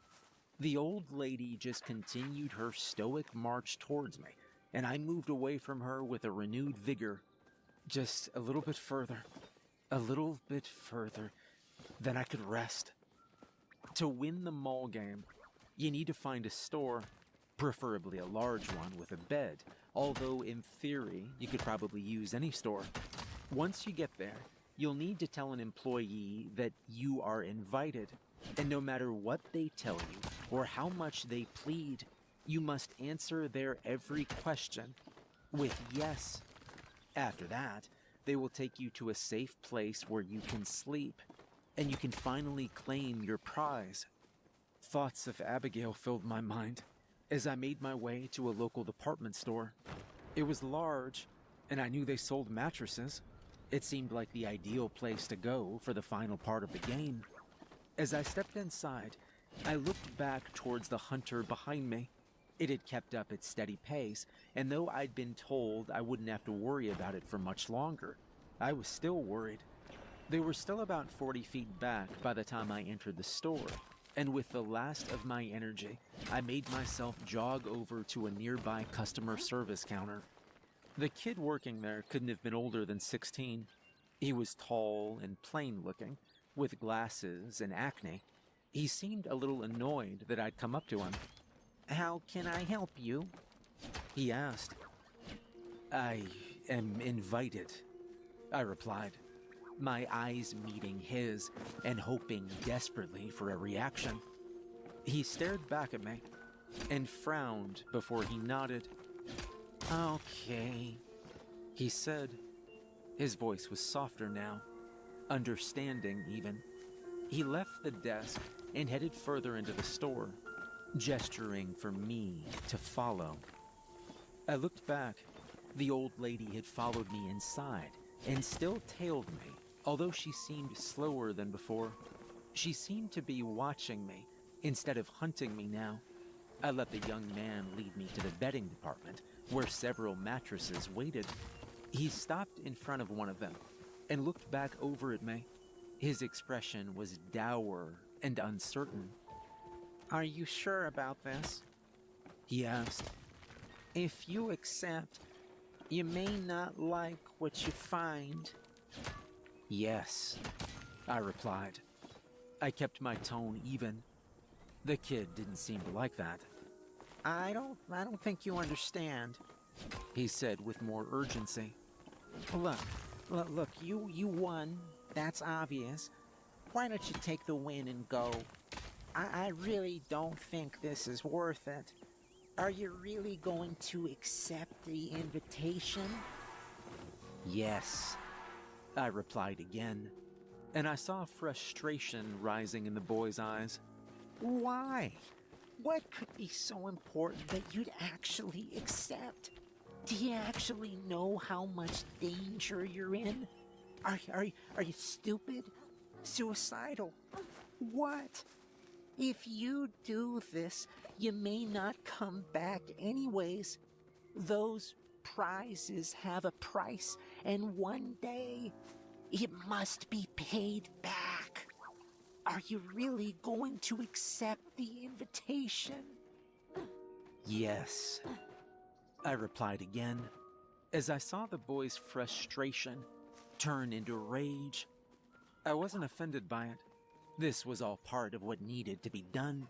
A final test of resolve before I could claim my prize. It was trivial compared to what I'd already been through. Go to hell. I hope you get ripped apart. What do you think is so important that you'd go this far? Money? Knowledge? Something else? It's not worth it. His expression hardened. Abigail is dead, Michael. The fact that he said my name sent a chill through me, and he knew he'd caught me off guard. Oh, yeah, I know who you are. Michael Warren. And I know you're wasting your time. Why would you torture yourself by going down to see her? What do you think she'll say? Is this worth it, dipshit? Huh? Is it? Are you going to accept the invitation? Yes. Screw you. Angry tears began to stream down the kid's face. Don't do this. Please don't do this. Don't. You don't need to throw your life away. I'm telling you, you're gonna die if you accept. He grabbed me by the shoulders, his tearful eyes meeting mine. I stared back without emotion.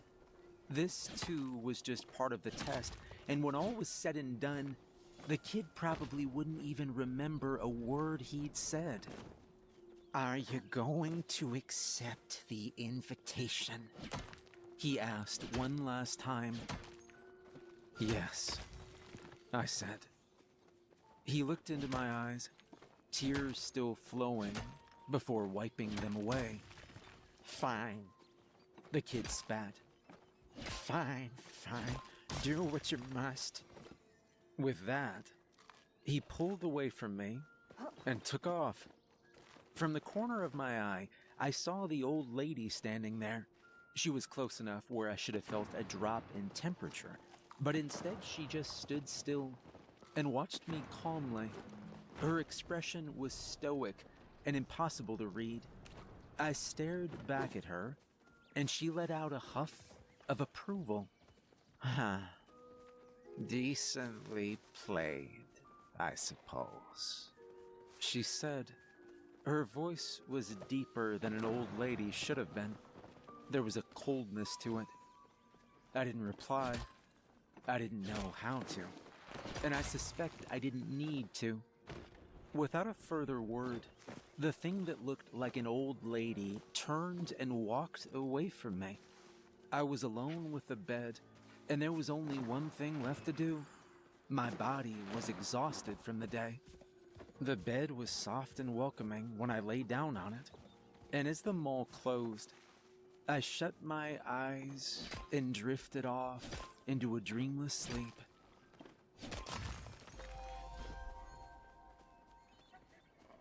When I awoke, the world was quiet. The lights were off, but I could see a pinkish twilight shining through the windows of the department store. As I sat up and got out of bed, I noticed a stale smell in the air. I knew that it had worked. I was in the other world. I made note of the bed I'd been in before I approached the door into the department store. I didn't dare open it. Leaving the mall while in the other world would prevent me from ever returning home. I saw a few idle cars waiting in the parking lot, and on the street beyond them, I thought I saw glimpses of dark figures moving about. I didn't try to look too closely at them. The sky above looked to be an ominous pink. I stared up at it and felt as if it was staring back into me before I pulled away from the door and headed back towards the interior of the mall itself. The whole place seemed to be in a state of disrepair. Broken glass and debris littered the floor. Food I passed in some of the aisles was spoiled, and silence enveloped the place like a cloud. I could hear my footsteps echoing off the walls as I walked through the hallways of the mall and looked for a pathway down to the treasure I so desperately sought. It didn't take me long to find it. Over the past several hours, I had become very familiar with the layout of the mall. It was easy to tell when something was out of place, and the stairway on the ground level that inexplicably led downwards was certainly out of place. I approached it slowly, and I could see a dim red light shining from down below. It pulsated like a heartbeat. I began my descent, unconsciously holding my breath as I did. My footsteps echoed off the marble floor beneath me as I set my foot down into the lower level. I'm not sure exactly what I expected to see down there. Another mall level wasn't it. In fact, what I found there seemed mundane compared to what I was expecting. I could see countless storefronts, most of them recognizable. The only catch was that they were empty. Neon signs and posters advertised video games and movies. I spotted what looked like some sort of kiddie ride in one corner and some sort of massage parlor in the other. This was what I'd come so far for? No, not quite. The accounts I'd read of the mall gang said that there were a few different prizes one could choose. The first was worldly possessions, and everything I saw certainly seemed to fit that bill. While there were things that tempted me, shallow things like games, rides, and movies weren't what I'd come so far for. "These prizes have a price," the kid had said before I'd slept. No doubt if I touched anything, I'd need to give it back at some point. I looked straight ahead and began to walk again. In the distance, I could see another staircase leading down, and I jogged towards it before I began to descend again. The next floor was more drastically different. This one barely resembled the mall I'd been through. The layout was the same, but the storefronts were gone. In their place were alcoves filled with things that made me pause. Great golden statues with jeweled bodies watched me like silent shopkeepers. I saw golden coins and ingots scattered about and piled up in amongst the nooks where the stores once were. Jewels as large as my head were dotted amongst the gold. Emeralds, rubies, sapphires, even diamonds. Just one would be enough to see me set for life, and I caught myself approaching one of them before stopping. I didn't let myself lay a hand on anything there. Like the kid said, there was a price, and as wonderful as those treasures were, I suspected it would be higher than I'd care to pay. Besides, this treasure, marvelous as it was, wasn't what I'd come for. If I took anything, I wouldn't be able to go deeper. I wouldn't be able to see Abigail again. It took more restraint than I'd expected to pull myself away from some of the treasures I saw and look straight ahead again. Sure enough, I could see another stairway in the distance, and I made myself go to it. I wanted to take one final glance at the treasures behind me, but I didn't let myself. I just made myself go down the next set of stairs. The fourth level was truly massive, larger than it should have been at a glance. It bore no resemblance to the mall above me, and barely resembled any library that I'd ever seen. Massive shelves jam-packed with books seemed to span onwards into infinity. As I passed them, I skimmed some of their titles, and many of them gave me pause. They promised secrets, truths about the universe that anyone would want to know. Are we alone? Why were we made? How did the universe begin? How will it end? If I were a weaker man, I would have given in to the temptation, but I'd already come so far. I could stand to go a little further. As before, there was one final set of stairs up ahead, and I knew what was waiting for me beyond them. I tore my gaze away from the books as I approached the stairs and began my final descent. And there, I found myself on a city street. The street was a familiar one I'd seen before. It stretched onwards into the night, and when I looked up, I could see the stars above me. When I looked back, I could see stars. This place made no sense, but after all I'd gone through, I can't say it surprised me much. The street looked just as it had on that Halloween night several years ago, the night that Abigail and I had taken that ghost walk around town. Our very first date. There must be someone very important to you if you've come all this way, a voice said, and I turned to address it. The old woman who'd hunted me through the mall stood patiently before me. Her expression seemed a little softer than before. Yes, I said. Yes, she is very important. The old woman cracked a knowing smile.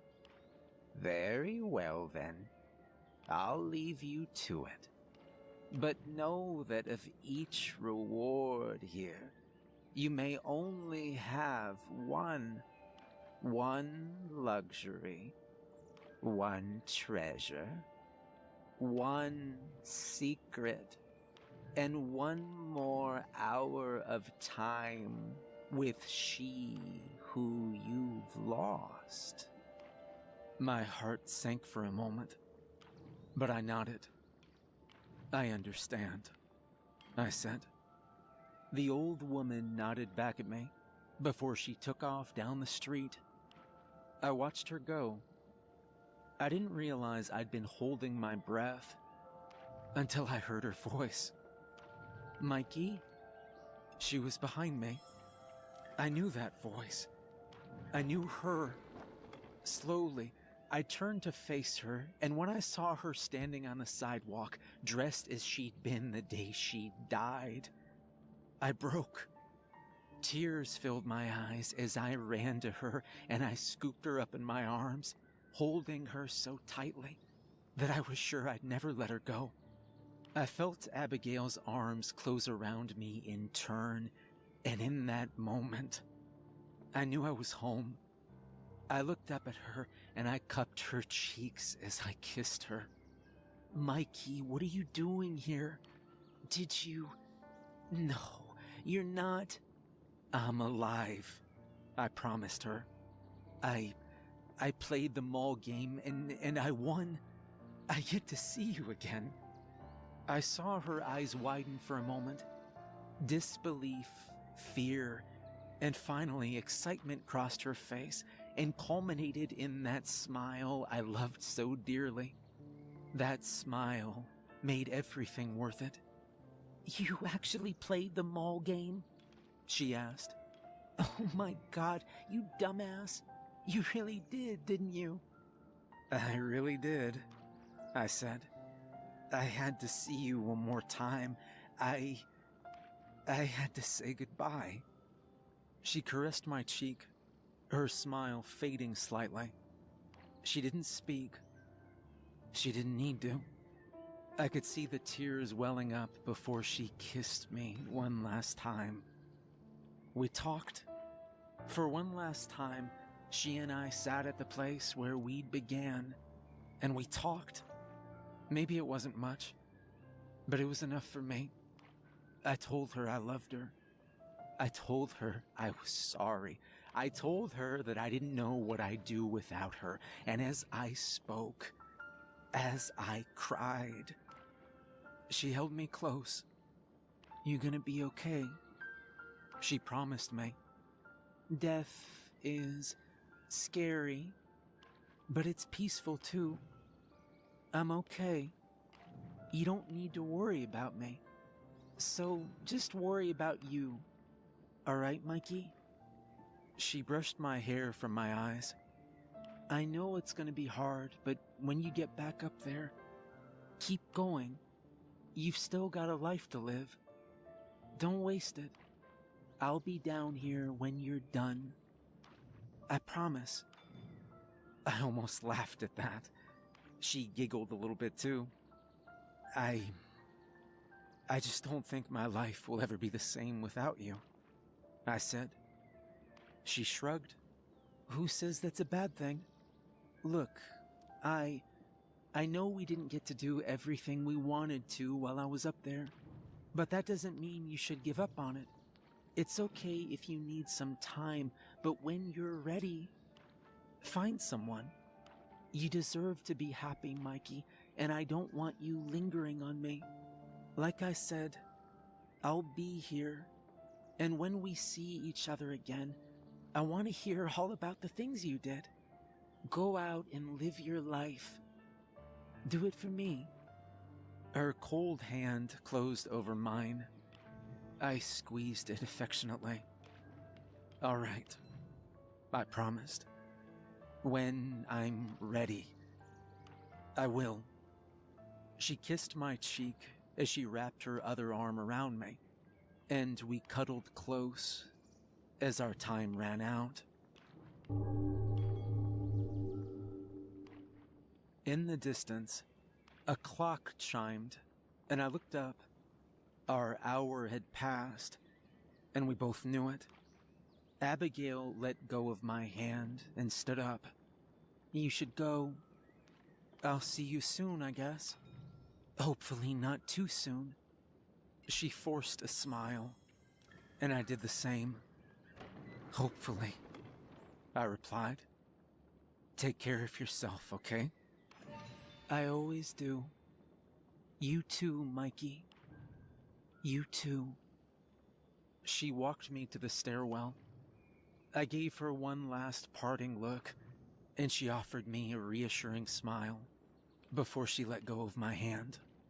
Part of me wanted to beg her to come with me, but I knew it wasn't possible. There was no undoing what was done. All I could do was live with it. I began to ascend the stairs, tears still in my eyes. At the top, I found the first floor of the mall, not the library.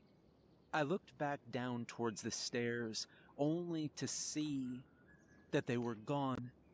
There was only a plain tile floor behind me. Tears streamed down my cheeks, but I still found it in myself to smile.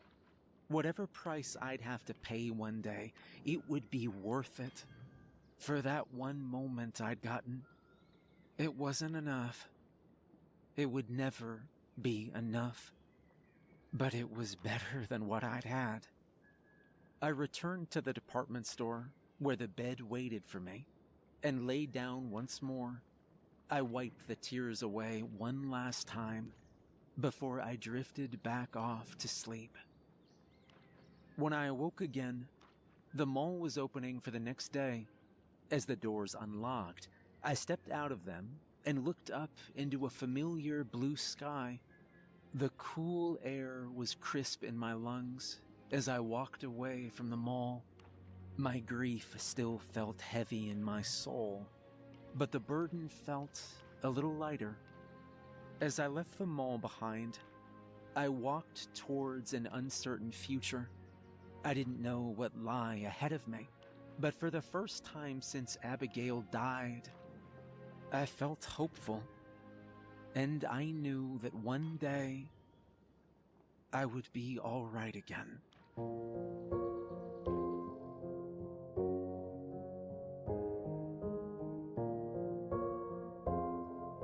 Hey everyone, remember to like and subscribe if you enjoyed the video. Huge thank you to the author, Head of Spectre. Make sure to check out more of their work. There's a link in the description.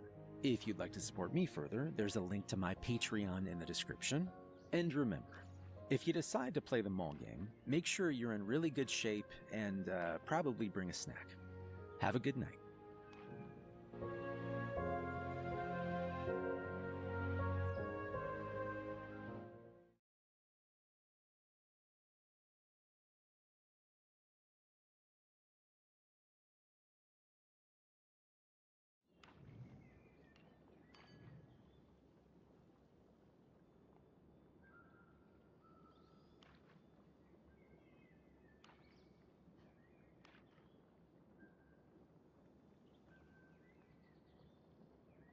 Alright, and the next video, the next story we'll be listening to is I took a job as a fire lookout. There's something near Tower 14.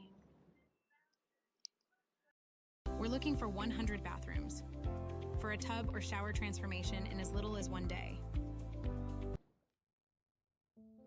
I always wanted to be a park ranger for as long as I can remember.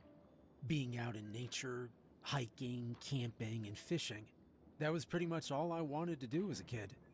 Once I realized that profession existed, it was my only career pursuit, and I trained for it like an astronaut going to outer space.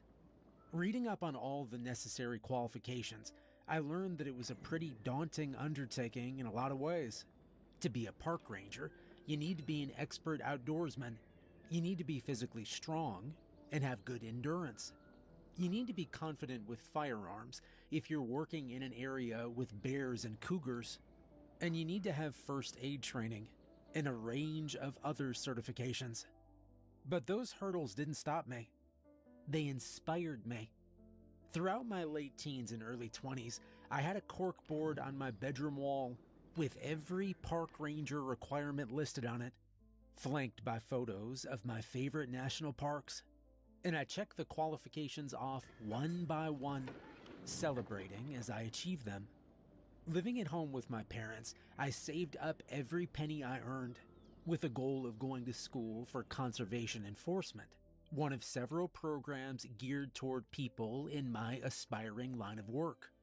Eventually, I got my diploma from a nearby community college, which was about all that I could afford. It took a while, and I worked a lot of shitty odd jobs, but eventually I was hired full-time by the Forestry Service as a fire lookout. This was after at least 30 rejected applications. By that point, the recruiters probably knew my resume off by heart, without even reading it. I was thrilled, and I accepted the job with a cry of joy over the phone, to which my boss laughed and said he was looking forward to meeting me. Throughout my on-the-job training, I picked things up quickly, and my supervisor, named Ross, said I was a natural. It wasn't long before he was sending me out alone to clear brush or do simple things, despite the fact that he was supposed to be shadowing me all the time. He said he trusted me, and that it took a lot to gain his trust. On my last day of training at Fire Tower 14, we were sitting in the cabin playing chess, when Ross noticed something in the distance, a bit of smoke rising up out of the trees. It was just a wisp of white smoke, indicative of a campfire. Well, we should go check that out, Ross said, handing the binoculars to me and pointing. I saw it immediately and nodded, thinking it'd be nice to get out and do something different. The routine of clearing brush and taking out the trash, reading books and playing board games and cards was getting monotonous. It was late afternoon, and there were still several hours of sunlight left. I grabbed my backpack and my rifle, filled my canteen with water, and was about to set out when Ross muttered something over my shoulder. Son of a bitch, he said, a little louder this time. It wasn't like him to curse, and I was a little surprised to hear him do it. Ross reminded me of a Boy Scout in a man's body. His enthusiasm for the job was infectious, and he was almost always in a good mood. What? I asked, walking over to join him. Another one. Nobody bothers to get a camping permit these days anymore. He pointed at another fire burning in the distance, this one a little closer. Normally, We wouldn't go out to bother campers, but these were not registered camping sites, and people like that often didn't bother to clean up after themselves, and sometimes got injured out in the woods since they weren't prepared. Most people who care enough to go camping properly will actually acquire a camping permit. They know it isn't worth the risk of being fined. These people clearly didn't care. You know what? Ross said, looking at me. This is actually perfect. It's your last day of training, which means next time something like this happens, you'll be on your own. Nobody around for miles. So let's split up the two offenders and we'll each take one. I'll be in radio contact with you the whole time. They look like they're only a couple miles away from each other. How's that sound? Despite the fact that I'd been eager for the job my entire life, now that I was faced with the prospect of doing it alone, I was a little nervous. But I nodded my head, agreeing with his plan. All right, let's do it, I said. Just like we practiced, he told me, as we began to climb down the stairs from the tower. Don't get into any confrontations. If they want to get into an argument, you walk away and you call me for backup. Otherwise, just give them the citation and move on. Tell them to find a new campsite, or we'll be back to confiscate their gear. You know, the usual routine. The two of us took the Jeep, which was parked at the base of the tower, and drove down the dirt trail until we saw the first vehicle pulled over at the side of the road. It was empty, with no one inside. All right, you take this one. Radio me once you make contact. Remember, don't take any unnecessary risks. If anything doesn't seem right, you just let me know. He looked very nervous all of a sudden, and it was making me more worried than I'd been a second before. He looked like he wanted to say something else and opened his mouth as if he were about to do so. But then he shook his head, as if telling himself not to. After a few seconds of awkwardness, I reassured him I'd radio once I made contact. He told me to get going and stay safe, driving off once I'd shut the passenger door of the Jeep. And I was left alone, surrounded by wilderness. Taking a deep breath and letting it out, I began to march into the trees, towards the smell of campfire smoke in the distance. The brush was thick, since there was no real trail here, but I could see where the campers had dragged their cooler through the shrubbery, and I could make out their boot prints in the mud. If I had to guess, there were at least 3 or 4 of them. It didn't take long before I came across a clearing, and standing in the middle of it was a large stone archway. The human-made structure was about a 10-minute walk from the road and looked like a bridge constructed for a railroad to pass over above it. But it made no sense for it to be way out here in the middle of the forest, far from any civilization, and far from any active railroads. A dirt path emerged from nowhere, leading towards this arch, and going underneath it to the other side. I didn't know the area well enough to say that this was completely out of the ordinary, but to my eyes it did look unusual. Ross hadn't mentioned any decommissioned railroads passing through this part of the forest, but then again, it could have been long out of use and ancient. When I approached the stone archway, I got a queasy feeling rising in my stomach, like when you're a kid in the back seat of a car and your parents are driving down a hilly dirt road and you go over a steep hill too fast on the opposite side.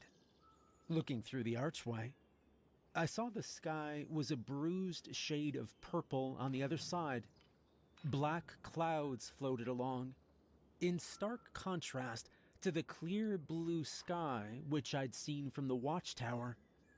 I looked over my shoulder, and the sky was blue. I looked straight ahead again, and I saw that it was that surreal purple shade, but only on this side of the archway. What the hell? I muttered to myself, walking through the stone archway to the other side. The moment that I did, My body broke out in pins and needles as if every limb had fallen asleep for just a second. But then the sensation passed. I felt as if I'd crossed over through some threshold into another world. But I convinced myself I was just being foolish, letting my adrenaline get the best of me. This was simply a new and kind of scary experience, being alone by myself out here, but I'd need to get used to it fast. Steeling myself with a deep breath, I squared my shoulders and continued marching forward. The forest was still the same, but the sky was that dark purple shade, and I didn't understand why it would look like that. It was still a few hours until sunset, so it wasn't being caused by the sun's approach towards the horizon. It was something else. A forest fire, maybe. "Ross. Come in, Ross," I said into my radio, which was clipped to my uniform shirt. There was a burst of static, but nothing after that. "Ross, status update, come in. Ross?" Again, there was nothing. "Great. Some backup you are." The forest swallowed me up again as I walked along the path until it disappeared. Strangely, the woods were difficult to traverse in this section. Huge trees blocked my path, their low branches impossible to get around.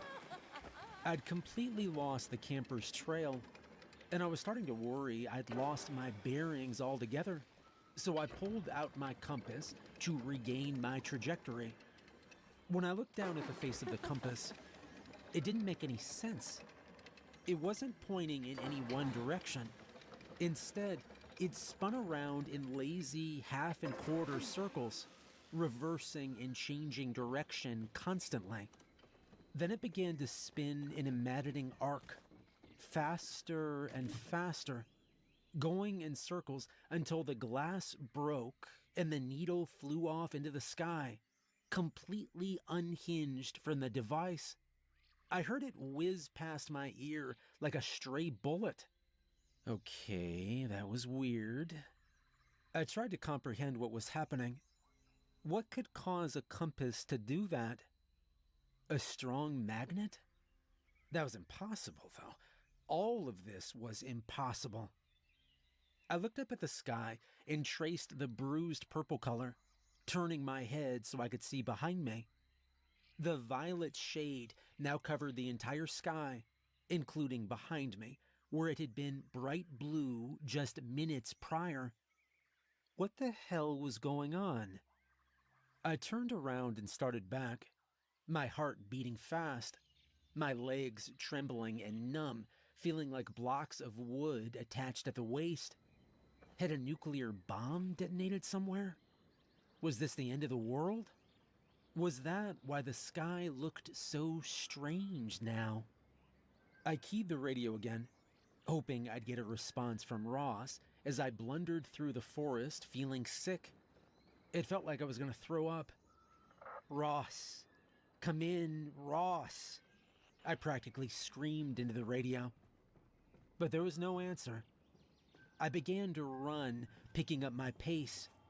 It was that archway. That damn archway. I should have never gone through it. I could tell it was wrong. I could tell it was evil. That feeling of pins and needles, that rising sensation in my gut, every part of my body had been trying to tell me not to go through it. But I hadn't listened. I'd heard stories before, read tales on the internet, of back rooms and hidden interdimensional portals, which led to places like this that shouldn't exist. Dimensions locked away through space and time and other mechanisms we don't understand, which people stumble into and can't escape. Stairs that lead to nowhere, but take a portion of your lifespan should you decide to climb them, causing you to disappear from your friends and family for untold lengths of time. People vanished in national parks all the time, and there was no explanation for it. At least, not until now. I pushed aside the brush and made my way out of the forest and into the clearing where the archway had been. My heart sank as I stared at the blank spot where it had been. The stone archway was gone. I stood there for a while, just staring at the blank space where it had previously stood. But it didn't change the fact that the thing had vanished. I spun around in circles, thinking maybe I'd lost my way and gone off track. Maybe this was all in my head, and I just lost track of time. That was why the sky was purple, and why I was having trouble finding my way back. I wasn't trapped in another dimension. I just spaced out, and the sun was setting. Yeah, that's all it was. Nothing more. I convinced myself this was true, even though part of me knew it wasn't. If I kept walking this direction, I told myself, I would hit the dirt road eventually. I was sure enough of my bearings to know that the road lay in this direction, and I could simply walk back to Tower 14 from there once I found it. Sure, Ross would be pissed. He would tell his bosses that I needed more training and that I wasn't ready yet. But that was okay. Maybe I wasn't. Despite all my years of getting ready for this day, maybe I was still an amateur. With this new plan in mind, I kept walking straight back the way I'd come. I knew better than to push it when I'd already lost my bearings, not to mention my compass. The best bet was just to walk back to the safety of the road. The longer I walked, though, the more I began to realize what I'd suspected deep down was true. The road was not there. The road should have been here. Even if I was slightly off course, I should have seen it by now. But it was nowhere to be found. Worse than that, the sky was getting dimmer with those horrible black clouds, covering up the patches of purple and filling them in with malignant darkness. Ross, please come in, I said into the radio for what felt like the 100th time. A clap of thunder boomed overhead, sounding discordant and wrong to my ears. It was a bad imitation of thunder. It warbled and shook the ground, the reverberations lasting far too long afterwards. That was what did it. The sound of that alien thunder brought me over the edge of certainty, and I knew for sure in that moment what I'd suspected all along. This wasn't the national park. This wasn't even Earth anymore. At least not my Earth. I truly had slipped into another dimension through that archway. Despite how mad it all sounded, I was on the other side of some multi-dimensional gateway. And not only that, but now the gateway was gone. I was trapped here.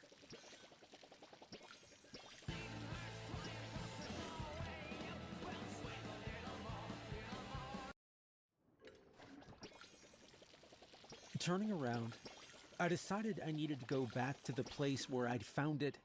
Even if it was gone now, it would have to return eventually. That was my only hope. I couldn't stay in this place. I didn't belong here. And who knew what creatures might lurk in a forest like this after dark?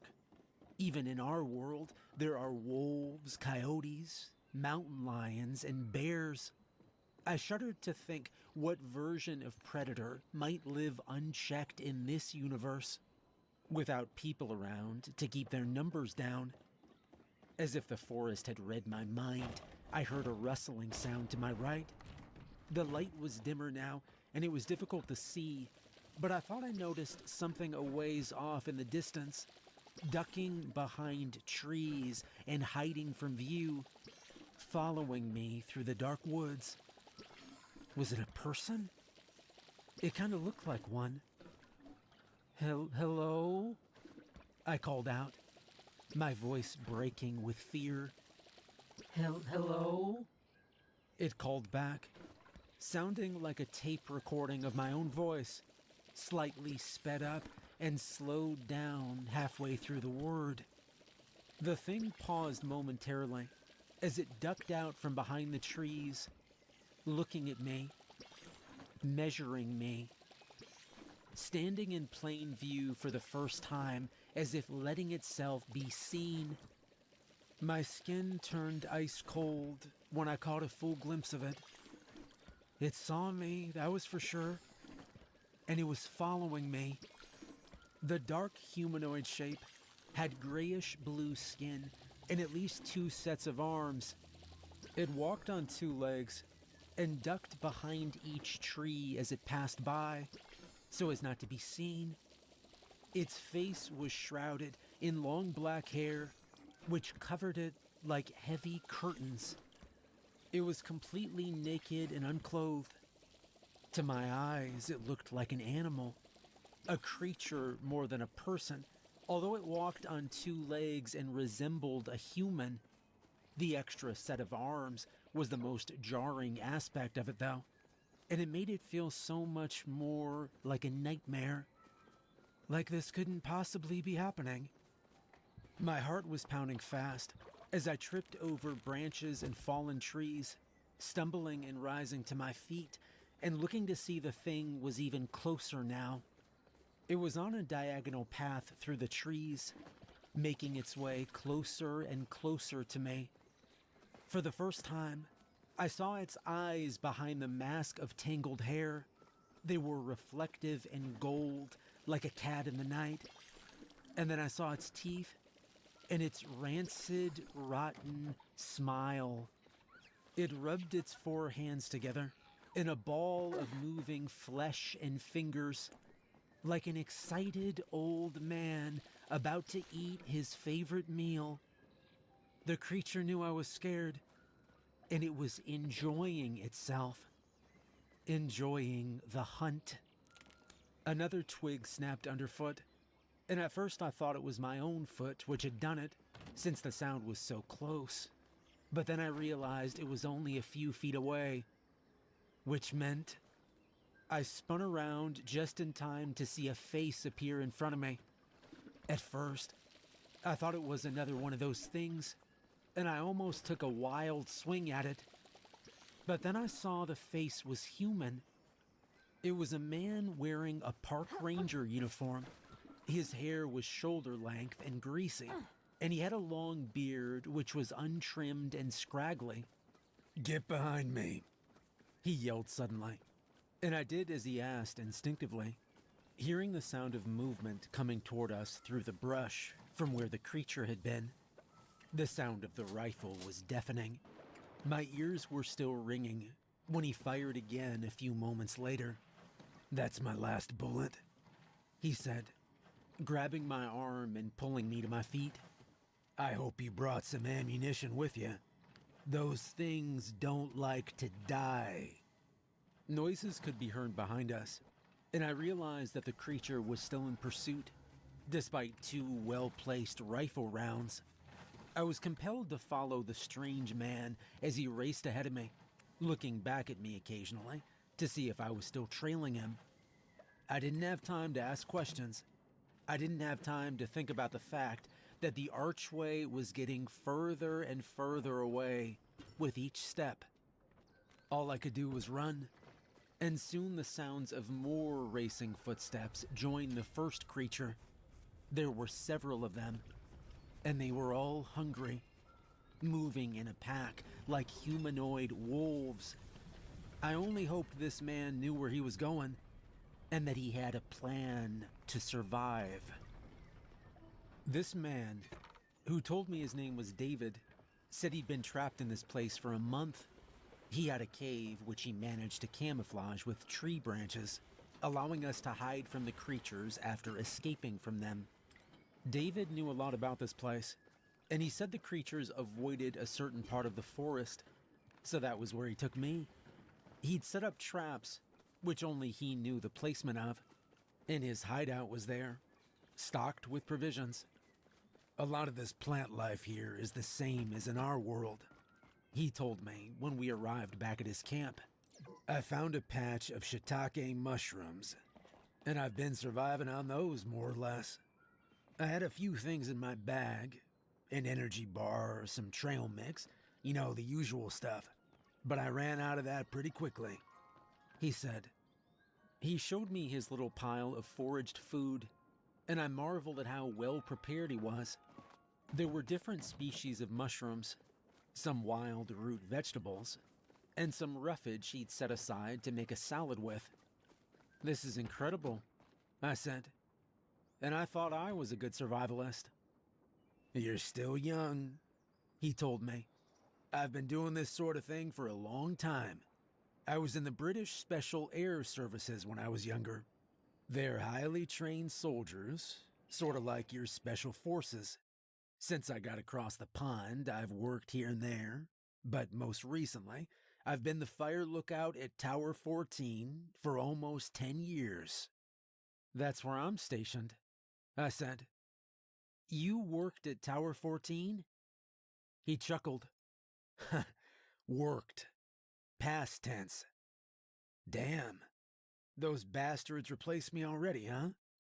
Well, I guess they must have given up looking for me too then. I thought back to that odd look Ross had given me when letting me out of the Jeep. He looked like he was going to say something, but maybe don't get killed or disappear like the last guy would have been too on the nose. Maybe he'd been thinking about how this was a bad idea, I realized.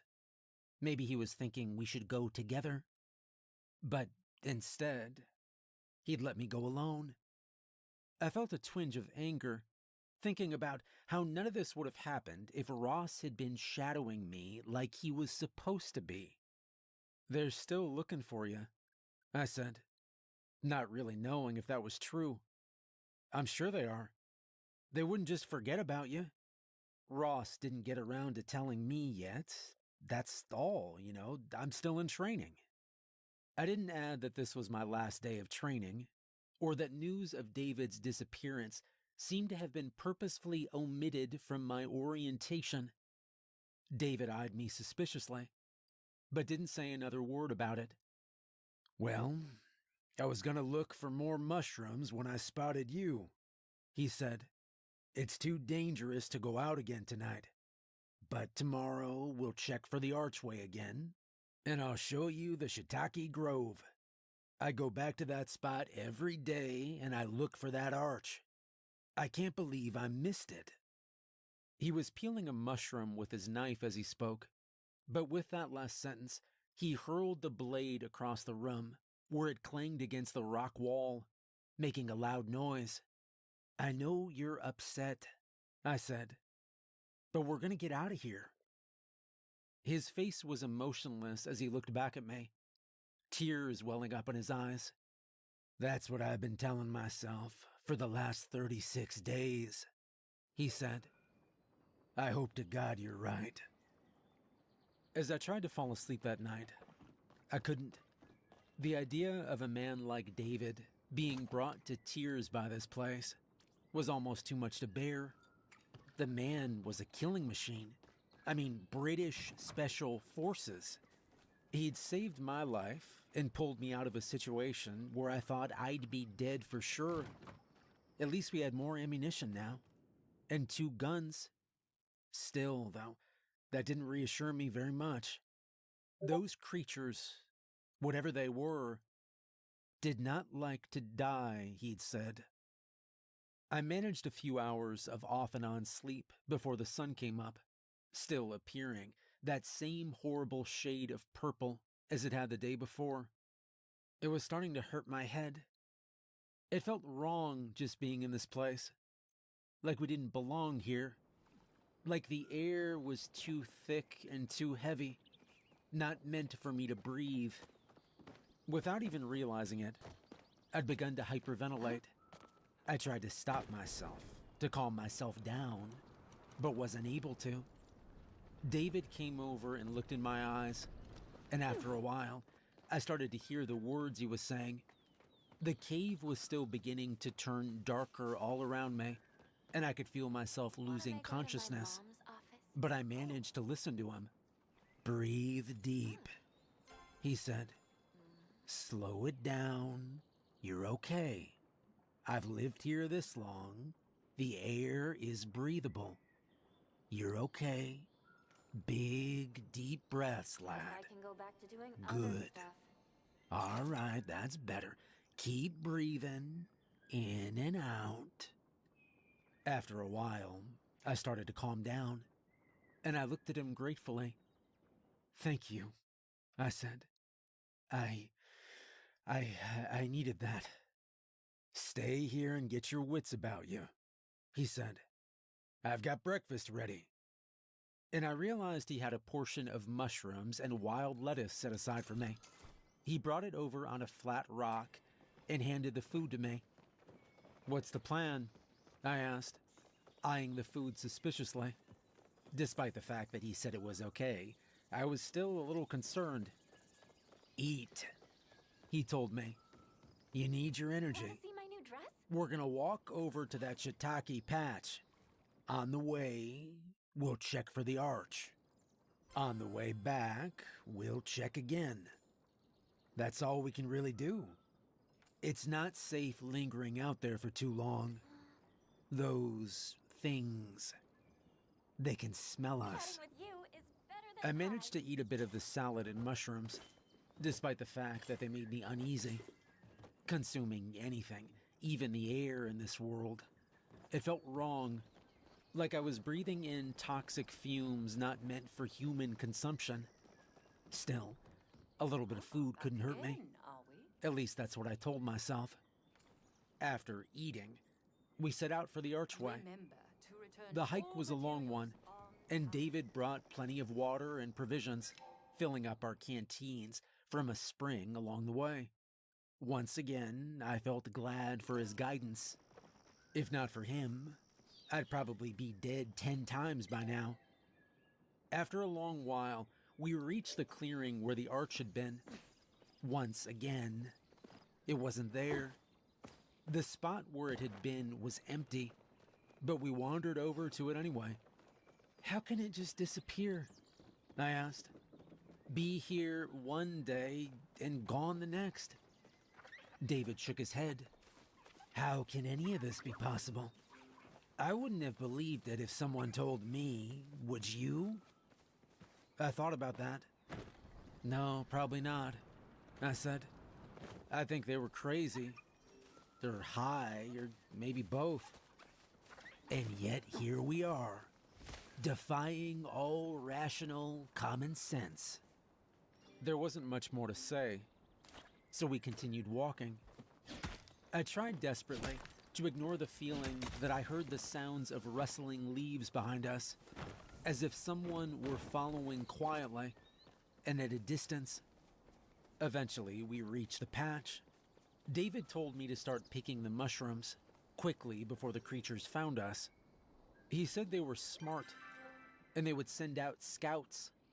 So once they knew where we were, more would be gathered together, and they would come back to hunt us like pack animals. The worst part was, they knew this was a favorite spot of his, so they would be ready for him.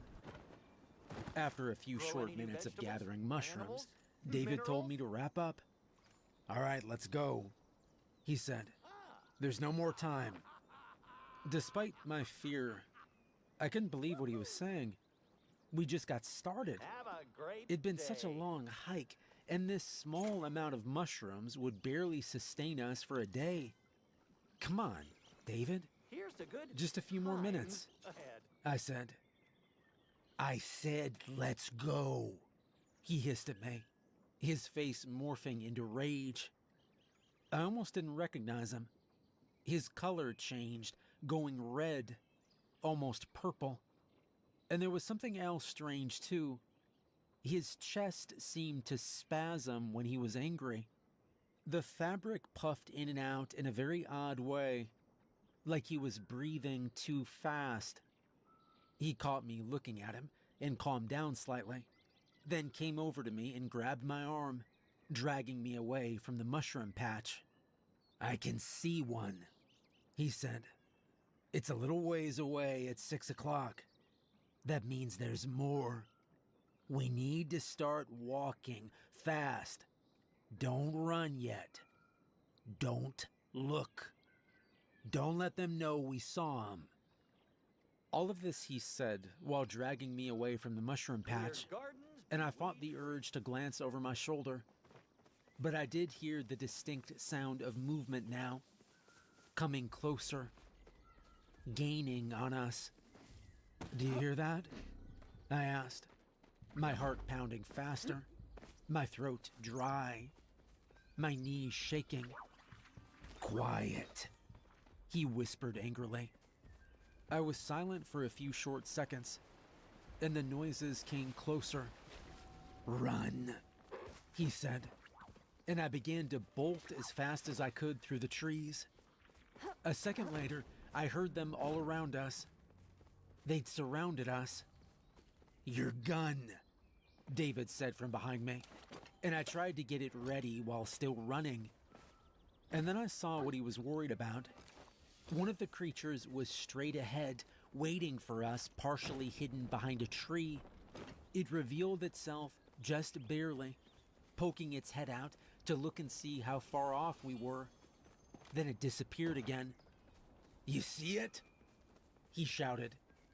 Yeah, I replied. When we get to that tree, you go left, I go right, okay? Don't get too close. I understood immediately what he was doing.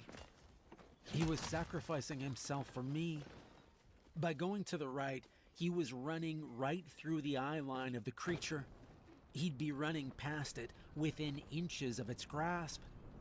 All to distract it, so it wouldn't get me. Part of me wanted to argue, but there was no time. We were already at the tree. I ran to the left, and David went right. The creature lunged at him, just as I'd feared, and managed to rake him with its long, talon-like fingernails. His back was bloodied as he ran, getting ahead of me as he put on speed. There's more up ahead, he yelled, and I saw them a second later. There were at least two, maybe more, hiding in the trees and waiting for us a little ways ahead. I had a feeling they wouldn't be as easily fooled as the last one. Luckily, we had a speed advantage on the creatures, at least the ones we'd come across so far. I hated to think what a faster version of these things would look like. Our ability to outrun them was the only thing keeping us alive. I could hear them chasing after us, their heavy footsteps loud as they crushed the leaves underfoot. Okay, all right, let's split up, David said. You go left, I'll go right. Then we meet back in the middle. Say 100 paces from here, you got it? Sure, I agreed. Not sure what other options we had. I was deferring to him, since he seemed to know what he was doing. Now, he yelled, and branched off from our trajectory, heading to the right. At the same time, I went left. The creatures took a moment to respond, but once they saw what we were doing, they left their hiding spot, where they were waiting to ambush us. The creature closest to me came at me from my right, and I screamed as it came within a few feet. Its horrifying arms reaching out to grab me. I felt the breeze from its hand rushing past, but managed to duck out of the way just in time, stumbling over a fallen log and face-planting right afterwards. The thing crawled after me, and I felt it grab my ankle, pulling me towards it as I screamed. Kicking as hard as I could with my other leg, I brought my foot up into the creature's jaw, where it connected with a sickening crunch. It howled a cry of hurt anger as its grip loosened on my ankle for a second. I attempted to wrench myself free, but it held on tightly. It was strong.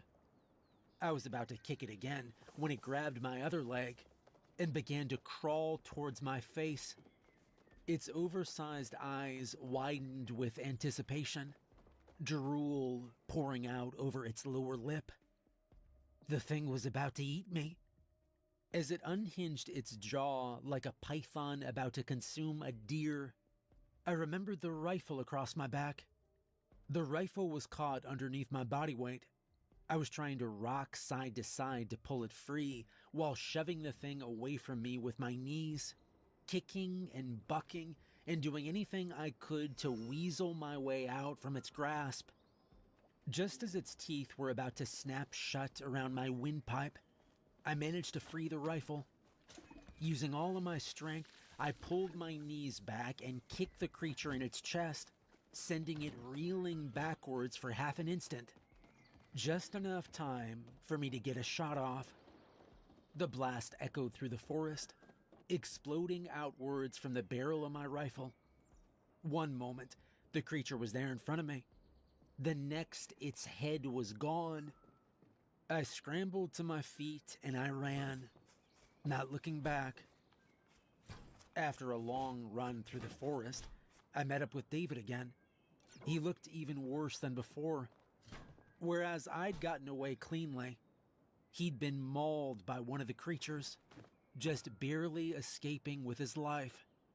He was bloodied and had gashes on his neck, his forehead, and both of his arms from defensive wounds. Worst of all, he'd lost his gun in the process, and now we were down to only one weapon and half the ammo.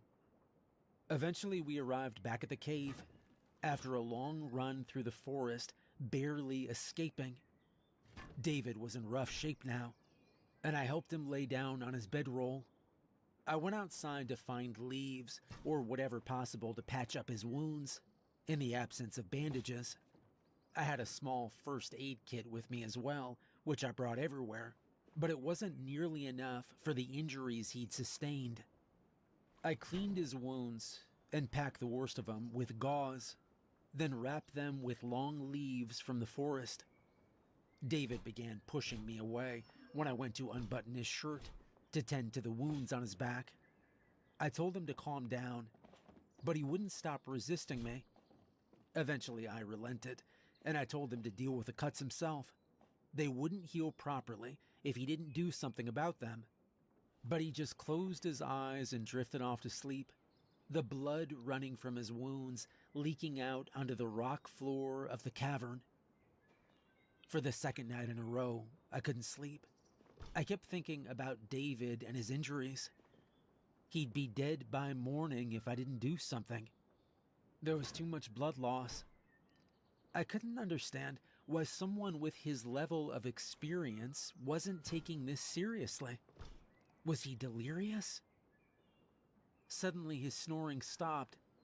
The cave was dead quiet in the darkness of the night. And then I heard a sound like rocks being moved. A shuffling of feet. Bones creaking and cracking. There was a wet, sloppy sound. Smacking lips and rending flesh. Someone pulling meat from bone. I peered into the darkness of the cave, looking in the direction of the sound, and my eyes slowly began to adjust. David was up. He was eating something in the corner of the dark cave. It looked like... was it moving? A rat? Or a squirrel, maybe? He tore another bite of flesh from the writhing thing which had been moving in his grasp, and suddenly it was still again. The only sound was of him chewing. My eyes adjusted further, my heart pounding rapidly. David's shirt was off. He'd treated his wounds after all. In the darkness when I'd been trying to sleep, my eyes closed. He'd been busy dealing with his injuries, and I realized why he hadn't wanted me to see beneath his clothes. It all made sense suddenly. The twitching beneath his shirt when he got upset, the way his color changed when he was angry. His face had turned red, almost purple, like the sky. And beneath his shirt was the most obvious change of all. He took another large bite of whatever it was he'd found scurrying in the cave, and with his 4 quickly moving hands, he pulled flesh from the bones and crammed more of the creature into his mouth. His eyes were golden and reflective when they caught me staring at him in the darkness, and as I got to my feet, I began to run.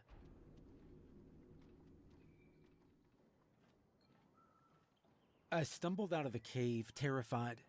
My legs didn't seem to work properly. Everything around me was wrong. The colors, the shadows, the shapes of the trees, and the sounds of the singing birds. This world was not my own, and I needed to get out now. I fell flat on my face, landing hard after tripping over something. A vine? No, whatever it was thin and sharp, and it hurt me badly. Whatever it was had cut across my shins, and I felt the warmth of blood trickling from my skin. The traps. I'd forgotten all about the traps David had set all throughout this part of the forest. "Come back," I heard David over my shoulder. "It's not safe. You have to come back." But I didn't listen. I scrambled back to my feet and I began to run. My only thought was to get to the archway, the place where I'd entered this world. David's voice could be heard receding into the distance behind me. I shuddered, thinking about how I'd seen him in the darkness of the cave, eating something. Not only that, but his arms. There was an extra pair of hands working at the hairy flesh of the vermin he'd been eating. The bloody fur and the tearing sounds of him ripping chunks from the creature's body. At first, I thought maybe he was lying to me from the beginning, and that he was from this place all along. Maybe he was born here, and he was trying to keep me trapped in this place. But the more I considered it, the more I realized that idea didn't sit right with me. David was not a denizen of this terrible violet-tinted world. No, he was from Earth. The way he spoke, talking about Fire Tower 14, which he said he'd worked at, proved he was not from here. My mind began to work out what this meant and came to the conclusion that being in this world changed you over time. Being here, eating the foraged food and breathing the purple-tinged air, all of it was toxic to people from our world, and it caused side effects that were likely permanent. I only hoped I hadn't been here long enough. I shuddered at the thought of an extra pair of arms splitting open the flesh of my abdomen and reaching out, grabbing anything they could get their hands on. Shit. I needed to get out of this place. Running through the woods more carefully now, I lifted my feet high off the ground to avoid tripwires and hoped that I didn't stumble into a spike-filled pit or some other death trap. I picked up my pace, hearing the sound of him coming after me. He was injured, and that would slow him down some, but he also knew this place far better than I did. He knew where the traps were located, and he knew how to avoid them, whereas I was just hoping to find my way back to the archway. Trying to remember the way we traveled through the forest, I stepped tentatively across the ground, no longer running. I was terrified of stepping on a spike or tumbling into a pit with spikes at the bottom. David had told me more than once to never go out alone, since he'd placed traps everywhere in this area. There was a noise close behind me, and I looked back to see David was following me from a distance, gaining on me. "Come back," he called after me, his voice sounding different now, distorted and wrong, breaking into a sprint. I hoped to lose him in the darkness. For a time, it seemed to work. He was slower due to his injuries or his mutations, and was hobbling when I saw him again, trailing me from a distance now. I began to make my way towards where the archway had been.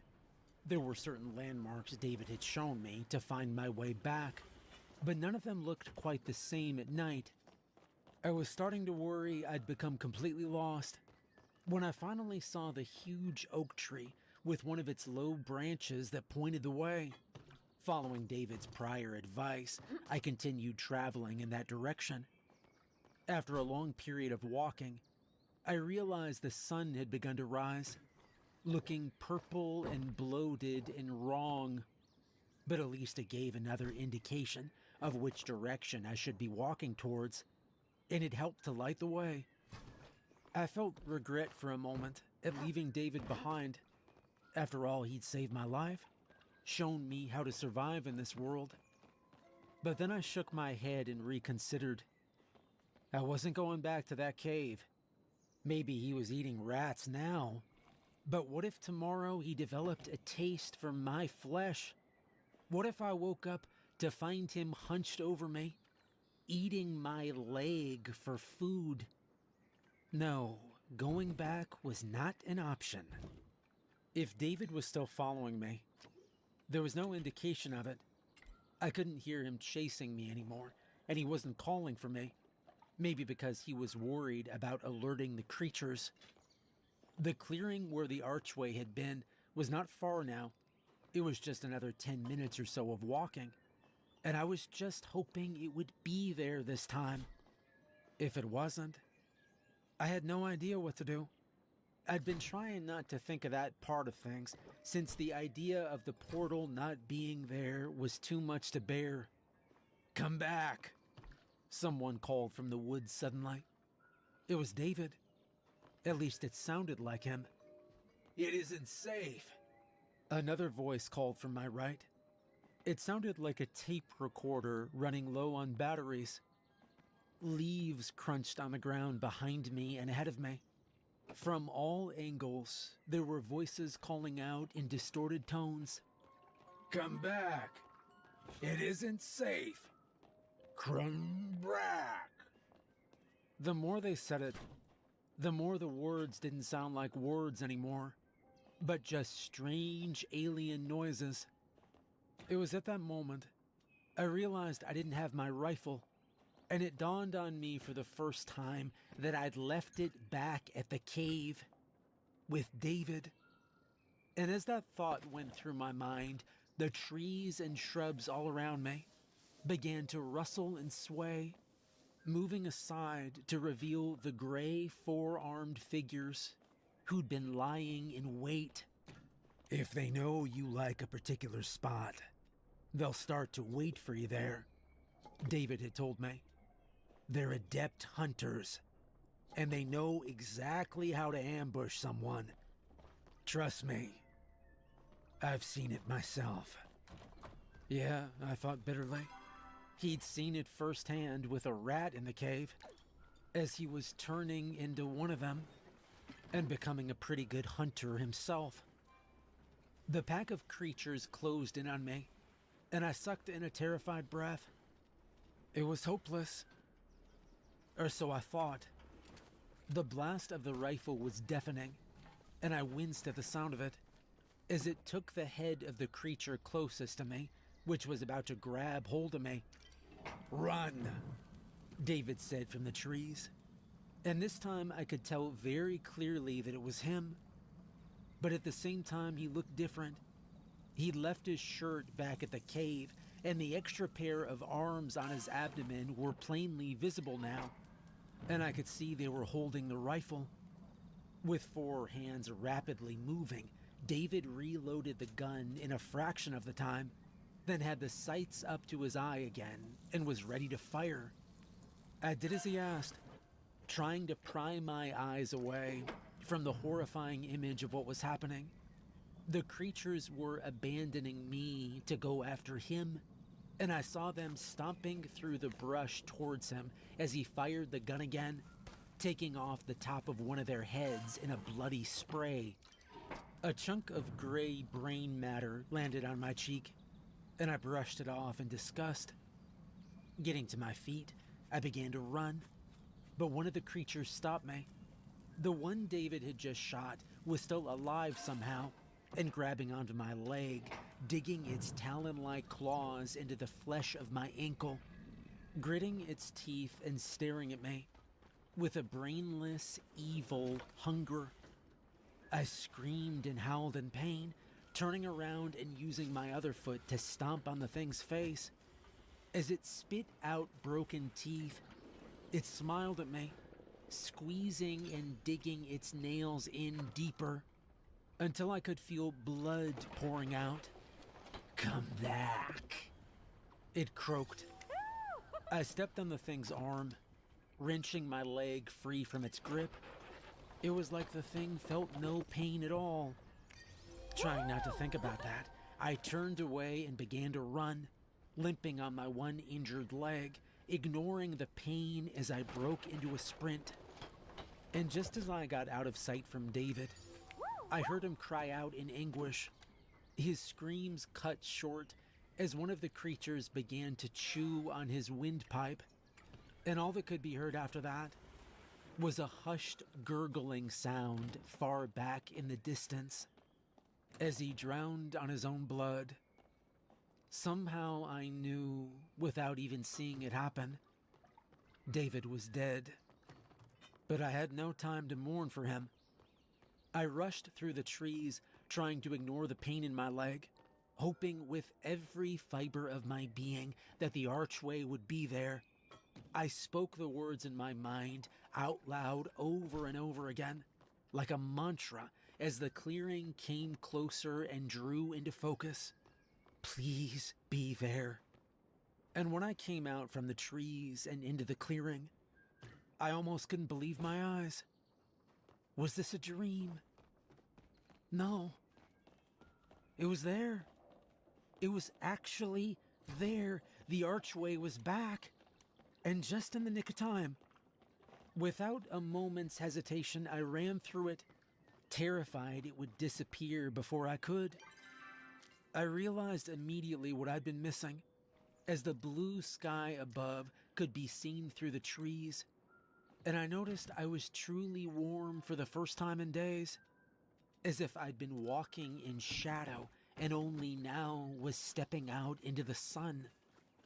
As I began to walk back towards the road, I took a nervous look back over my shoulder at the archway, and I froze when I saw the disturbing sight behind me was still there. I could see the purple sky on the other side, and that could mean only one thing. The portal was still open. Terrified of what that implied, I shuddered and continued walking, looking back every so often for creatures and hoping that the archway would disappear. But it didn't.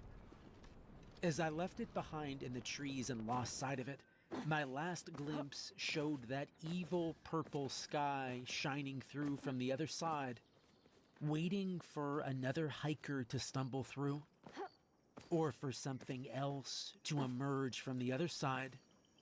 At least if I have to face another one of those creatures, it'll be on my turf, I thought. But I didn't have a weapon, and I would need backup. I wasn't out of the woods yet. After limping through the forest for 10 or 15 minutes, eventually I found the road.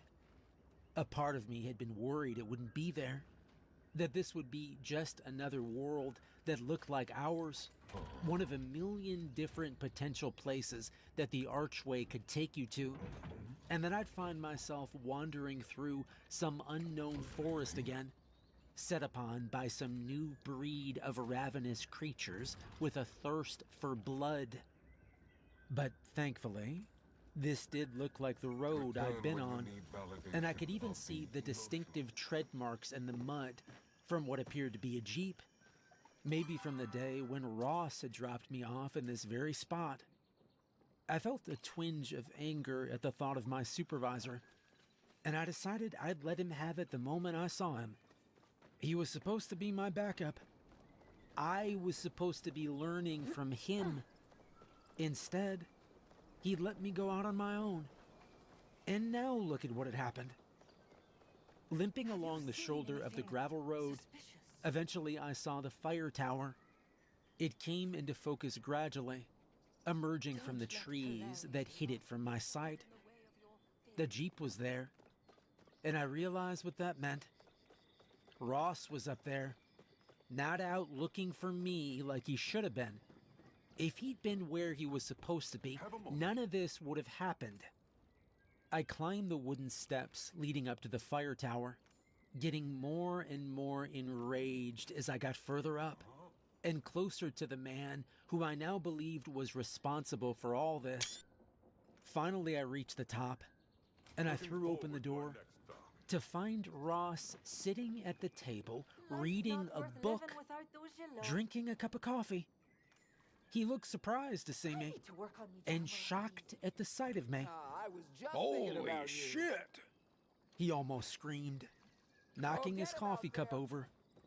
The brown liquid spilled all over the pages of his paperback. You're back! That's right, you son of a bitch, I hissed, limping towards him. I could feel my face turning hot and red. His eyes widened further. What's wrong with your face? Are you okay? You're turning purple. I didn't know what to say. I looked in the mirror to my left, and I saw that he was right. I didn't look like myself at all. I looked like a monster made of rage, my face purple with anger. Suddenly, all of the fight left me, and I realized how utterly exhausted I was. I heaved out a great sigh, and I crumpled to the floor of the fire tower cabin. I collapsed on the floor, unable to understand what was happening to me. I didn't feel like myself at all. And as I did that, I felt something writhing beneath me. A squirming feeling in my abdomen, like fingers reaching out from inside, trying to poke and tear their way through the skin of my belly. I screamed, pulling up my shirt and clutching my abdomen, feeling the skin for a bulging pair of hands or a face, picturing the movie Alien. But there was nothing, no indication of anything growing or mutating inside of me, except a slight tingling there, like fingers gently brushing up against my skin from the inside, tickling me very lightly. No, I said aloud, still clutching myself tightly. Dude, what the hell happened to you? You've been gone for 2 days, and now you come back screaming and grabbing at yourself. Your face just went as purple as an eggplant, like you had an anaphylactic shock for a few seconds, and now it's back to normal again. Tell me, please, because I am genuinely very concerned. What the hell happened to you out there? I took a few seconds before answering. I honestly didn't know what to say, until the words began spilling out of me. The same thing that happened to David. That's what happened to me. There was a delayed reaction, as it took several seconds for him to register the name. But then his jaw dropped. Ow. Where'd you hear that name? How do you know about David? I met him, I said, and I was about to continue when I heard a sound from beneath the fire tower. It sounded like it was coming up the stairs. I shot up to my feet, my eyes darting around the room. Where's the rifle? You need to get your rifle now. Ross didn't know what to make of any of this and was about to question me, but then the look on my face seemed to convince him. He ran over to the gun rack on the wall and pulled down his rifle. Checking to make sure it was loaded, he took the safety off. Is that David? He asked. I shook my head no. What the hell did you get us into exactly? But before I could respond, there was someone at the door. There was a sound of scratching. Long nails against the wood, scraping it. And there was a distorted gray face at the window, looking in at us. Come back, it demanded. Ross held the scope up to his eye and got ready to fire at the door. And then the footsteps began to recede, going back down the stairs. What the hell was that thing? Ross asked, lowering his gun. I tried to gather my thoughts, trying to figure out how to explain it all. Those things are deadly, I said. And they're not from this world. They're smart, and they're almost impossible to kill.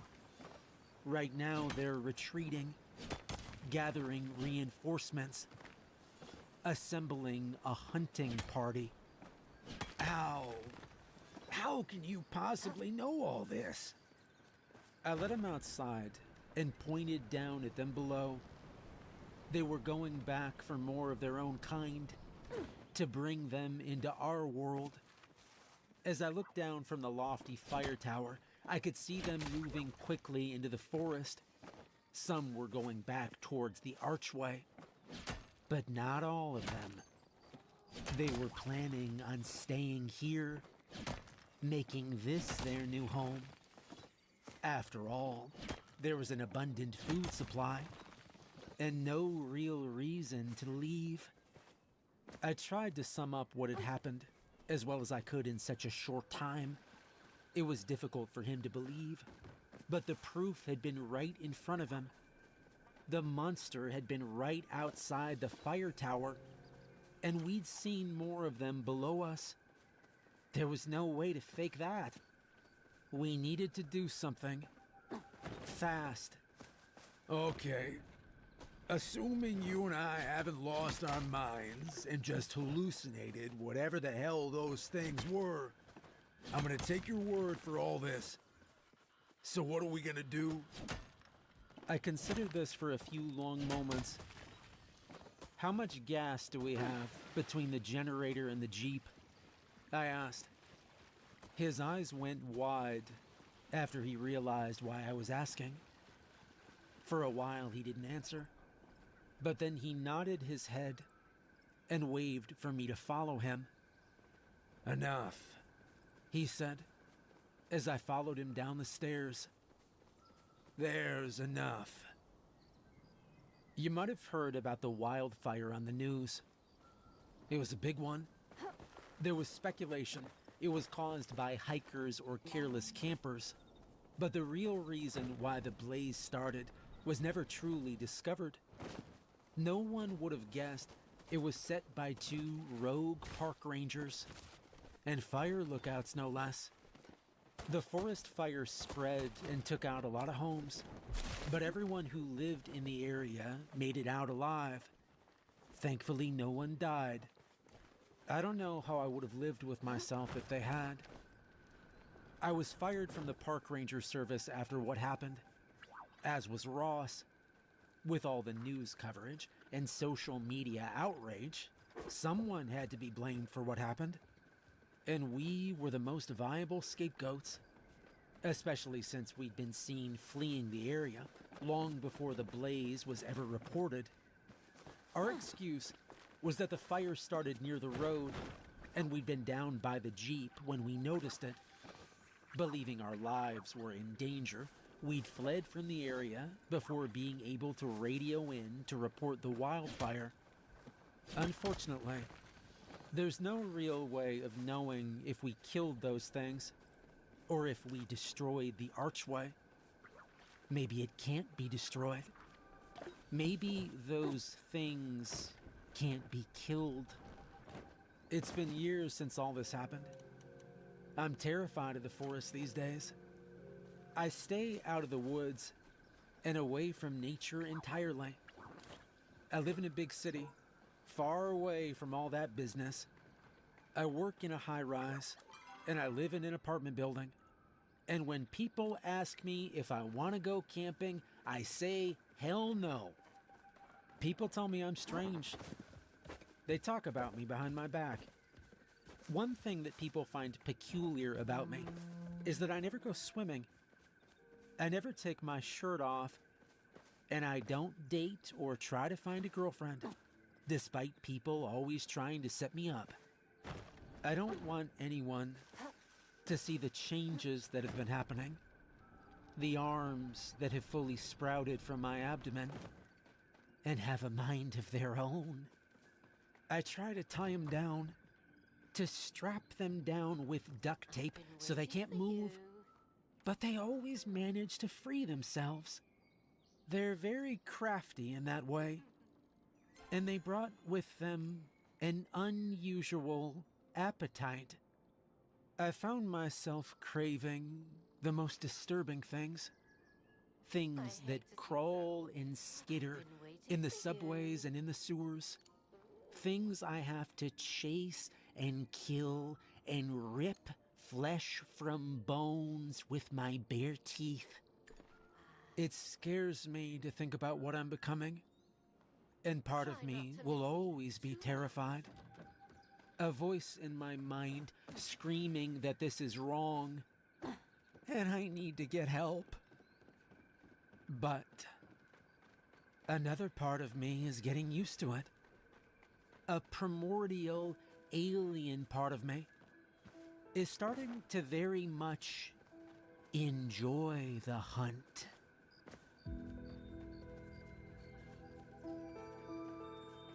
Thank you to the author J Group. Make sure to check out his YouTube channel. He puts out new stories every day.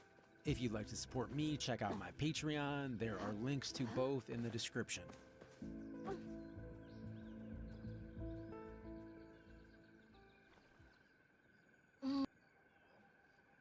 Alright, and that'll be it for this stream. I appreciate you joining me if you're still here, and I hope you enjoyed the stories.